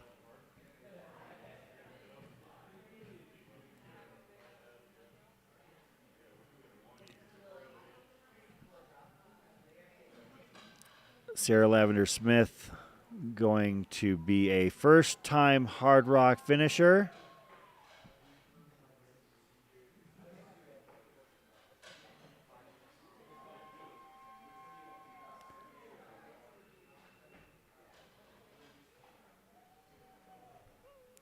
Now, pacers have peeled off, and here she is alone in the finisher's chute and going to have her moment.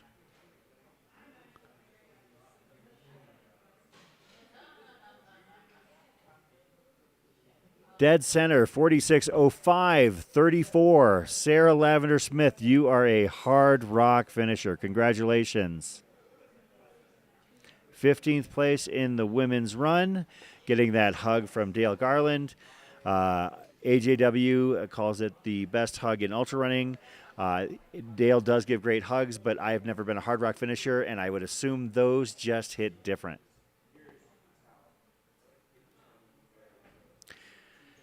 Someone was asking if bringing a crew along is mandatory for runners. The answer is a resounding no. You can go solo and drop bag all you want if you so choose.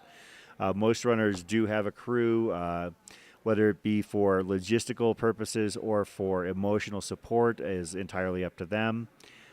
Some runners use pacers, some do not. Most runners have been using pacers. I would venture to guess that more runners go without pacers than without crew. As Sarah is celebrating her Hardrock finish.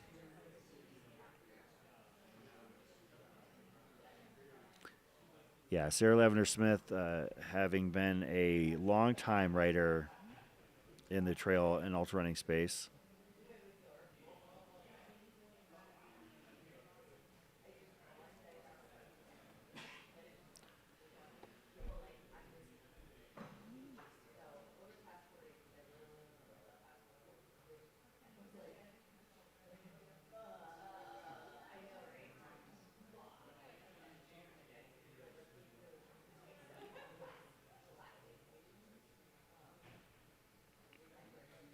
I guess technically that would make Sarah and I co-workers, as we've both been published at Ultra Running Magazine. She more frequently than me by far, but she is a regular contributor to Ultra Running Magazine. I have been asked to write an article or two, and she does a great job with that. And a great job making her way around the San Juans.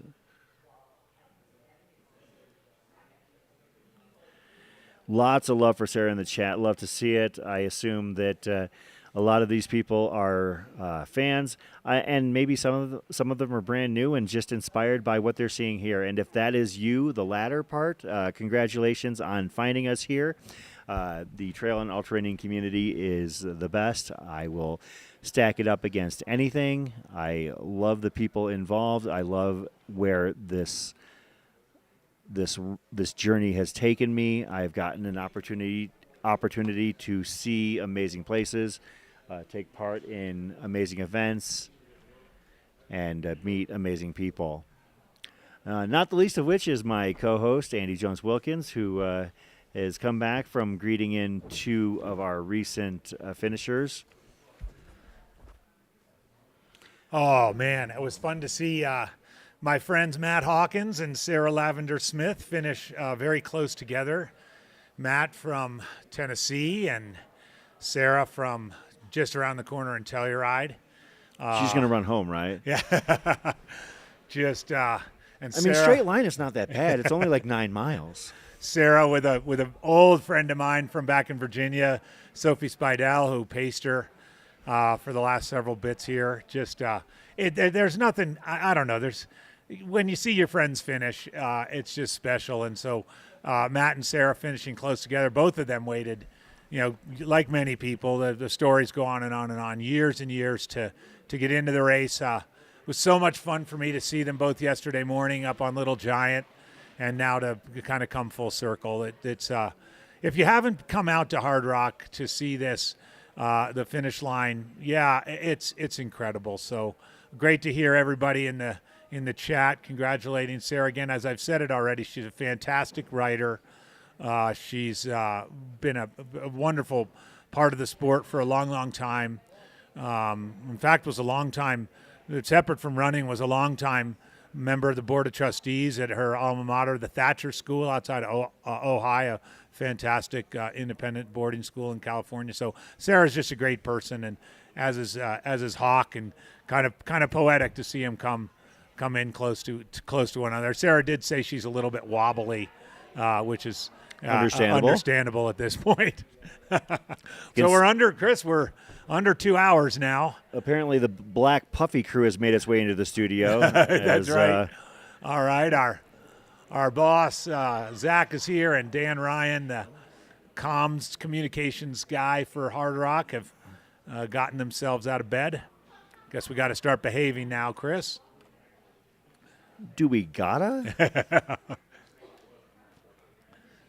As I was telling people while you were out there congratulating Sarah, we are of the mindset that these final runners that have yet to hit Putnam, at last check there were 4 of them. They are fighting an uphill battle from here on out. I would say yes. They are the fearsome foursome, shall we call them? Yes. Michael Lamond, Garth Reeder, Larry Pearson, and Matthew Doyle. 2 hours, 1 hour and 50 minutes. Did you take a peek at, say, for example, what Sarah and Matt did for that split? Both of those splits were over the 2.5 hour mark. Yeah, Sarah took 2:40. Yeah. And Matt took 2:23.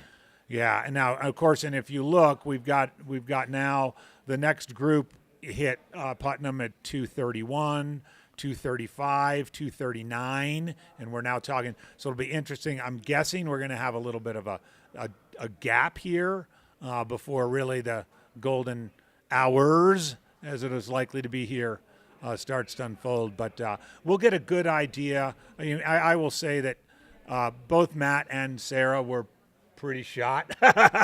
So I have a feeling they didn't take very many chances on that that last section. But certainly Maria, Luke, Josh, Shelby, Dandelion, etc.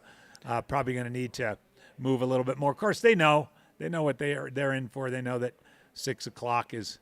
The clock is ticking down. Oh, yeah. I mean, if you were to take, like, an average of, like, quote, number of 100-milers run by the field, I would assume that unless there's some weird, quirky races, I guess, that have really stringent, unusual qualifiers, that Hardrock would have the most or the highest average amongst its competitors in terms of 100-mile finishes.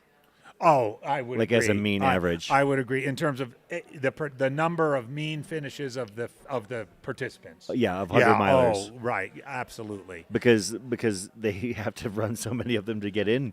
Correct. And you'd have to imagine that these runners that we're talking about right here, it's probably not their first time chasing cutoffs. No. Right? I mean, all of the Hardrock qualifiers have cutoffs tighter. I mean, less than 48. I mean, much less than 48 hours, usually in the 32, 36, 38 hour range. And you know, these are runners that are seasoned and experienced, and we've seen in other races, people can do some unbelievable things under the gun of pressure. I wish right? I could remember the name of the guy who at Run Rabbit. I was thinking the same one.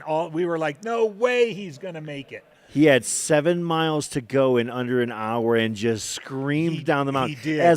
As a cutoff chaser. I will never forget that guy. But you're right. We pretty much were like, well, there's no way this guy is going to. Yeah, we didn't literally say that, but.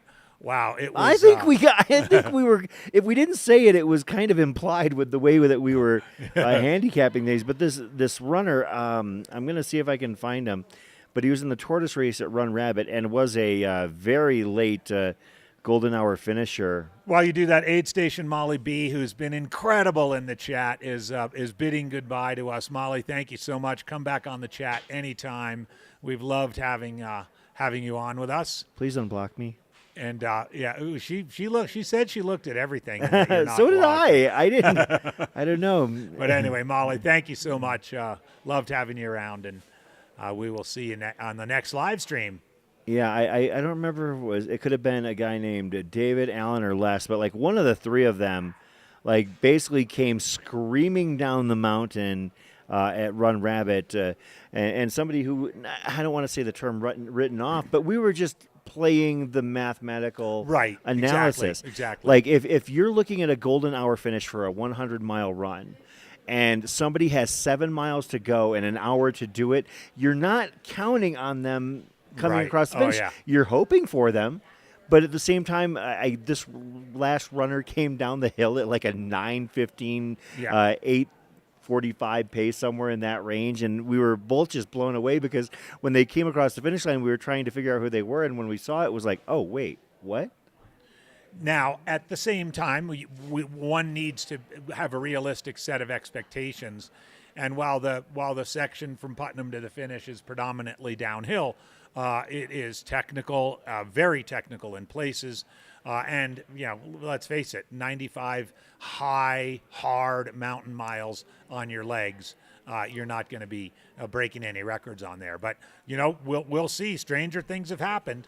I didn't realize Sarah was the 100th finisher. Oh, that's so cool. That's so appropriate. We now have 100 finishers in the house. Sarah Lavin, 99 for Hawk and 100 for Sarah, 15th female finisher. That would be the total number of participants just a few years ago.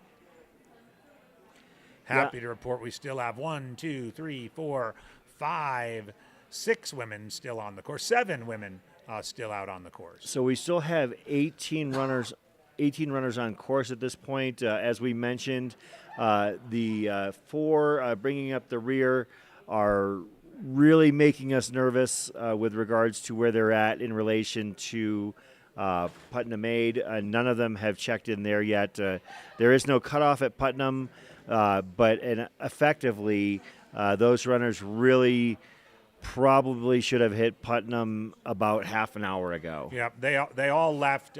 They all left KT 3+ hours ago to begin that final climb up and over Putnam Cataract Ridge, the climb I've been talking about that sometimes people forget as one of the big climbs at the end of the race with 2 false summits. Just talking to Matt about it, it's also a section where route finding's a little bit difficult. It's a lot of kind of wide open tundra area where you've got to look for the reflectors, and they don't mark it very, it's not marked incredibly frequently. It's marked, of course, but it's a big wide open field, and you're kind of going uphill, and you're delirious and tired. So it's tricky. There's nothing's easy about this Hardrock 100, especially the finish. Our last few finishers who have crossed the finish line here in Silverton, for basis of comparison, their last stretch from Putnam to the finish, that would be 240, 223, 206, 216, 213, 212. Right. So what all those have in common is they start with 2. Yes. And we have 1:42 left in the clock. Yeah. And so, well, the last few runners that have actually hit Putnam, the most recent runner to hit Putnam was Michael Lamond, and did so at 3:47. So that would give him 2:13. So that's at least a puncher's chance. Yeah, he's got a puncher's chance. And so I think that my over/under of 16 and a hook for all you gambling types. I think that the under is going to come in here because that's 14 runners that we are waiting that have actually come through Putnam to this point. Yep. Think so. Might be the under. But we do have, we are awaiting runners that hit Putnam at 2:31, 2:35, and 2:39. That's that for them to do it in 2 hours. It's still 15, 20 minutes away. Yeah. So I'm guessing, as I suggested, we're going to have a little bit of a pause before we see Maria Lau, the first ever finisher, potentially from the Philippines, Luke Steens from Belgium, Josh Fuller from Jackson, Wyoming. Calm before the storm, perhaps. That's true. Do we have a Hardrock Chronicles? Are we just doing an ad break? Okay, yeah, let's take a quick ad break, and we will be back in just a few moments here. This is the Hardrock 100 Endurance Run live stream on Mountain Outpost presented by Altra and The Feed. TheFeed.com presents Athletes in the Wild. Of all the wild animals, the athlete is the most ferocious. A high-strung, muscle-clad creature with 2 speeds, feast and nap. These creatures require constant feeding, gels, bars, electrolytes, supplements, protein, and they forage at The Feed, delivered fast like them. Please feed the animals. Shop today and get a free animal bottle at The Feed. Focus. Exhilaration. Euphoria.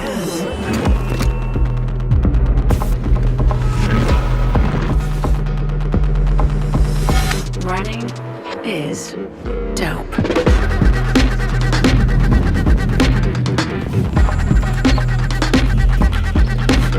Experience a new high.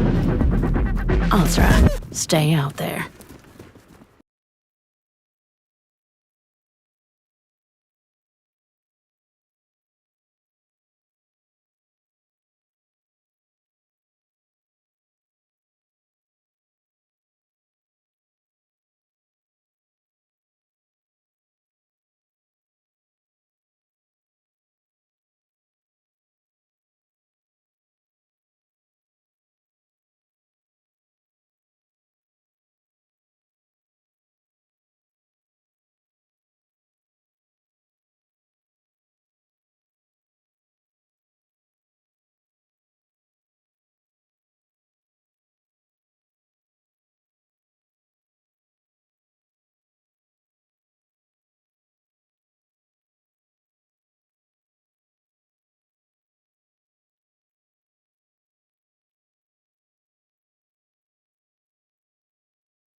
All right, we're back. Chris has stepped out for a bit, but he'll be right back here. This is Andy Jones-Wilkins on the Mountain Outpost YouTube channel. Hardrock 100 coverage from the Silverton High School Gymnasium in Silverton, Colorado. We've got about 1 hour and 37 minutes on the clock here before the finish. 37 minutes until the golden hour officially gets underway. While we took that break, 2 more runners hit Putnam. For those locals and people visiting here in Silverton, it's about time to wake up.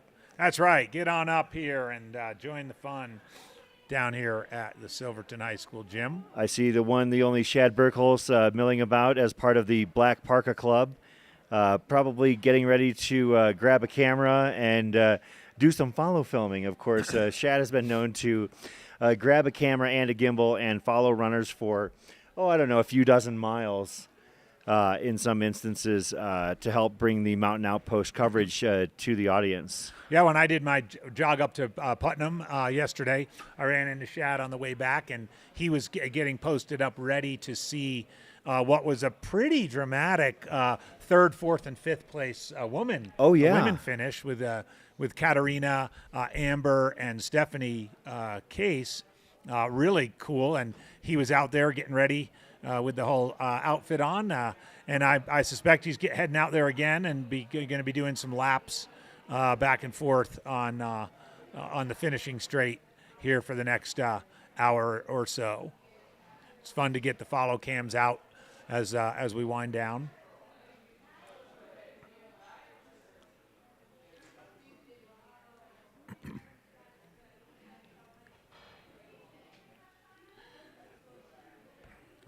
Lots of love in the chat for Sarah. Oh, yeah. For Hawk. Druns Trails, PA, yes, Hillary Yang did finish. In fact, she finished and came up here, did an interview with us along with her pacer, Emily Hawgood. You can check that out on the replay if you'd like. Appreciate them actually letting me duck out towards the end of the interview so I could go and greet my friend Ellen. That was cool. Ellen Silva finishing right behind Hillary. Hillary finished F11 and Ellen F12, just a few minutes apart.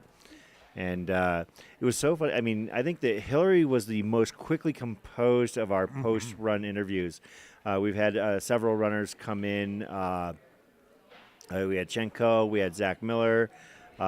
We had our last-minute waitlister Julio come in, but Hillary came in and sat down like you could hardly tell she had just run 100 miles. That was, yeah. And she shared her story of stomach issues that started very early, and much of the first day for her was battling them. And she really almost had an experience, a tale of 2 days, because on day 2 she bounced back, and as Emily said, just kind of rampaged through the field in the last for about the last 20 miles. Yeah, moved up about 6 spots over the last 50 miles. You know, pretty impressive. Sarah Lavender Smith, our last finisher about 20 minutes ago, was our 100th finisher out of Telluride, Colorado, and 15th woman finisher. I would expect our next finisher to be perhaps Josh Fuller or Majo Liao. Yeah, we got some Marja fans in the chat from the Philippines.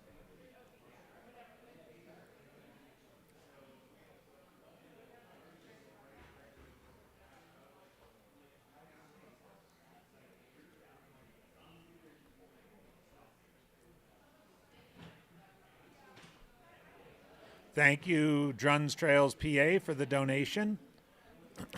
Majo Liao comes from Quezon City in the Philippines. My family actually comes from Bacolod, my mom's side. It's a few islands apart. Nice.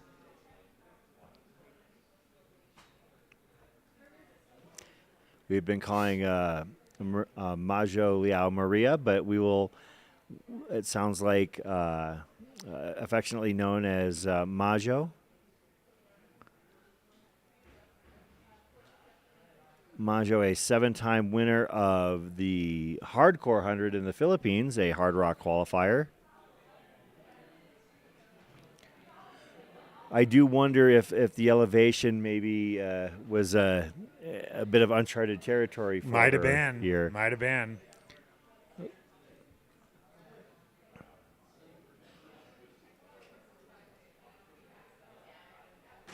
Question earlier in the chat, I wanted to touch on. Person asked if crew was mandatory. By no means, no, it is not.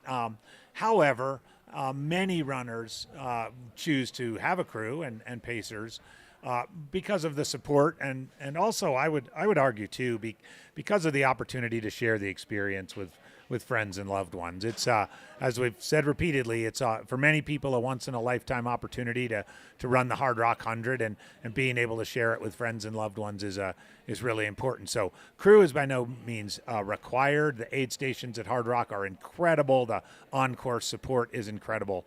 But having a crew does add to the experience for everybody.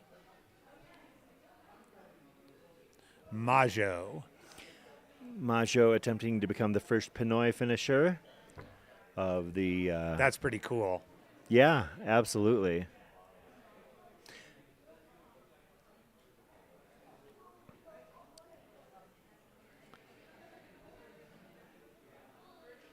And Majo actually moved up in the standings as well. I believe that she had found herself actually around 20th, 21st place for a little while, moving up to, if things hold to where they're at now, will be finishing 16th in her debut Hardrock.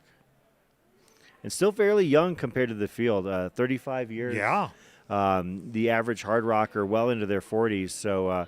hopefully, if she wants to, that Majo will have the opportunity to return and employ what she's learned here in the San Juans. Chris, this is definitely dig deep time for our remaining runners. About 18 of them. This is gut check time. Looking at your watch, checking it, feeling around for your gear, making sure you're staying on top of nutrition. Chatting with your pacer or not. This is, and by the way, for the pacers too, this is crunch time as well. If you're doing your job as a pacer, you're going to hope that you can keep your runner just on autopilot. Your job is to just keep them moving, relentless forward progress.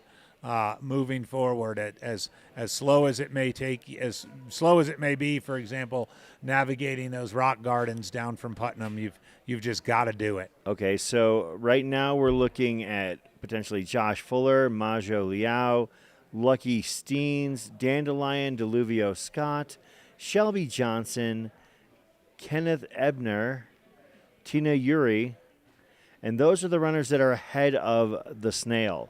For those of you that have seen the tracker, the Snail represents the slowest pace you can run just to meet each cutoff.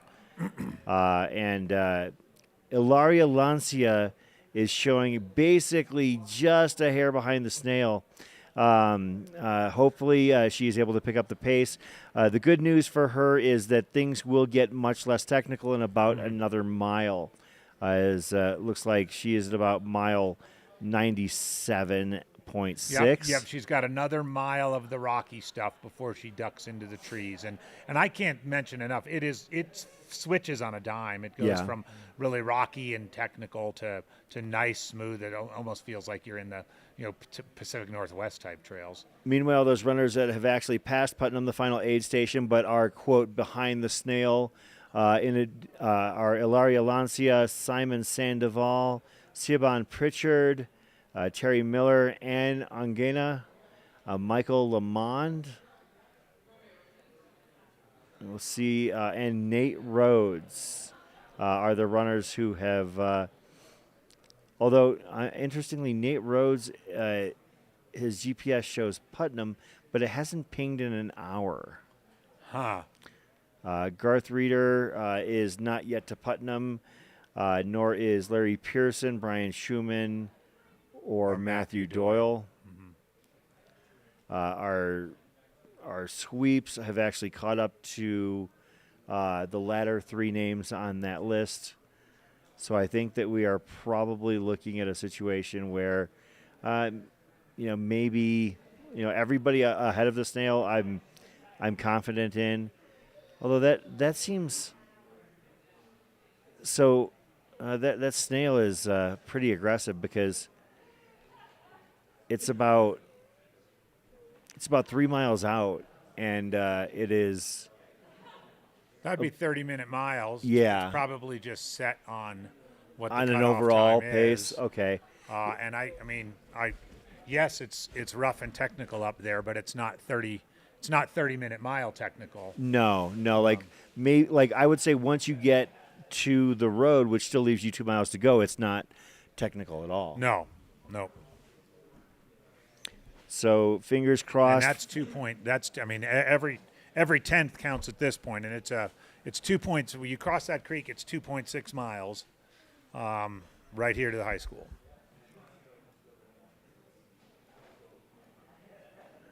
So I do think the gentlemen who have not yet reached Putnam, that it would be a absolutely enormous task to get here. Yeah, I think we're looking at about effectively 14 runners that I think we're still expecting to potentially see. Mm-hmm. And yeah, some of these we just had some big moves from a couple of GPS trackers. Kenneth Ebner, Tina Uri, and Saban Pritchard all moved way ahead of the snail. So hopefully we will all of a sudden snap our fingers and see a lot of these people's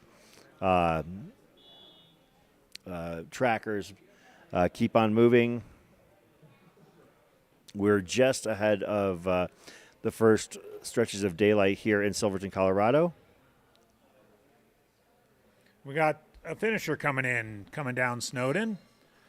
This we would believe is Majo Liao or Josh Fuller, perhaps.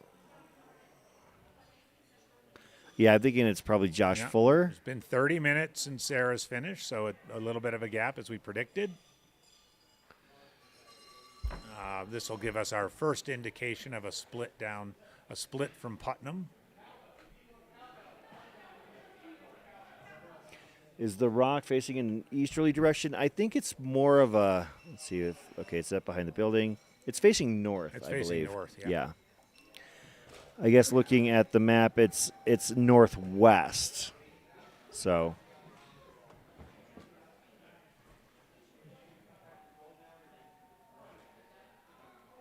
So the sun would be shining on their faces rather than on the rock.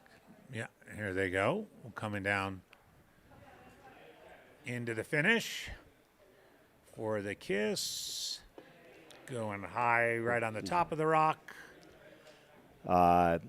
So Luke Steens or Josh Fuller. Josh Fuller, I'm thinking. Yeah, I'm agreeing with you there. 37 years old from Jackson, Wyoming. Bib 142, Josh Fuller. Chris is going to dig into his files. Josh Fuller, a two-time finisher of Hardrock now, having last run it in 2023.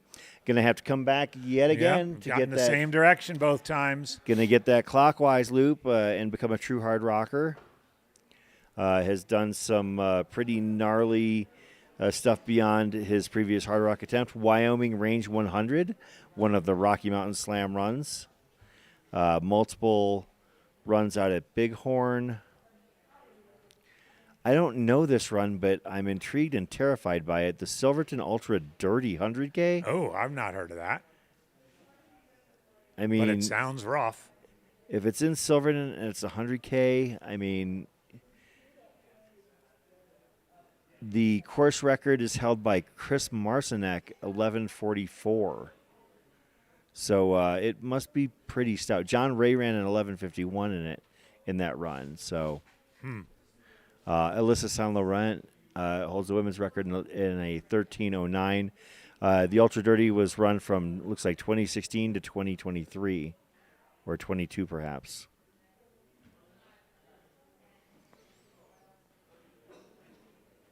But yeah, We Josh expect Fuller, Majo shortly. Majo Liao attempting to become the first Filipino finisher. Philippines represents.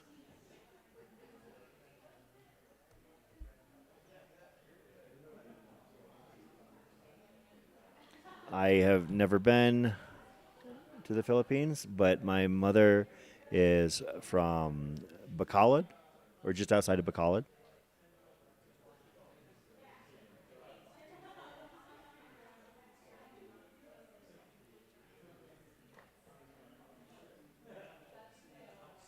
We are looking at our most recent finisher, Josh Fuller from Jackson, Wyoming. Second Hardrock finish, repeating the counterclockwise direction that he did in 2023.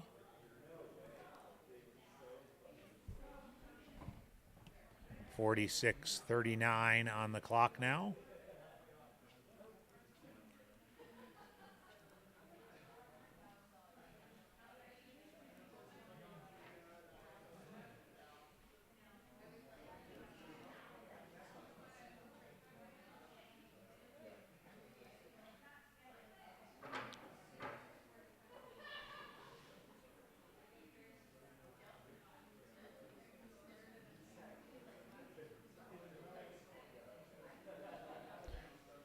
Josh has a little bit of the 1,000-mile stare going. I was just thinking that. Yeah. When you look at his photo in the lower left and you look at him, That's a good point. That's an it's excellent. almost a before and after type deal. Yeah, we should angle the camera so it is side by side at all Yeah. times, the before and after. So that finishing time will be 46:13. 46:36 for Josh. Yeah, he went ahead of a couple runners who left Putnam before him. We would expect to see, as we've been talking about, Majo. So And his time Lucky from Steens. Putnam was an hour 57. Oh, okay. So he's That's moving moving. very well towards the end.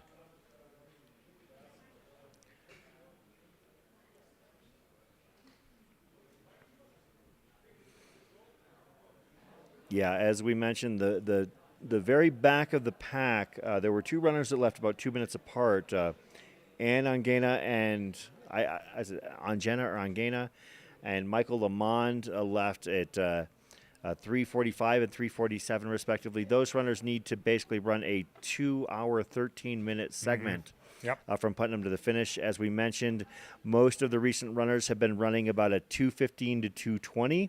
So I think that maybe with that added level of urgency, like if you get to the Mineral Creek crossing, you're gonna throw down with everything you've got. Yeah.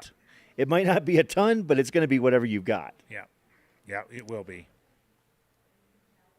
13 runners, unofficially 13 runners in between Putnam and the gym. Sel asks how long it takes to acclimatize to the heights of Hardrock. My personal answer is that you don't, because I mean, while you can acclimatize perhaps to Silverton and it can kind of take some of the edge off at 9,300 feet, the majority of the race takes place above 11,000. Yeah, I think conventional wisdom, though, is 3 weeks. If you can manage to get out here and spend 3 weeks, It helps. It Absolutely. does help. Yeah, but certainly once you're up over 12,000, no matter who you are, if you're coming from lower, it's going to take longer to acclimatize, and you're going to be feeling it. Yeah, and you never know. Like, for instance, there have been times where I've gotten to town and the first thing we've done the next morning is hike Ice Lake or, and I've felt fine. Then there have been other times where I'll be in town and walking from, wherever I'm staying to grab a burger, and all of a sudden I'm gasping for air. Yeah. Yep. You just never know how that high elevation is going to hit you because, I think that maybe those of us that play out here in the Rockies might take it for granted because, like what to you, AJW, for instance, let's ask you right now, what do you think of as high altitude? For me, it's kind of 10,000's the magic number. See, and that's what I would say as well. But when we think about it, if you're coming from, 85% of the country, at least where the audience would be, anything above 3,000 might be caught. Like, you talk about, back, I remember NBA players when they got sent to Denver, having trouble dealing with 5,200, 5,300 feet elevation. Yeah. And meanwhile, we're talking about 10,000 feet as our barometer there. It's pretty amazing. Maybe it's because we spend so much time in Flagstaff at 7,500 feet. Yeah, I guess I would think of that altitude between, say, 4 and 10. It's not nothing, but it's not to me high altitude. That's fair. It doesn't have that you get dizzy and lightheaded when you stand up from a chair. Oh yeah, whereas that definitely happens at 10,000 and above. And it depends on how long you spend up at the high elevation as well. Like for instance, if you're spending a fair amount of time at 10,000 feet, it might not be that bad. One year during the Kendall Mountain Run, I was volunteering at Top Kendall Mountain, and I was up there for 4 hours. By the end of it, I was not in good shape. Yeah, and the exposure is definitely a thing. Sustained amount of time at altitude, even if you're just like you were doing, volunteering, doing stuff. Yeah, I was filming, and at 13,000 feet to be up there for 3 or 4 hours can definitely take its toll. There's a wear and tear there. We've got a finisher making their way down Snowden, which is good, as we're about 15 minutes, just about 15 minutes away from the golden hour. That last hour of the event, between hour 47 and 48. Looks like we're still of the mindset that it could be Majo Liao of Quezon City, the Philippines.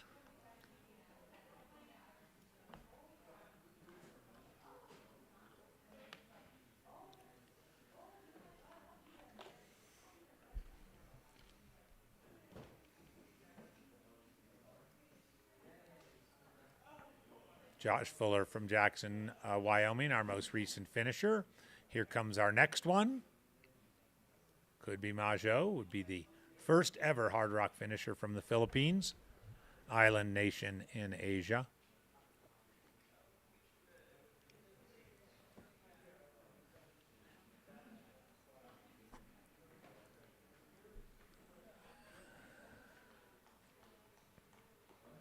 Making the turn. This is great. A few minutes ahead of the golden hour here. Yeah, this is good. Majo Liao is a teacher in the Philippines. Quezon City, Philippines. What a thrill for her. Her running idol is Scott Jurek. Oh, that's cool. Somebody you are familiar with. Yeah. And just upper left for the kiss for Majau. 46-46. And the best hug in ultra running from Dale Garland, the run director.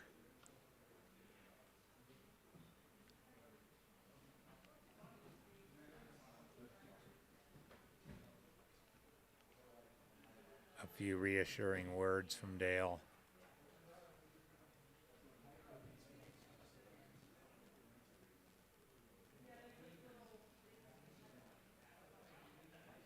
Our 102nd finisher now.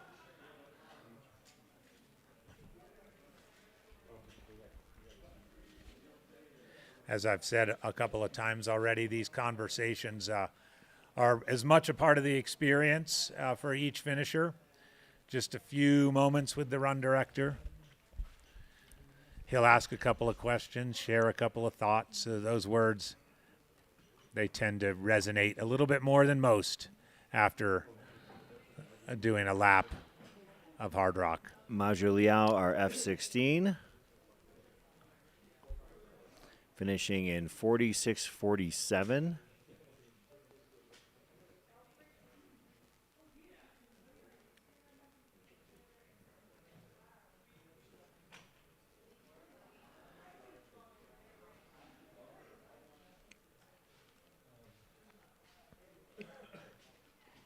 Shout out to our production team, making sure we get these great emotional Yeah, really, images. really great shots here at the finish.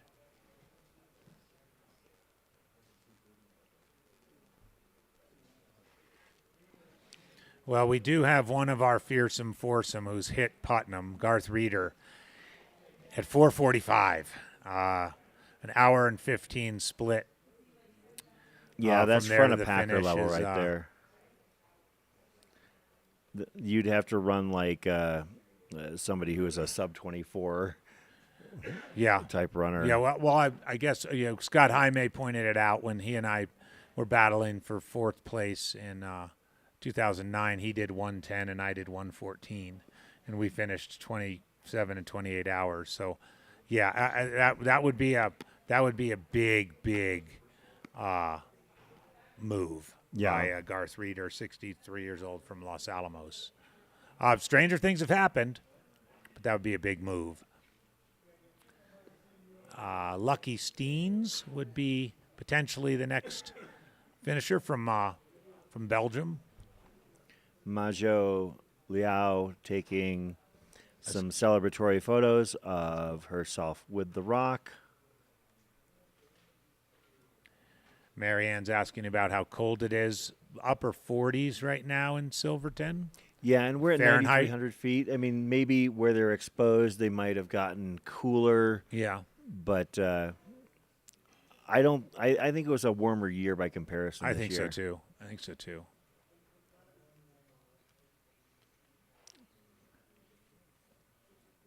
Somebody smarter than me could translate it to Celsius. Of course, it's still puffy weather. Okay, you can actually see the temperatures in the lower left-hand corner around the areas. Oh, yeah. Looks There we like Telluride and Ouray just before sunrise, about 52, 54 degrees.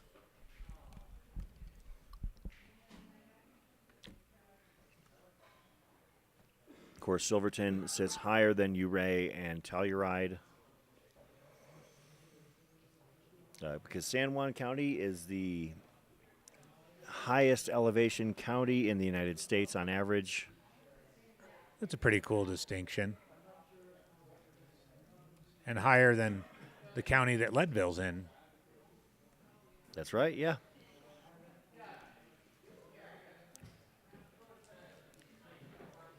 The mean elevation of San Juan County is 11,240 feet.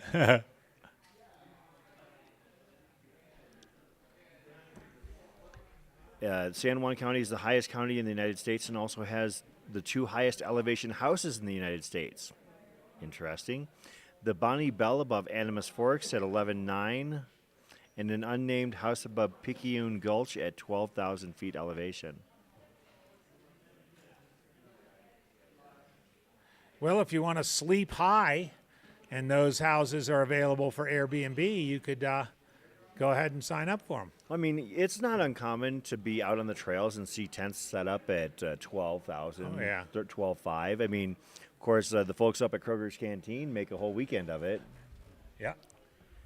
And that sits at what, 13, like 13.3, 13.4? 13, yeah, not exactly sure. After in the 13s. Yeah. Maybe 13.2. Next finisher from Melbourne. No, sorry, Kyla. I think I said next finisher likely from Belgium. Belgium. Perhaps. He's next on the list at least. And I agree, SL hit that 115 does seem as optimistic as we want to be.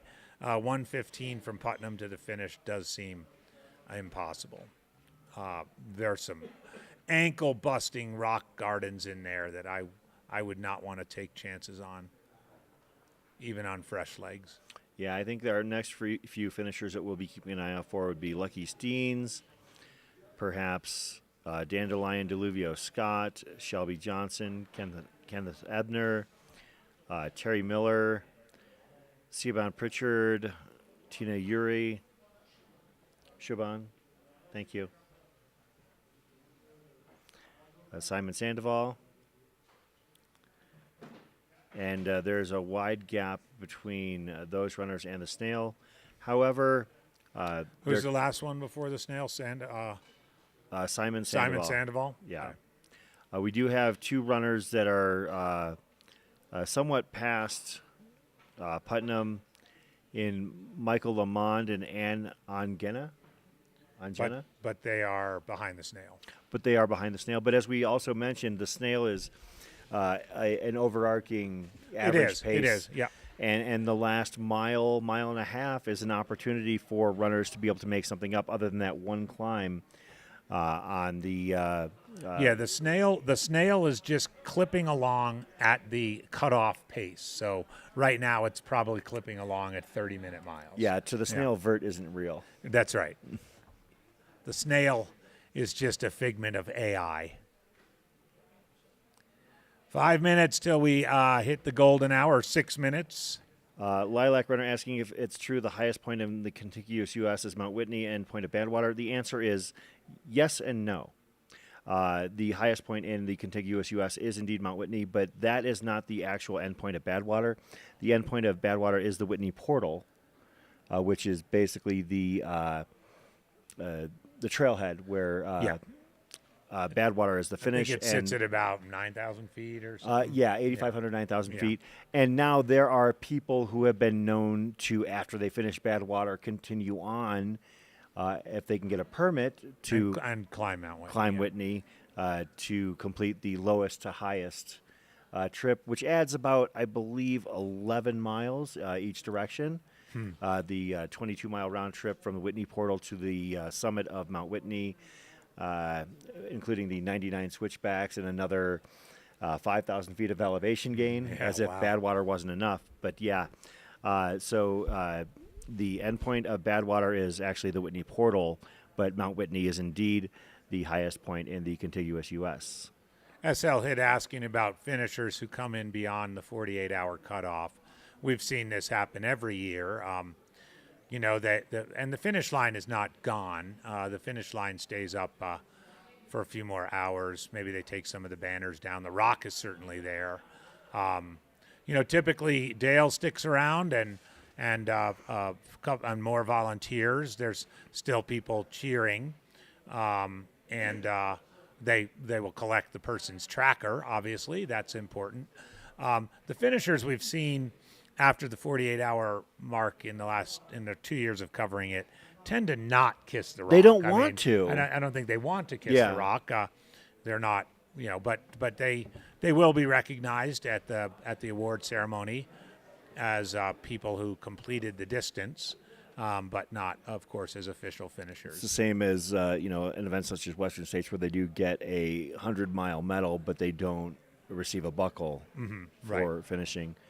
And that's one of the things that is kind of cool, because when a runner finishes a 100-mile run and they do so after the cutoff, and it's always a matter of moments. I mean, you're talking, even if somebody finishes, 20 minutes after a cutoff, that's still only 12 seconds per mile. I mean, you're talking about such a narrow margin that you're just gutted for them. And I think that there's been and you can tell me whether or not this is something that is a more recent phenomenon or not, but there's been an effort to acknowledge those efforts even if they don't get credit for a finish. That's been a long-standing tradition at Western States, where at least at the award ceremony, right at the beginning, typically the non-official finishers who completed the distance are recognized. I think the celebration of those people has certainly increased in recent years. We are, I would assume, seeing Lucky Steens here fairly soon. We did SL Hit also. We did a couple other interviews. We did Zach Miller. Brett and Jeff also interviewed David Ayala, and fourth Michael place Wardian. finisher, and Michael Wardian. Always a good interview. We also had, who else? We had Hillary Yang. We've talked about her already. Who else is on the interview list? You could rewind and check out some of those. We also interviewed Julio Palma, who was so last runner pulled off the wait list. Yeah, pulled off the wait list roughly 10 minutes before the start of the run. Mm-hmm. That was cool. That was really cool.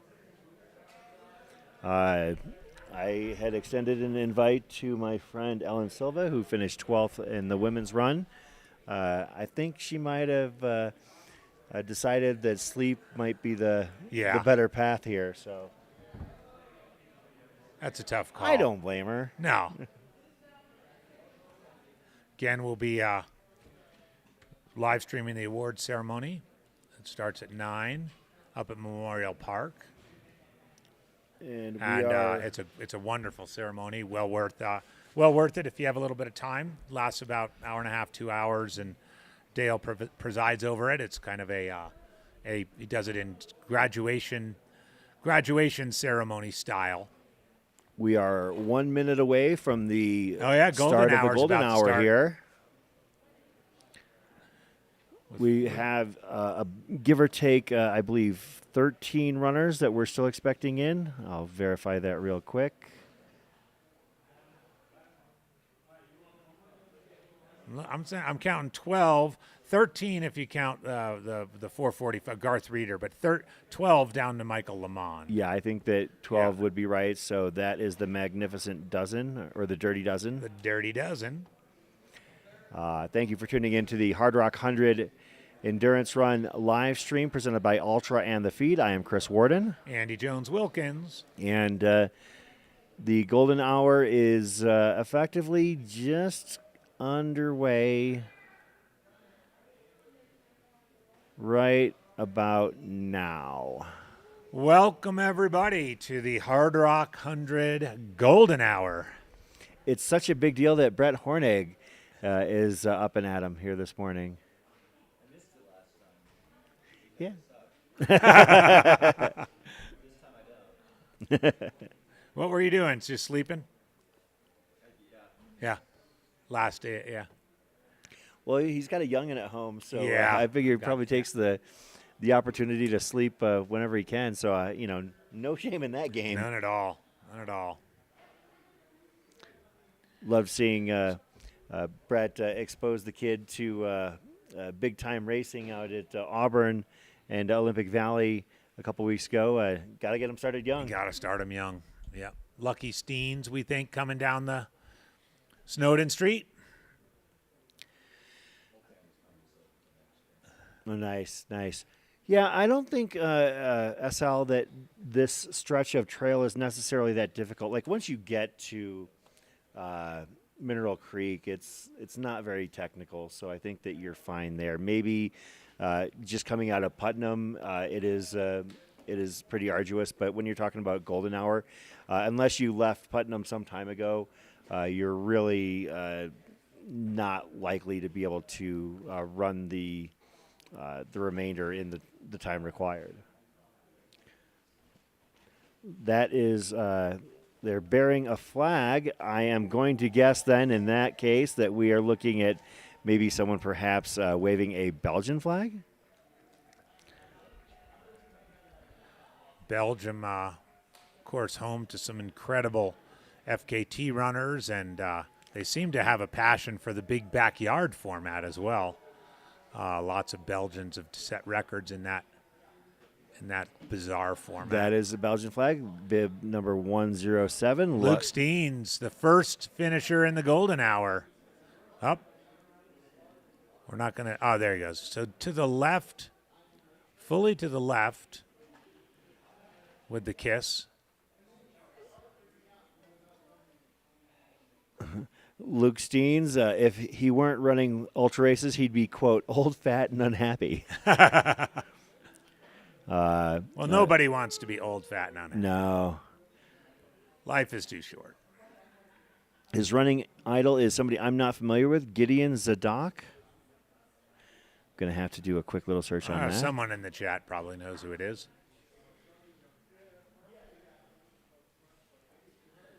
All right, golden hour. Here we are. First golden hour finisher is in. Love to hear where all of you are chiming in from while we greet our next finisher. I'd love to just put in the chat where you're watching from. give you a greeting. This might be. And if you're looking for any runner in particular, please let us know. I'm thinking this could be Dandelion Deluvio Scott, somebody we've seen on our live streams before. Absolutely, yeah. We've seen Dandelion at Run Rabbit. From the best names in ultra running department.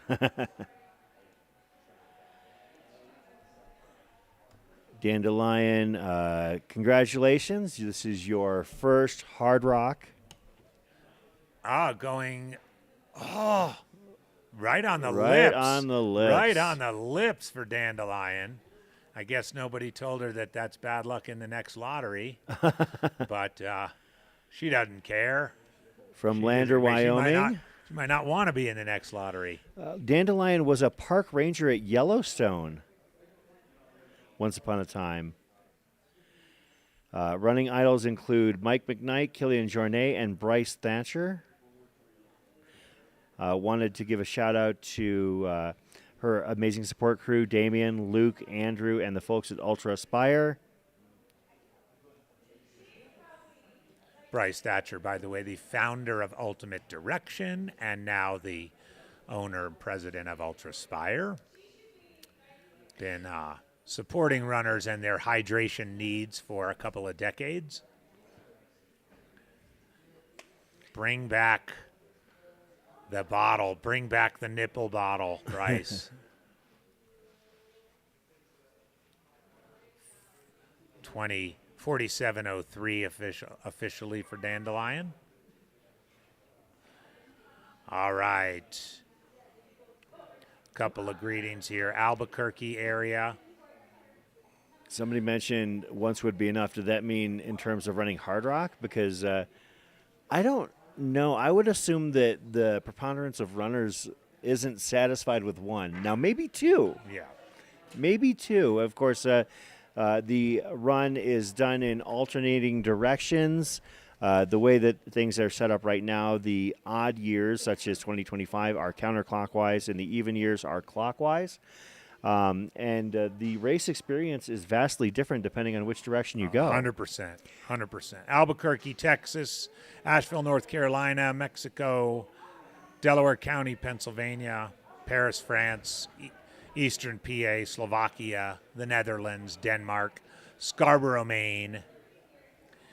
Thank you all for chiming in. Yeah, you know, the different direction is a wonderful quirk of the race, and something that really does, I know at least in my case, did make me want to at least attempt it in both directions. But honestly, once I had done that, as much as I love running the race, I got to a point where I much rather participate in it in other ways. Also, in the time leading up to the race, to the run itself, you have the opportunity to explore the course. Yeah. You know, I mean, you can go out and you can summit handies on a regular day. You can go out and, head out to Grant Swamp Pass if you're, so inclined. And, if you have a healthy disregard for your well-being, you can go glissading down American Basin like Jeff Browning did yesterday. So, you can access, I think, pretty much all of the course. It is on almost all public service / protected land, other than, the towns themselves. Of course, I guess that would allude to something commonly known as soft rock. Yeah, yep, where you do it in 2 or 3 or 4 days. A couple more greetings from McKinney, Texas, Easton, Maryland, Sacramento, South Carolina, Chandler, AZ, Chris's current residence, Minnesota. When I think of my weekend here, been doing a lot of commentating, but I covered 25 miles on the course. I did a couple of out and backs from Silverton. To Kenneth Ebner. Kenneth just chilling? Did we miss him? Oh, we had him on camera, right? Kenneth Ebner finished? Sorry about that.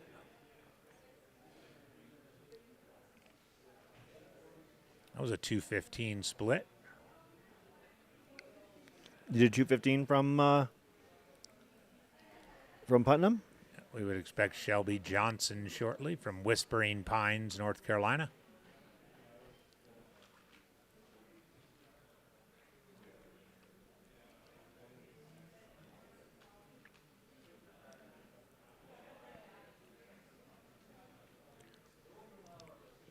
So our golden hour finishers so far: Luke Steens, Dandelion Deluvio Scott, and no, that's not Kenneth Ebner, is it? No, that's Luke. I think that's Lucky. Luke talking to somebody in Belgium. Well, it's like mid-afternoon there. Yeah. They're probably at the pub Watching the live stream. watching the live stream. I hey, did. Hey, everybody at the pub. I was happy to see what is it? The Lacey Rose Saloon here in Silverton. They were closed for business for the evening, but they had their TV They on. had the live stream And on, they had the didn't live they? stream Yeah. on going on overnight. You could actually watch it from Through the window. Yeah, through the window. It was pretty great. Silverton is Well, we have a runner that hit Putnam at 5:05. They're not going to make it, but Brian Schumann did get through Putnam.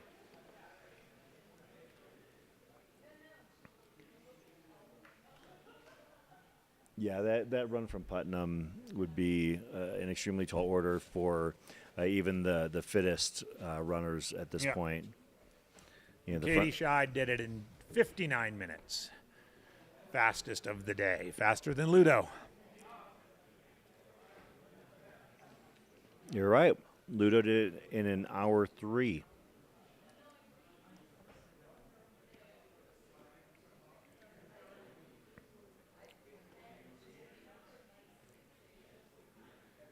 Minnesota, Netherlands, Ireland, St. George, Utah, Michigan. And yes, Raphael is watching Luke from Belgium, just not from a pub. New York City. Philippines, also rooting for Simon Sandoval, who's out there just ahead, at last count, just ahead of the annoying snail. 50 minutes, 5-0 left in the golden hour. Get moving, everybody. Folks in the chat, let's get your energy directed towards these finishers. Shelby Johnson, Kenneth Ebner, Tina Ure, Terry Miller, Nathan Rhodes, Ilaria Lancia, Siobhan Pritchard, Simon Sandoval, Ann Ungena. I saw somebody in the chat from Brevard, North Carolina. The Brevard Music Center, of course, a world-renowned classical musical venue, one I'm familiar with. Great trail running in Brevard. Never actually been, but In the shadows of the Smokies, Pisgah National Forest close by, and the home of Brevard College, one of the top cycling programs, intercollegiate cycling programs in the country, along with Fort Lewis down here in Durango. Checking in from Richmond, Virginia, London, England. Run for Life is here for Shelby and Kenneth. We're expecting Kenneth here real quick. Yeah. A couple of folks from the Carolinas. Shelby from North Carolina. Kenneth from South Carolina.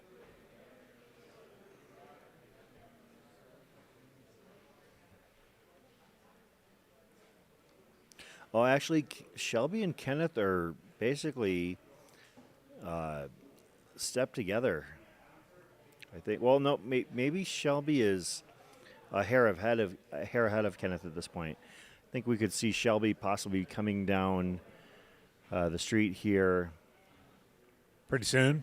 Yeah.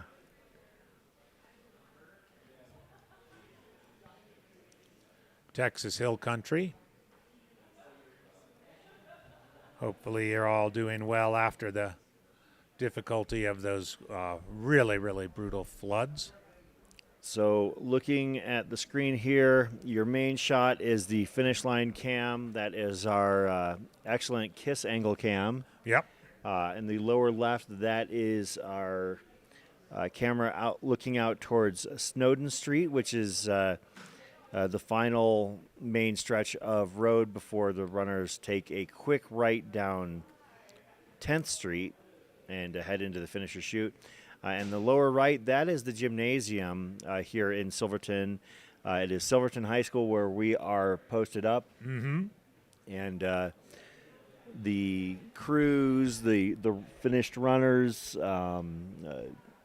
concerned spectators, media are all in and out of the building here and will be for probably the next 45 plus minutes. Breakfast is served, of course. Forest City, North Carolina checking in. Pisgah. The Pisgah trails are incredible. Paderborn, Germany. Adelaide, South Australia. Marseille, France. Ohio. Yes, the Ohio runner did finish, as did Jamil Curry in 39. He finished early. He did. He came in, and he looked done. Yeah. He actually very quickly moved from the finish line out of sight. Yeah. To go get, I guess, some nutrition back in him. So Good for you for waking up to see him finish. I kept sleeping. Here comes a finishing entourage down Snowden Street.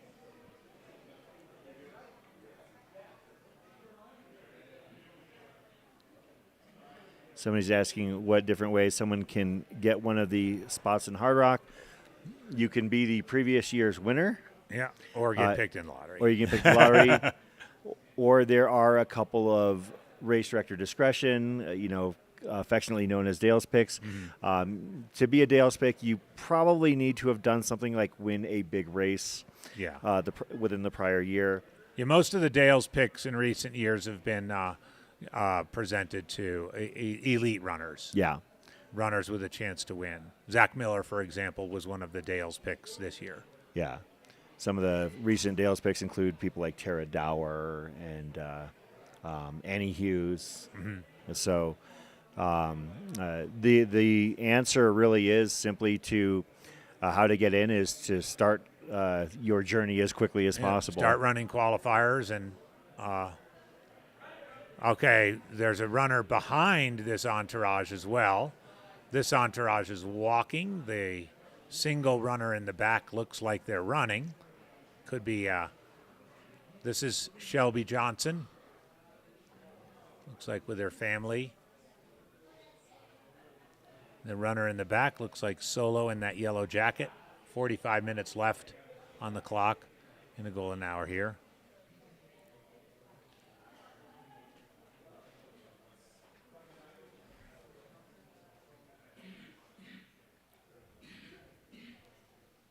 Shelby left Putnam at 2:41.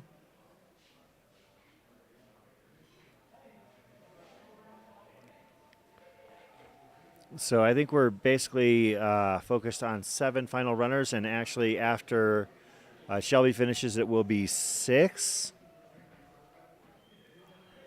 So you don't think Anna Ungena or Michael Lamond are in the running? Oh, wait a minute. I stand corrected. I accidentally clipped off 3 names. So 10. Yeah, I think 10. Here comes Shelby Johnson. Kiss cam. Going right on the forehead. Right on the forehead.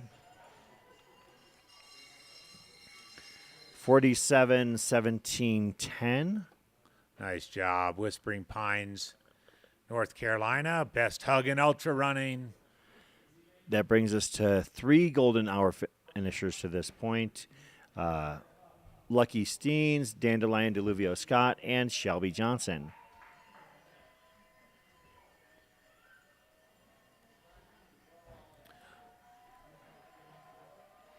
Here comes another one. And Nicola Como, Brian's mom, is correcting us that Brian got from Putnam to the finish in 55 minutes. Sorry about that, Nicola. but I'm not surprised Brian is a closer. This is a nice new angle from behind. I like that. Kenneth Ebner, South Carolina. So each of the Carolinas represented right on the lips in this finishing flurry. The Tar Heels and the Gamecocks. Nice job, Kenneth.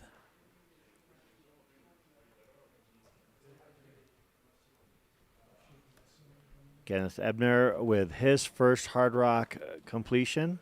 Congratulations to Kenneth. Nice job, Kenneth. So Shelby Johnson, West Columbia, Shelby Johnson, Whispering Pines, North Carolina. Kenneth Ebner, West Columbia, South Carolina. Shelby Johnson recently relocated to North Carolina and trained for this race using mostly the treadmill.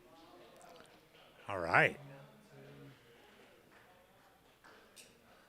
Looks like another headlamp coming up Snowden. You can see the daylight starting to peek out over the eastern side of the San Juan Mountains. Yeah, we tend to get a little bit of light in this last 40 minutes or so of the golden hour each year. I can see that a member of our team, Claire Farrow, is heading out with a contraption on her back that probably transmits signals more cool. effectively to bring us as many pictures and videos as they can provide. I think from that golden dozen, we're now down to 8, Chris. Tina Ure, Terry Miller, Nathan Rhodes, Ilaria Lancias, Siobhan Pritchard, Simon Sandoval, Ann Ungena, and Michael Lamond. And it is all hands on deck here at Mountain Outpost. This is the Hardrock 100 Endurance Run presented by Altra. We are in the golden hour. We are about 40 minutes away from the final cutoff. I am Chris Warden. I'm Andy Jones-Wilkins. And we are awaiting, we think we're guesstimating about 8 or so runners with a puncher's chance to make it here before the cutoff. And the chat just decided to blow up with emojis. Oh, boy. Probably shouldn't have said that. You know the kids and their emojis these days. Yeah. Of course, I always blow up the group text with you and Matt Feldake with emojis. Yeah. Whenever given the opportunity. So we have 4 golden hour finishers so far. And of course, my sons have disabled the use of emojis on my phone.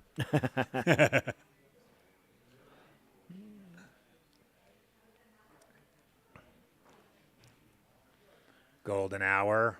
You can see it lightening up a bit. There's Kenneth.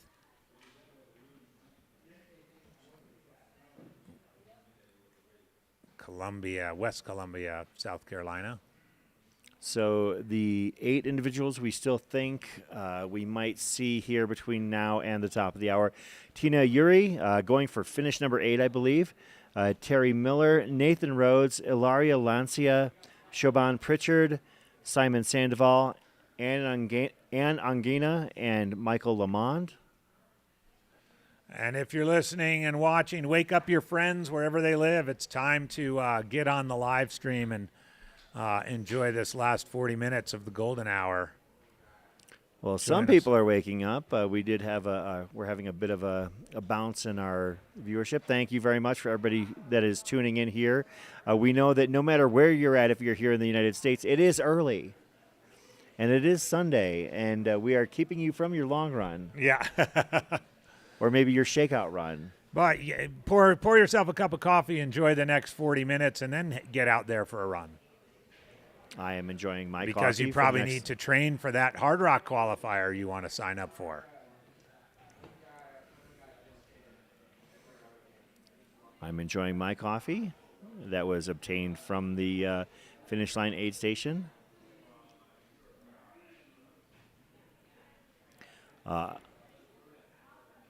Ilaria is potentially our next finisher. So the snail has made it to the Rainbow Trail, has made it across Mineral Creek. Oh, really? Snails across the creek. Okay. Yes. And it's, all right, so Yeah, because it's going to guesstimate that finish. Yeah. And how many people do we have on this side of the creek? 5? Let's see. Ann just crossed the creek. Michael looks like he crossed it a little bit ago. And one of our follow cams is now out there. They've got made quick work of it. I think we have Claire out there, Shad out there. Huge thank you to those follow cams. Get that bib number. Ilaria Lancia. Chris will dig into his vault. Ilaria Lancia from, I believe, Milan, Italy.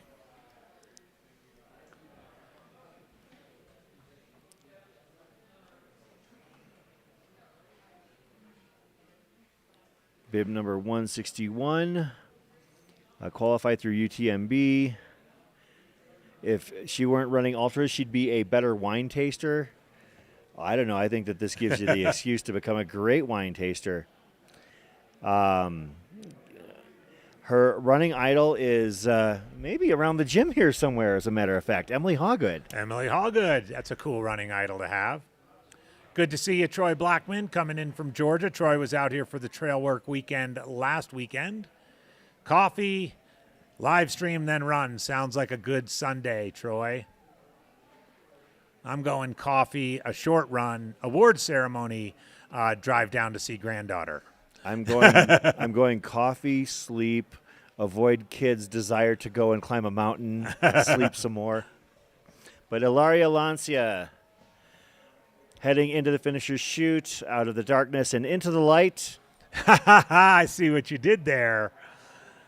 Nice finish. Going to celebrate her Hardrock finish. There it is. The way everybody else has before her. Well, see what the Italian flair for the kiss. Right in the heart with a little bit of a hug too. The Italians have a flair for just about everything. Dale Garland giving her finisher medal and, as you called it, the best hug in ultra. Best hug in ultra running from Dale. VT Rider 82 cheering on Terry Miller. Met him at breakfast in Sheridan the day after Bighorn. Yeah, Terry Miller is a legend. He was, as Chris mentioned, a DFL back in the day. He's going to be a happy finisher here in a few minutes. Here's another one. Or maybe 2. Could be more. Yeah. It looks like 1 or 2, perhaps.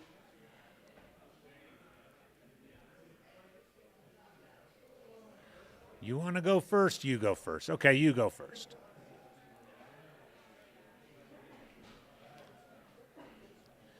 We would be looking for Siobhan, Tina Ure, Terry Miller, Nathan Rhodes, Siobhan Pritchard, Simon Sandoval. This does look like one runner there. That is Tina Ure. I think kind of like a light blue pack, and wasn't that We're getting she was wearing when we were? Siobhan Pritchard, though. We're getting Siobhan. This is Tina? Siobhan Pritchard. Hug. And go that way.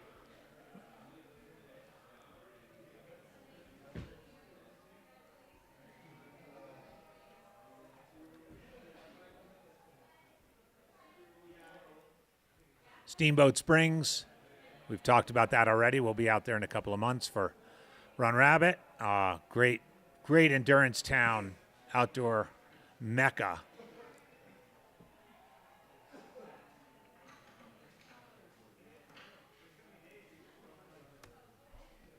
Siobhan finishing Hardrock for the first time. Going high with the kiss, just above the N in endurance. These are important facts, by the way, in case you're wondering. And Siobhan will be joining us in Steamboat Springs as well. Oh, is that right? Yeah. Fantastic.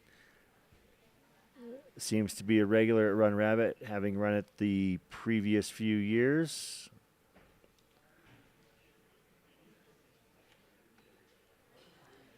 And coming up the road, another finisher on Snowden Street, Tina Ure. Hope we're pronouncing it right. We saw her way back in Ure, remember? And, Tina Ure and Ure. 65 years old, I believe, will likely be the oldest finisher.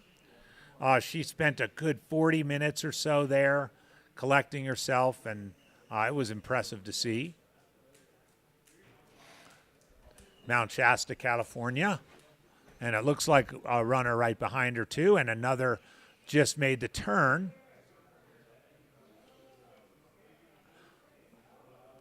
Yeah, that's 2 bib numbers. Greeting to Tina. Are they going to do it together? They're having a little chat. One was, it looked like 181. That would be Terry Miller. Terry Miller on the right. He's going to wait. Oh, look at that. Ure. Look at that. Terry's going to walk. I love this. The Hardrock spirit.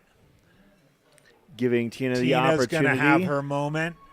And Terry's just going to, there's Terry right there.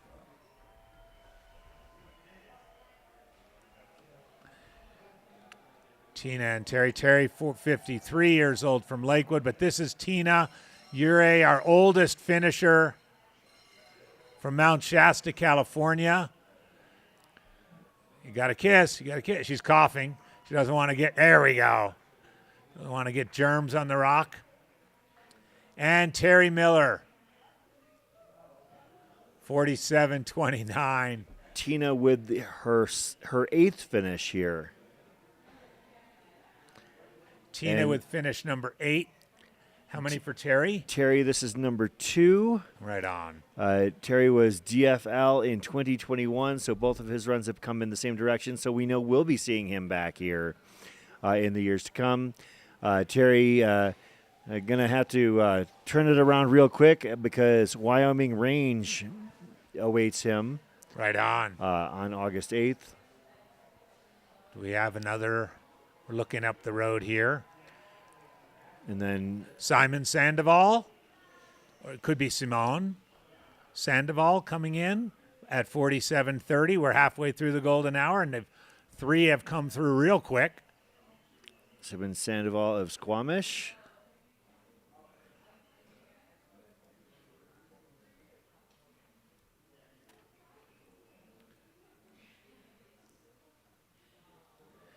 If my count is correct, Chris, we've got 2. Ann Ongena and Michael Lamond. Simon. Or Nathan Rhodes, sorry. Qualified through Bighorn, a self-avowed Swiftie. Oh, right on. We got a drone in the air. They didn't waste much time as soon as we got a little light. Absolutely. Love to see it. That's cool. That's cool. Again, first year with drone coverage of Hardrock in a few locations. It's been fantastic to be able to fly our drones. As you know, Mountain Outpost was incredible drone coverage at a variety of races, and it's nice to have some coverage here as you get a view. Thanks to those of you Silverton who waking up. actually went to bed last night and woke up getting a little bit of sleep. As you can see in the background, that's a great shot. Those mountains that were up above, that was Grand Turk on the left and Sultan on the right. The reason why I know is because I went up there earlier this week. Good for you. And it is rugged up there. Definitely Grand Turk was a fight, and Sultan, I learned, is above my pay grade for now. Another group of people coming in on your right-hand side. That is the feed Skycam. Nathan Rhodes, Ann Ongena, and Michael Lamond are our 3 remaining runners with a realistic chance of getting in under the 48. Things happening fast and furious here in the golden hour. Of course, on the left we have the Altra finish cam, and on the right we have the feed Skycam. We are rolling. I know, and we had so many finishers in rapid succession, we ran right out of follow cams. We ran right through our 3 follow cams. We're getting a 4th one set up here, getting charged, and Zach is loading them up. For I think another- that Zach is just drafting people out of the He's gym. just and grabbing kinda, people out of the gym. Throw this on your back and start running. Here, you get a Mountain Outpost hat. You're now Put this hat on and go run around the neighborhood. you've been for a little while. deputized. Yeah. All right, that follow cam caught up to this runner here. I think it's the same runner with the follow cam on the left as is in the drone on the right. Could be Nathan Rhodes and Ungena or Michael Lamond, we're thinking.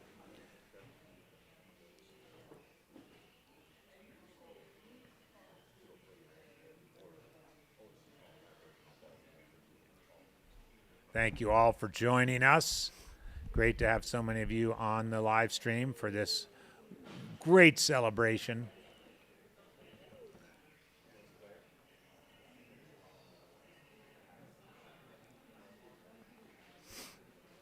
Running into the right-hand turn. So that actually, the two shots are the same. So this runner is the one in gray.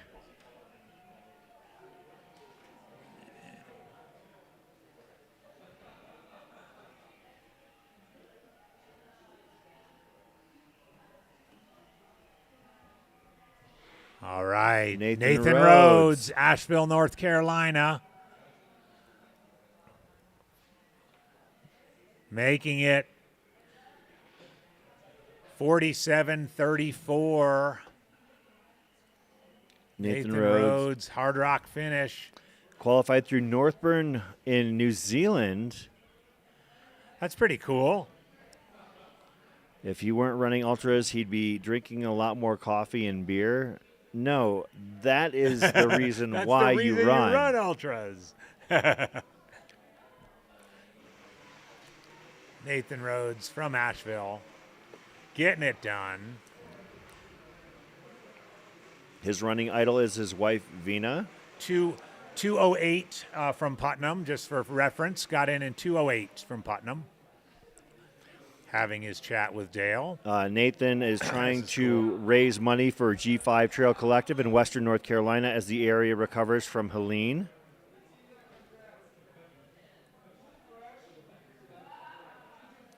So congratulations, Dr. Rhodes.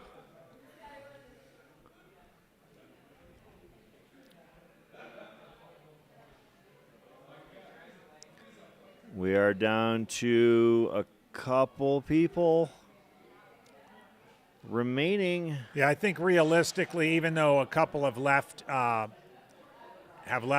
Garth Reeder and Brian Schumann, I think they'll be after the cutoff. But I think Ann Ongena and Michael Lamond are in the hunt. They left 2 minutes apart from Putnam at 3:45 and 3:47. People pointing out in the chat, maybe if you're just tuning in to Mountain Outpost for the first time, you might think this race is taking place in Charlotte or something like that with the number of Carolina with runners. all these Carolinians. You know, they're just out there getting their money's worth. You travel cross country to take part in a 100-miler, and you've got 48 hours to finish it. You know, if you're paying on a per-minute basis, you might as well get your money's worth. Great shot of Silverton High School, right in the middle of your screen. That is the a great crowd. shot. As you can see, where the runners are coming from in the background, they basically come around that hill on the upper left-hand side, and then they follow the road that is just below the statue in the upper center of your shot. That is the Shrine of the Mines. And then they head down from that road into the town of Silverton.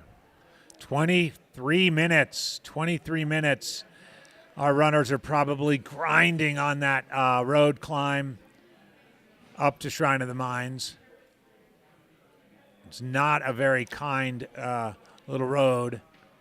Crowd's gathering a little bit more there at the finish. That's kind of cool to see. Yeah, at this point, I would think that so. The gym's filling up too, by the way, behind us. Oh, yeah. So Ann and Michael, unless something is completely wacky, they have crossed the $1 Million Highway and Mineral Creek.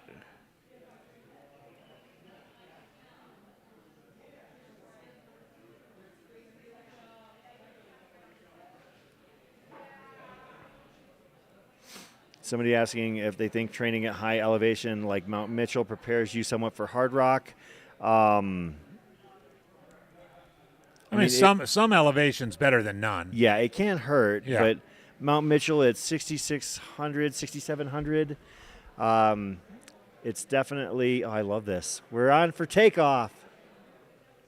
And our drone pilots are going to do what they can to try and scout out maybe another runner or two. This first year with drone coverage, by the way, and this is so cool to see. Straight above the high school and the high school gym. This is really cool to see. Yeah, as I mentioned, Mount Mitchell at about 6,700 feet. I mean, it is better. It is something. But if for a basis of comparison, Silverton itself, the quote low-lying area of San Juan County is 2,700 feet higher than that. And the average elevation of the Hardrock course is over 11,000 feet. Yeah. So it'll prepare you, but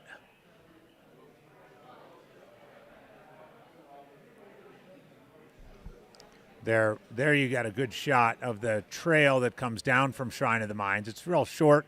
It's pretty steep downhill for these runners. And then the road you see, what we're calling Shrine of the Mines Road, the runners come up from the left on that one. Of course, here at Mountain Outpost, one of the things we like to remind everybody of is that the race does not stop once the podium is filled. It stops frankly, when we say it stops. That's true. Mike Lamond, by the way, good information, is the longtime Salida Middle School cross-country coach. I hope his athletes have woken up early to watch their coach finish. That is the Shrine of the Mines. That's a good look at that.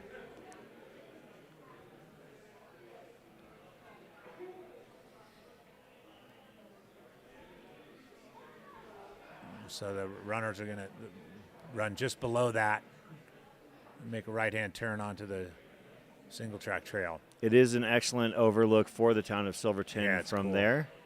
Definitely. And we're going to go higher. Keep an eye out for runners.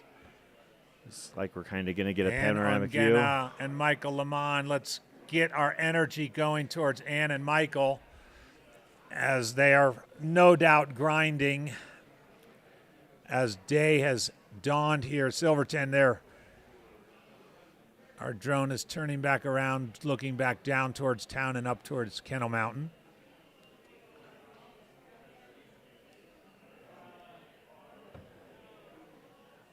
Ann and Michael left the aid station 2 minutes apart from Putnam.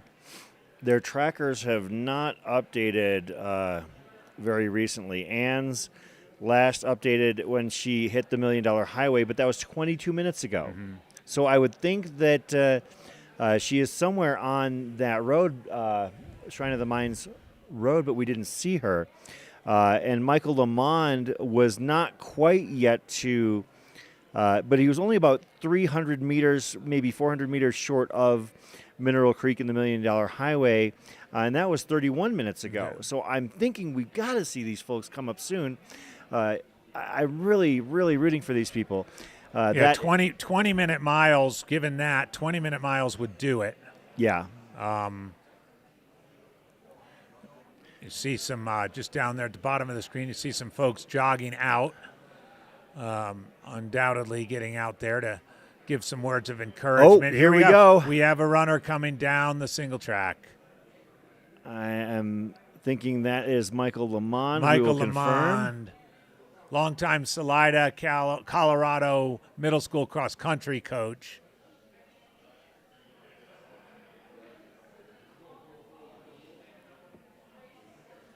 There he is, 52 years old. Mike Lamond ran High Lonesome to qualify in 2023. What motivates him to do his best at Hardrock? Knowing how long it took to get into it. And amen. And knowing that he's not getting any younger.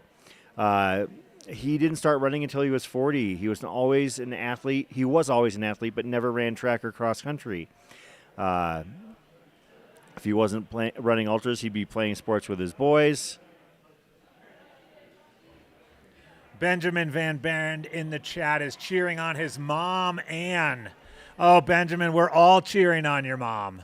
Hey, Benjamin, can you confirm how to pronounce your mom's last name? Right. I have probably pronounced it about 4 or 5 different ways. Yeah. If you here. could just put it phonetically in the chat, we'd love to be able we to would make be sure we get it so correct. grateful because we are super stoked to try and follow her finish. Here is Michael Lamont, 52 years old, Salida, Colorado, on the final little road section. He's going to make a left in a minute and be pretty much home free. There's the gathered, and the drone shot, there's the crowd gathered at the Rock. Lots of energy behind us in the gym. Michael Lamond, just So a good. few blocks away. So good. He is safe, I think, at this point. Just got to make his way down 12th Street. And then after him, we're waiting Ann Ongena, 61 years old from Newberry Park, California, seeking to be the 22nd woman finisher today. Michael will be finisher number 114. Making that left from There 10th it Street is. onto Snowden. Great job by our follow cam with the rising sun in the distance. I love to see that. Looks like Michael is going sans pacer.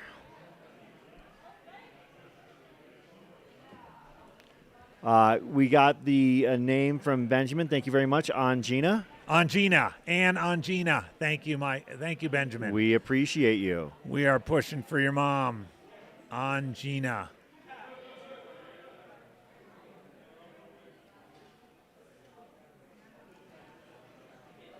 We got 3 views of Michael now.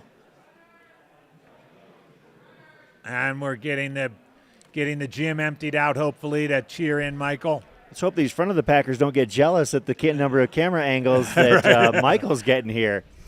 We have the side view, we have the front view, and we have the overhead for Michael Lamond, the man of the minute here. Just to put in perspective, that a volunteer comes in, hollers to the gym runner, and 30 or 40 people who are assembled, hanging out, file out to cheer him on.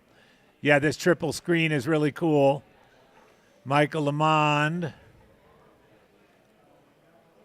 He's got a smile on his face. Oh, yeah, Michael. There it is.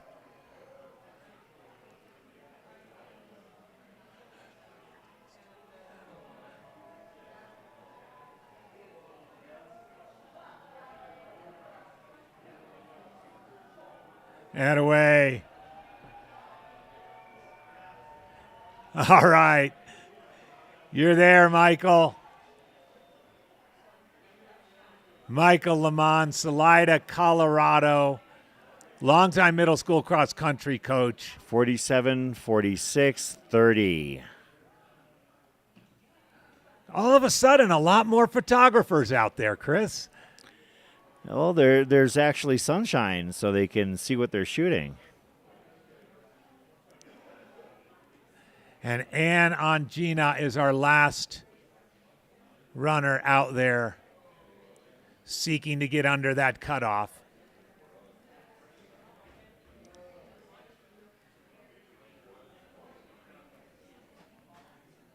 There she is. She's on the road, and she's running. Oh, walking now. I jinxed it. She got time. She's got time from where she is at. She does have time from there. Less than half a mile. With about 12 minutes to go. And she's going solo. The last 2 finishers, both solo. Doing it their way. Yep. Thanks to everybody who is hanging out here in the chat with us. We are watching what could be the final finisher of the Hardrock 100 for 2025. Some of these runners have been on this journey for 8, 9, 10 plus years to get into the Hardrock 100, and they are making the most of this moment. And we are on Gina. There she is.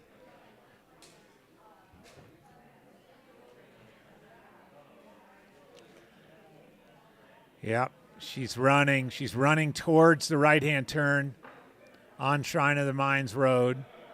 The smile has not left Michael Lemon's face. No, he's got his another greeting from Dale. Can we pull up Anne's card here?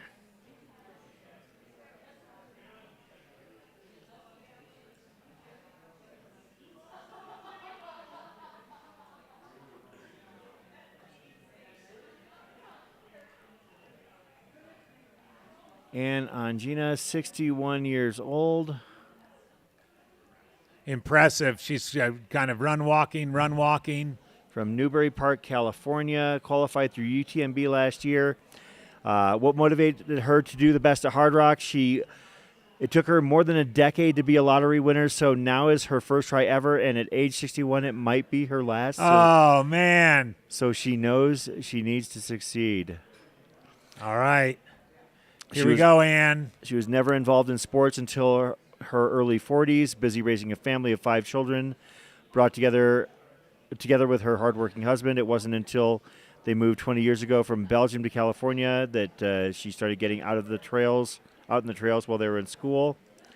If she wasn't running ultras, she would be working in her garden. Her running idol, this is a good one, Emily Forsberg. Oh, that's cool. She is coming down that final stretch of trail. Wants to give a shout out to her husband Bert for putting up with her, quote, long run out of the house adventures, and also to her children and grandchildren for always adjusting family events to her busy run schedule. It sounds like this is the culmination of a lifelong dream for her, or at least one that has consumed her for the last couple decades. 10 minutes to go. Anne has got it. Just needs to stay upright.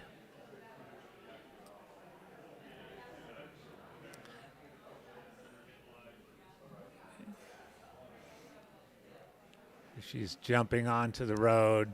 Anne Angina from Newbury Park, California, as we've learned, born in Belgium, we think, or from Belgium, moved to California. And 61 years old. Thank you very much to her son for clearing up how to pronounce her name, because it did take us a good 15 hours to figure that one out. Yeah. The 113th finisher of the 2025 Hardrock, 22nd woman finisher. That once Anne crosses the finish line, assuming she is the final finisher, will put us at a 77.4% finisher rate this year. That is solid. That is right in line with historical numbers. Last year's finish rate was 81.51. 2023, the last counterclockwise year, was 76.03. 2021, 76.71. So for counterclockwise records, this is the highest number of finishers, the highest finisher rate since pre-pandemic. So shout out to all the runners that made this possible. Huge congratulations. And Anne is getting into her stride here. About a little more than 8 minutes to go. We got the holler for runner from behind us. Oh, and this time the gym is emptying out. And the gym is going to completely empty out. We'll probably be the only people in here, as everybody is. Yeah, there's a palpable amount of eye sweat going on around us. So. Indeed. They've added some onions to the omelets they're making down there. And Angina swinging those arms. Got about 7 minutes to go, but firmly in control of things, as she has just one more turn to head into the chute, passing the school building as we speak. Yeah, she's leaving nothing to chance either. Look at that. Sounds like she's directing traffic out there, or maybe the pacer as well. There it is. And Angina, Newbury Park, California. Final finisher of 2025 Hardrock 100.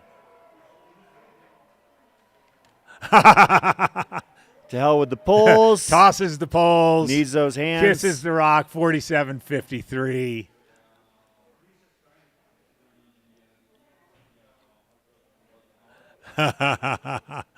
And a huge smile. And on Gina, Hardrock finisher.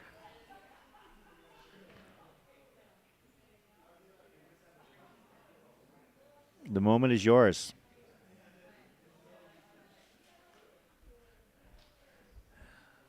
Lifelong dream to run this race, as Chris pointed out. Years in the making, as is the case with so many hard rockers. And she knew, as she mentioned, at the age of 61, she didn't know if she'd get another chance. Yep. When you get your chance, you got to take it. And Anne's clearly done that.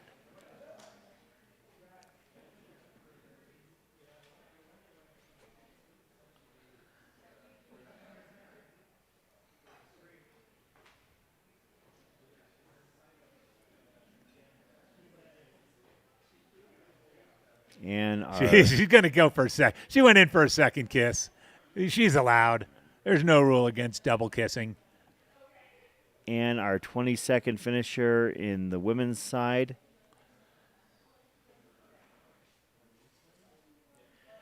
And the 114th finisher overall.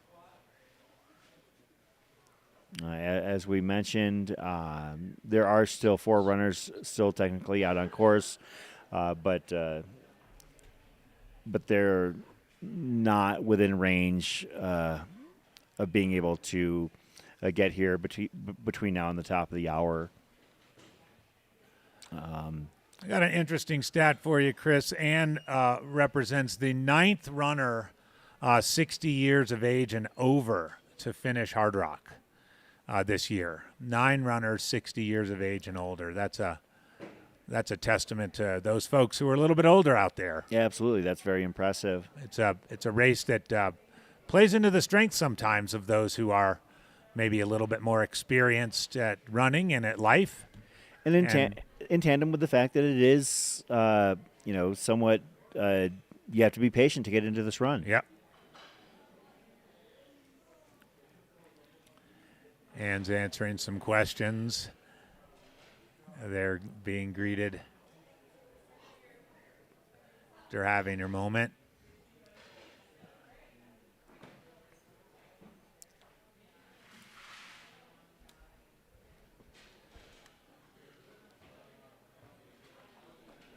Robert White with the quote that's so well known here in the sport, originated by, I believe, John Trent of the Western States 100. What a great sport. More people show up to watch the last place finisher than the first place finisher. Says a lot about our community, for sure.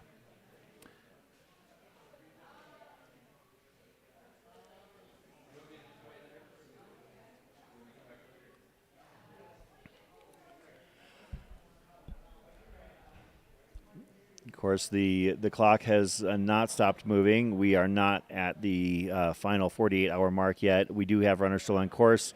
We are of the understanding, based on what we see, that they are still a ways out. Garth Reeder and Brian Schumann still have yet to hit Mineral Creek.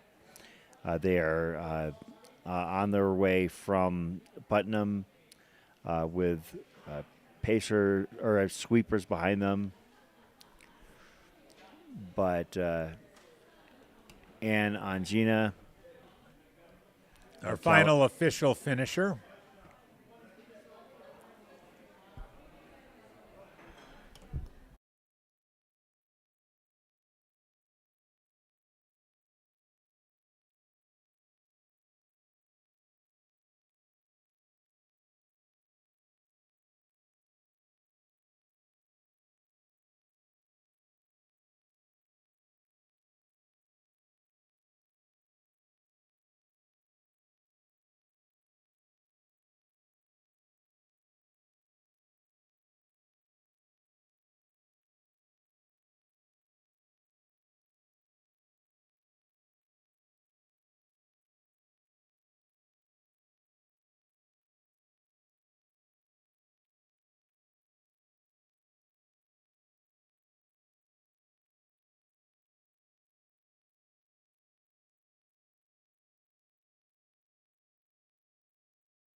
Of course, this is the Hardrock 100 Endurance Run Livestream 2025 presented by Altra and The Feed. Chris Warden. Andy Jones-Wilkins. And we'd like to thank our presenting partners, Altra Footwear and The Feed. Altra with that finish line cam and The Feed with the sky cam, keeping eyes on runners from Silverton to Silverton. I'd like to thank our additional partners, our friends at Teradek, who provided the transmitter equipment that bring us some of these incredible shots, as you can see on the right there, and on the left. Big thanks to Base Camp Ouray Mountain Guides for hooking up the crew with e-bikes. If you're craving real adventure, hit their Gold Mountain Via Ferrata up. It's a wild, high alpine climb on historic mining cliffs and across the second largest suspension bridge in the country. Use Hardrock 10 for 10% off. Go get your heart racing. Thanks to our massive team of volunteers, starting off with our camera ops, Zeb Watson, David Usling, Gus Gibbs, and the incomparable Shad Burkholz. Our drone pilots, Dakota Revak, Mitch Keering, and Mike McTeer. Thanks to everybody else on our commentary team, Corinne Shalvoy, Claire Farrow, Dan Ryan, Chris Twiggs, Brett Hornig, Jeff Browning, Don Reichelt. Our technical team, Brett Stevenson, Jordan Schmidt, Connor Dyer, Zach Lentz, and our producer-director, Zach Marion. So, AJW, we're not entirely done yet. Nope. We are going to sign off here in a few moments. We're about 5 seconds away from the official end of the 2025 Hardrock 100. We're gonna step away in a few moments, but we're gonna keep our cameras on for any remaining finishers who might complete the race beyond the allotted time. But I think this is also a good time to mention.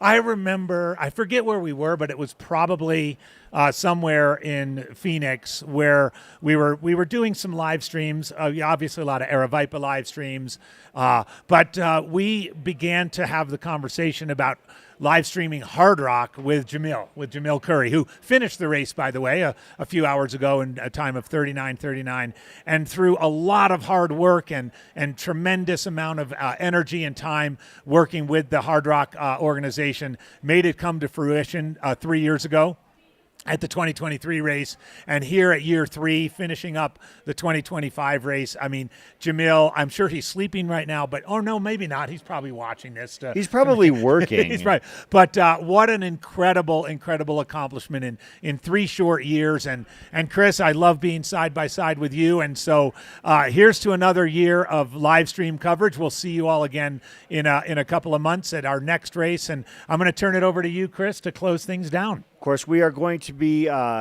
keeping our cams around, as you mentioned. We're also going to stream the Hardrock Depletion Mile. AJW, for those unfamiliar with the Depletion Mile, can you explain it? Yeah, the Depletion Mile was something that Mike Wardian started back at his first Hardrock pre-pandemic. I think it was around 2017 or 2018. But there's a track nearby that runners who've completed Hardrock can go and run a mile and celebrate their accomplishments. So we'll be broadcasting the Depletion Mile starting at about 7, so in about an hour, and we look forward to seeing you there. It's always a fun time. There's also people who did not run Hardrock who choose to participate in the Depletion Mile as well. Just in case you didn't get enough out of your first 100 miles, we've got one more for you. That's right. So AGW, it's been a pleasure, and thanks everybody for tuning in. I'm Chris Warden, and we're going to step away, and we will talk to you here shortly as the Depletion Mile will be taking place at the top of the 7 o'clock hour, and then we will be back once again for the awards ceremony hosted by the race director, Dale Garland. Thanks for tuning in. We will talk to you soon.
TheFeed.com presents Athletes in the Wild.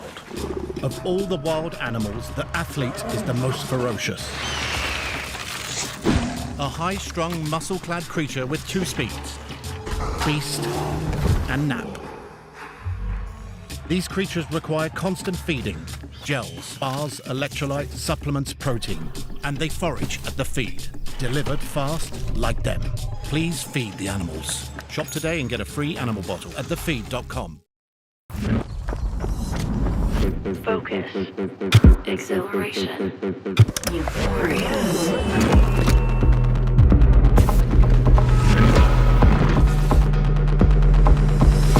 Running is dope.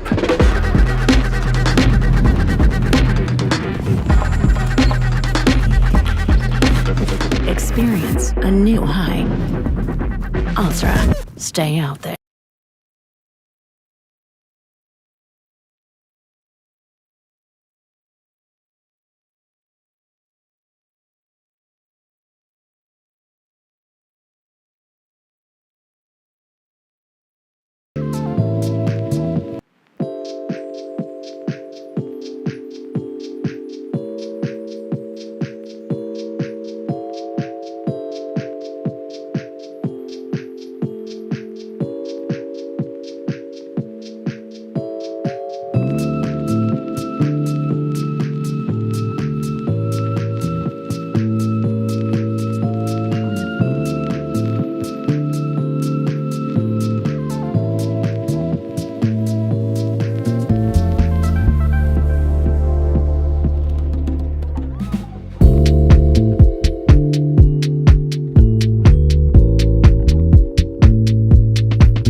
And we're back. Chris Warden. Andy Jones Wilkins. And this is an annual tradition here at the Hardrock 100 Endurance Run. And we are bringing it here on Mountain Outpost. This is the Hardrock Depletion Mile.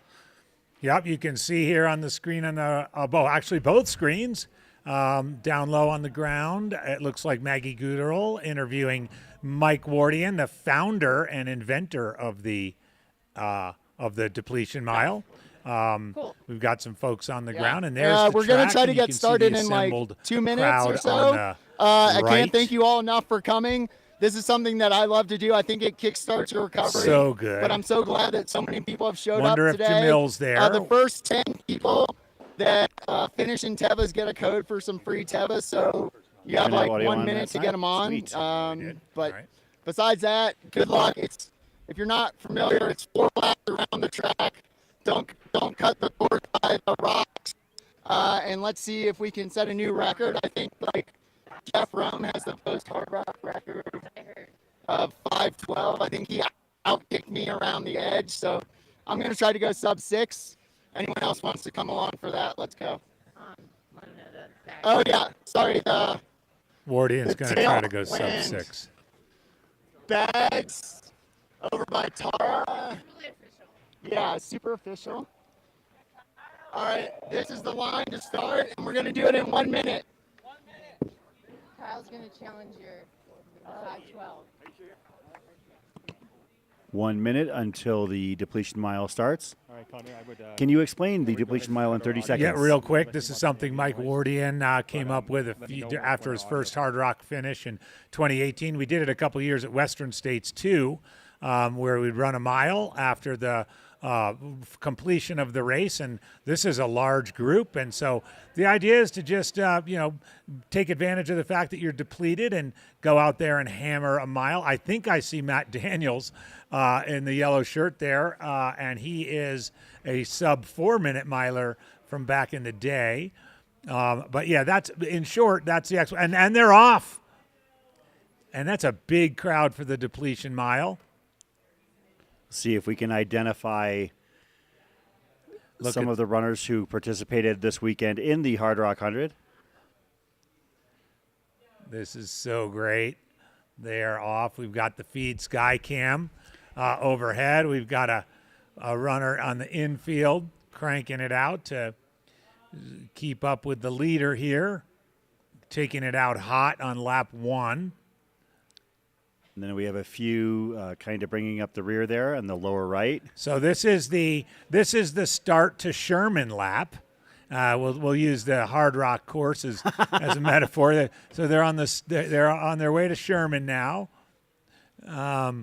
this lead runner's got a good lead so far. The depletion mile. And coming around. I didn't catch what the first lap was, but I see that they started the second lap right exactly as the 2-minute mark. I'd be curious. Oh, wow. Look at that gap. That is a big gap. Again, Wardian threw down that he was going to go for a sub-6. Did I see Rachel Entrekin out there? I think we do see Rachel Entrekin out there. She is near the front of the pack.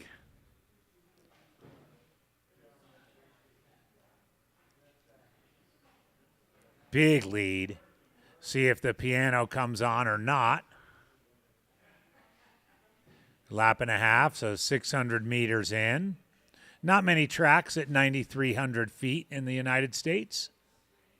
Yeah, I would assume this is probably one of the only ones. Perhaps the highest track in the United States. We got a little friend there in the lower right. That's good stuff. It also used to host another type of mile once upon a time. It did. Always fun to have those kinds of miles. So, as I said, I didn't catch laps 1 split, but once he hits that next crack, that's a 1:15 lap. All right, so that's on 5-minute pace. See how long this can hold. We got some luminaries in. These folks are getting lapped. Let's see if they clear the inside. Yep, using good track etiquette, they're clearing the inside. I think I might have seen Megan Hicks there, or somebody that looks like Megan Hicks. Nope, Rachel was not in Hardrock. She was hanging out and being Rachel, which is always awesome. Had a great interview with her at Don Reichel. Yeah, Don Reichel had a great interview with Rachel over at Sherman, and Rachel's running High Lonesome or Crazy Mountain. I can't remember. High which Lonesome. One. High Lonesome, which is coming up shortly, maybe next weekend. Next weekend, yeah.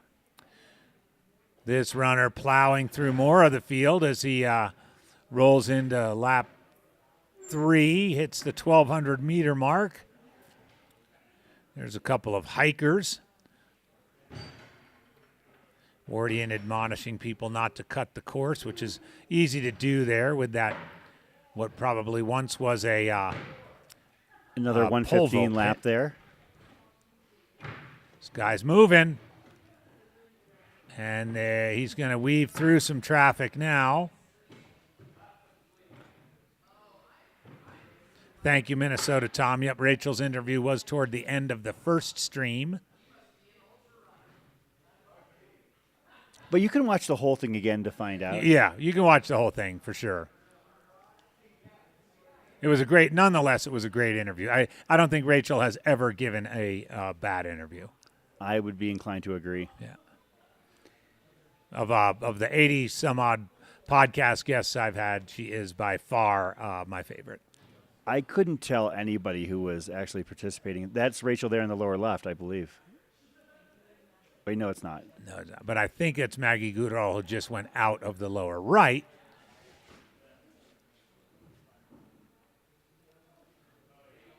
Yeah, I have no idea who is participating. No, other than I mean, I know himself. Warden's in here. I know Rachel's in here. I saw Matt Daniels. I did see Sarah Ostaszewski and Kyle Curtin heading over. Okay.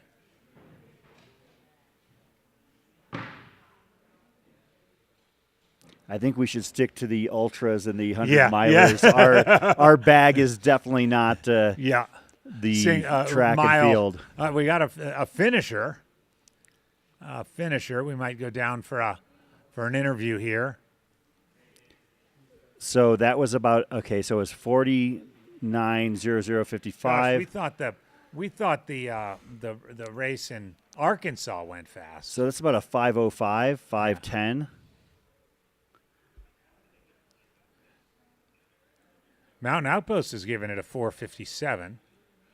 Oh wow! Maybe allowing for the altitude.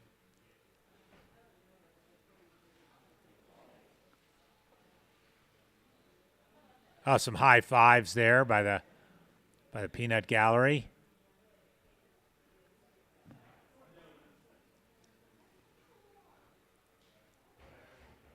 Wardian looks like might not have gotten his 6. It would have actually, Or maybe if that he was did. his final loop, that would have been 5:59. Oh, my gosh. Like he said, wanted to get 6, and he got right on it. Classic Wardian. This is after running 100 miles. And not just any 100 miles. And as you said, this track is at 9,300 feet. It is. It's a high track. There's Tara coming in a few seconds after Wardian. A few runners still out there.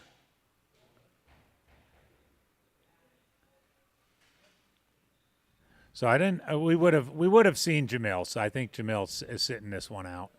Of course, Wardian doing a cool down now. If it were anything like his race, he would have walked the first lap and a half And then started sprinted. sprinting.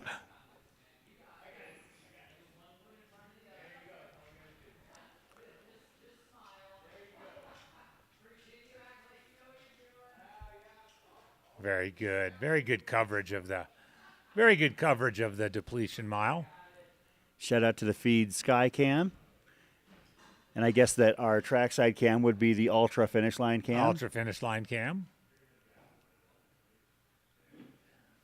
Oh, somebody cut the course right there.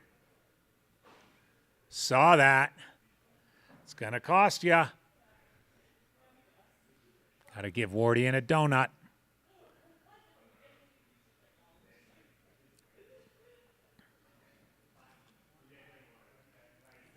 It's amazing that this idea Wardian hatched 7-8 years ago is actually a real thing. Every year now at Hardrock. He's stopped doing it at Western States. Gets a little toasty at 11:30 in the morning there. Goodness, yes. It's a rough time to do it.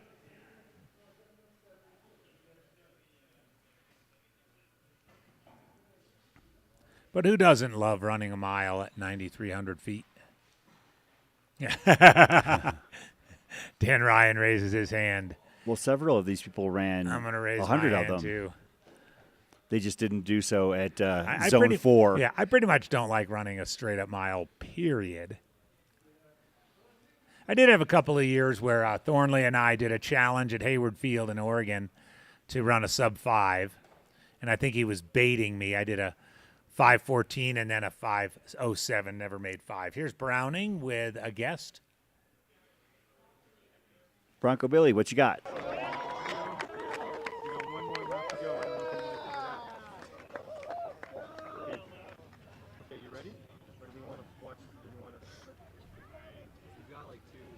Looks like Bronco's just Hey, waiting for Jeff the Browning signal. here, There he is. Bronco Billy. We're here with the winner.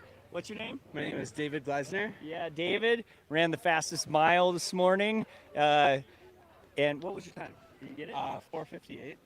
Boom. Did I hear 62? At 9,300 feet. No, 69. Not quite. It didn't go out that dumb. Great job. So this is brought to you by Tailwind and Teva. And he was wearing some sandals today, running in the sandals, running a sub 5-minute mile at 9,300 feet. So great job. Thank you. Yeah. Were you suffering for a second? A little bit for a Yeah, second. Yeah. Luckily we For the didn't end. get any smoke this morning. Yeah. They had clear air. Yeah. I Good was worried job. about that. Thank you. Yeah. It was a fun race. Yeah. No one really pushing you. You were kind of out front. I didn't know what to expect. I guess a lot of these people have 100 miles in their legs. They do. So. Yeah. Good job. And I think can we interview who was the first hard rocker? We need to interview them too. Yeah. Yeah. Was Mike the first? Yeah. Good job, man. Thank you. Yeah. Appreciate it. Congratulations. Bronco Billy with the winner of the Hard Rock Depletion Mile. Now he's going to find whoever was the first hard rocker to finish. Oh, we got a little, whatever you call these Yeah! things. Spirit tunnel. Spirit tunnel, like you have in Good job. youth Way to soccer go.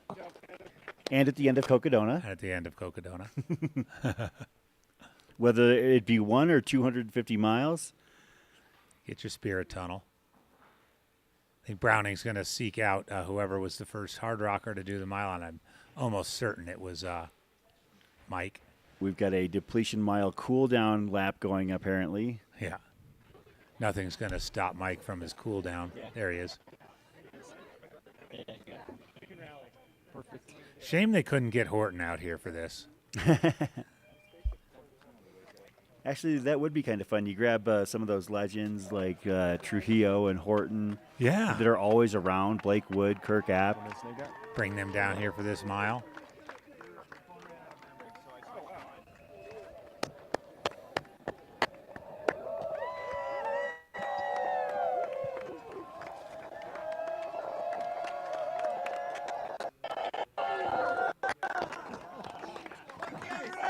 Chris, 382 people without anything better to do.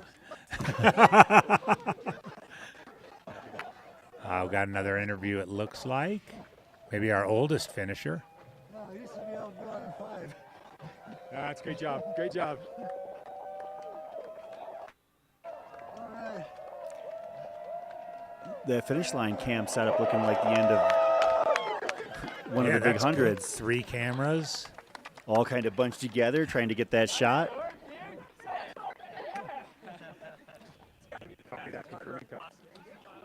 Gonna try and get that cover on Elevation Mile magazine. Yeah.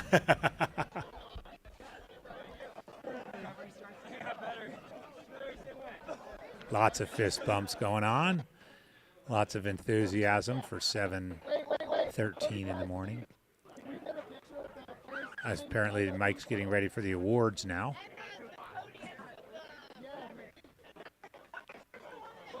See if we can listen in on this. That wasn't Matt Daniels, just somebody who looked like him.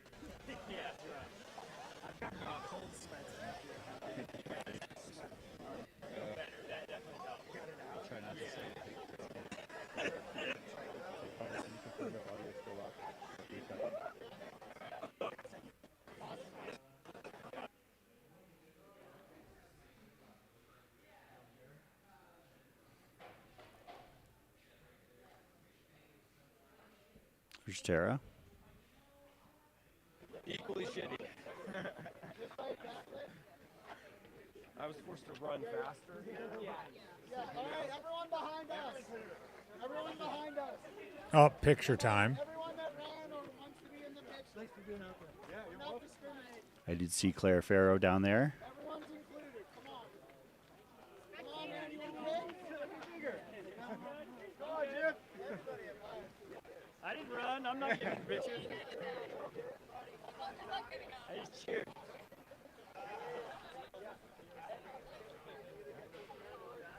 It's a heck of a flex to run a 6-minute mile after running Hardrock. It certainly is.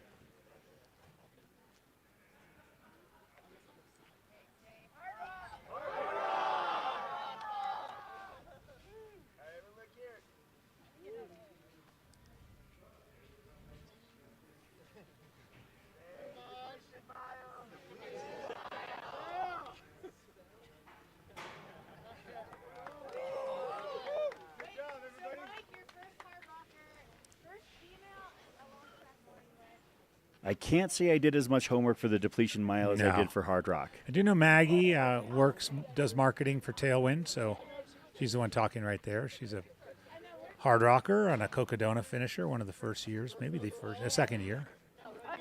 Easy year. Inaugural year, yeah. First lady, first male. They're setting up the podium now. And no female hard rockers? No female hard rockers. Okay. All right, Well, we and got have a last place winner. Second hard rock male. Second hard rock male. First. You're ahead of me then. Oh, are you hard rock? Oh, nice. Okay. So I was second. So they do have it divided into the Hardrock, The Hard non-Hardrock Rockers division. And then non-hard we rocker. probably have enough for a third hard rock male. Kyle. Maggie's got prizes for everybody, of course. Finishers. Dude. Because who doesn't need more Tailwind?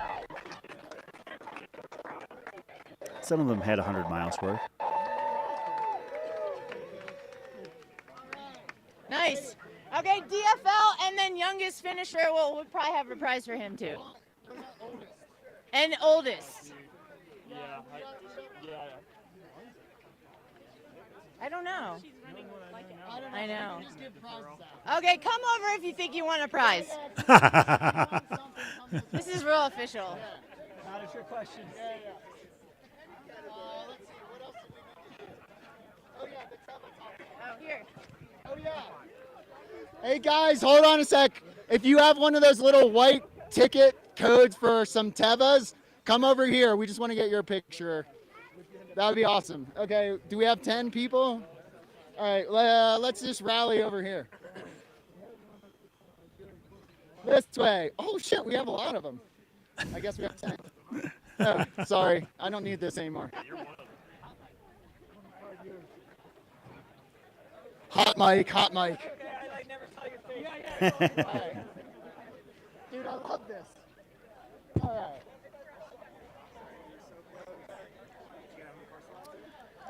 So this is the wrap-up of the depletion mile here at Silverton, what we think is the highest above sea level track in the United States.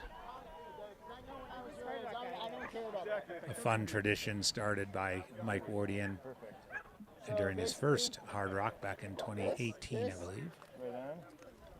We got some stuff for your dad. There you go. It does have an age. Yeah. So it's all good. Drink it when you're old enough. There you go. And then you're gonna get something look like this. Oh, really? We'll give her some too. I have like, let's see. You want this strawberry's new? You want strawberry?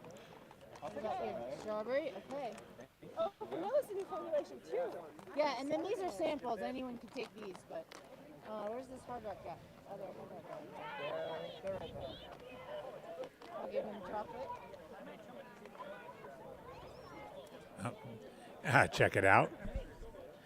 We've got Shad atop the van. You're going oldest finish. Leadville track is higher. Thanks for the correction. Yeah, I was just looking that up myself. Youngest finisher.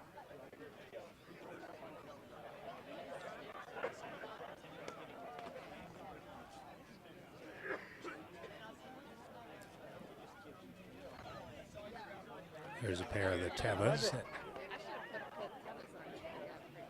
a few people appear to have won. More free kicks. I told Zach, it's the last thing I fucking need is a free pair of shoes.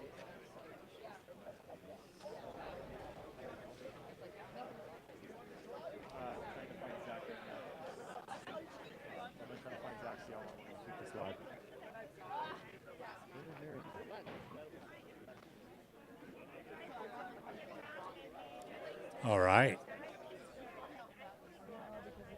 Big bag of tailwind for that guy.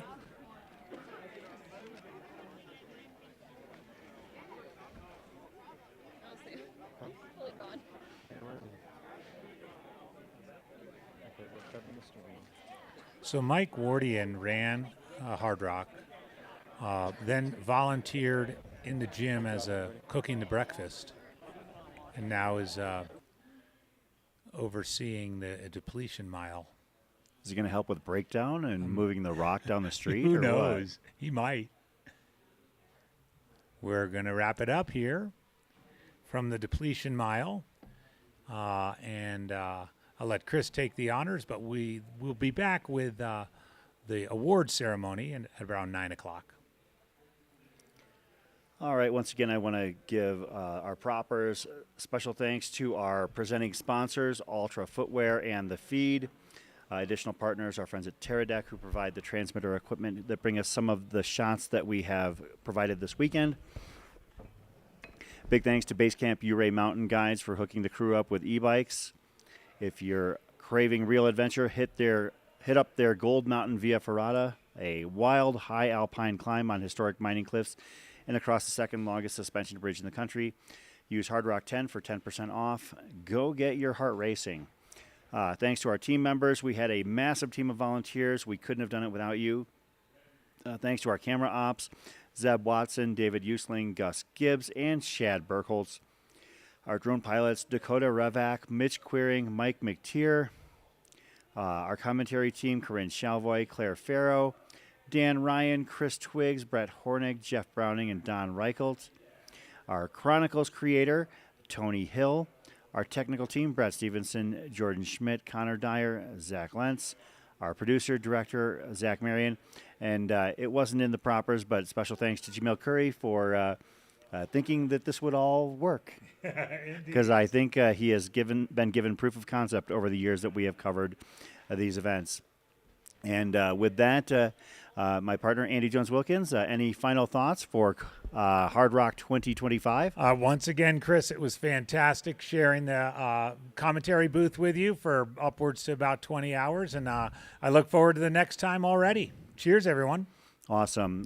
With that, the coverage of the run Hardrock 2025 draws to a close. We will be back at 9 a.m. local time in about a little over an hour and a half to bring you the award ceremony hosted by the incomparable Dale Garland, and that will be taking place here at the Memorial Park at the east end of town, at which point all finishers will receive their awards. And with that, I think that's about all we have here.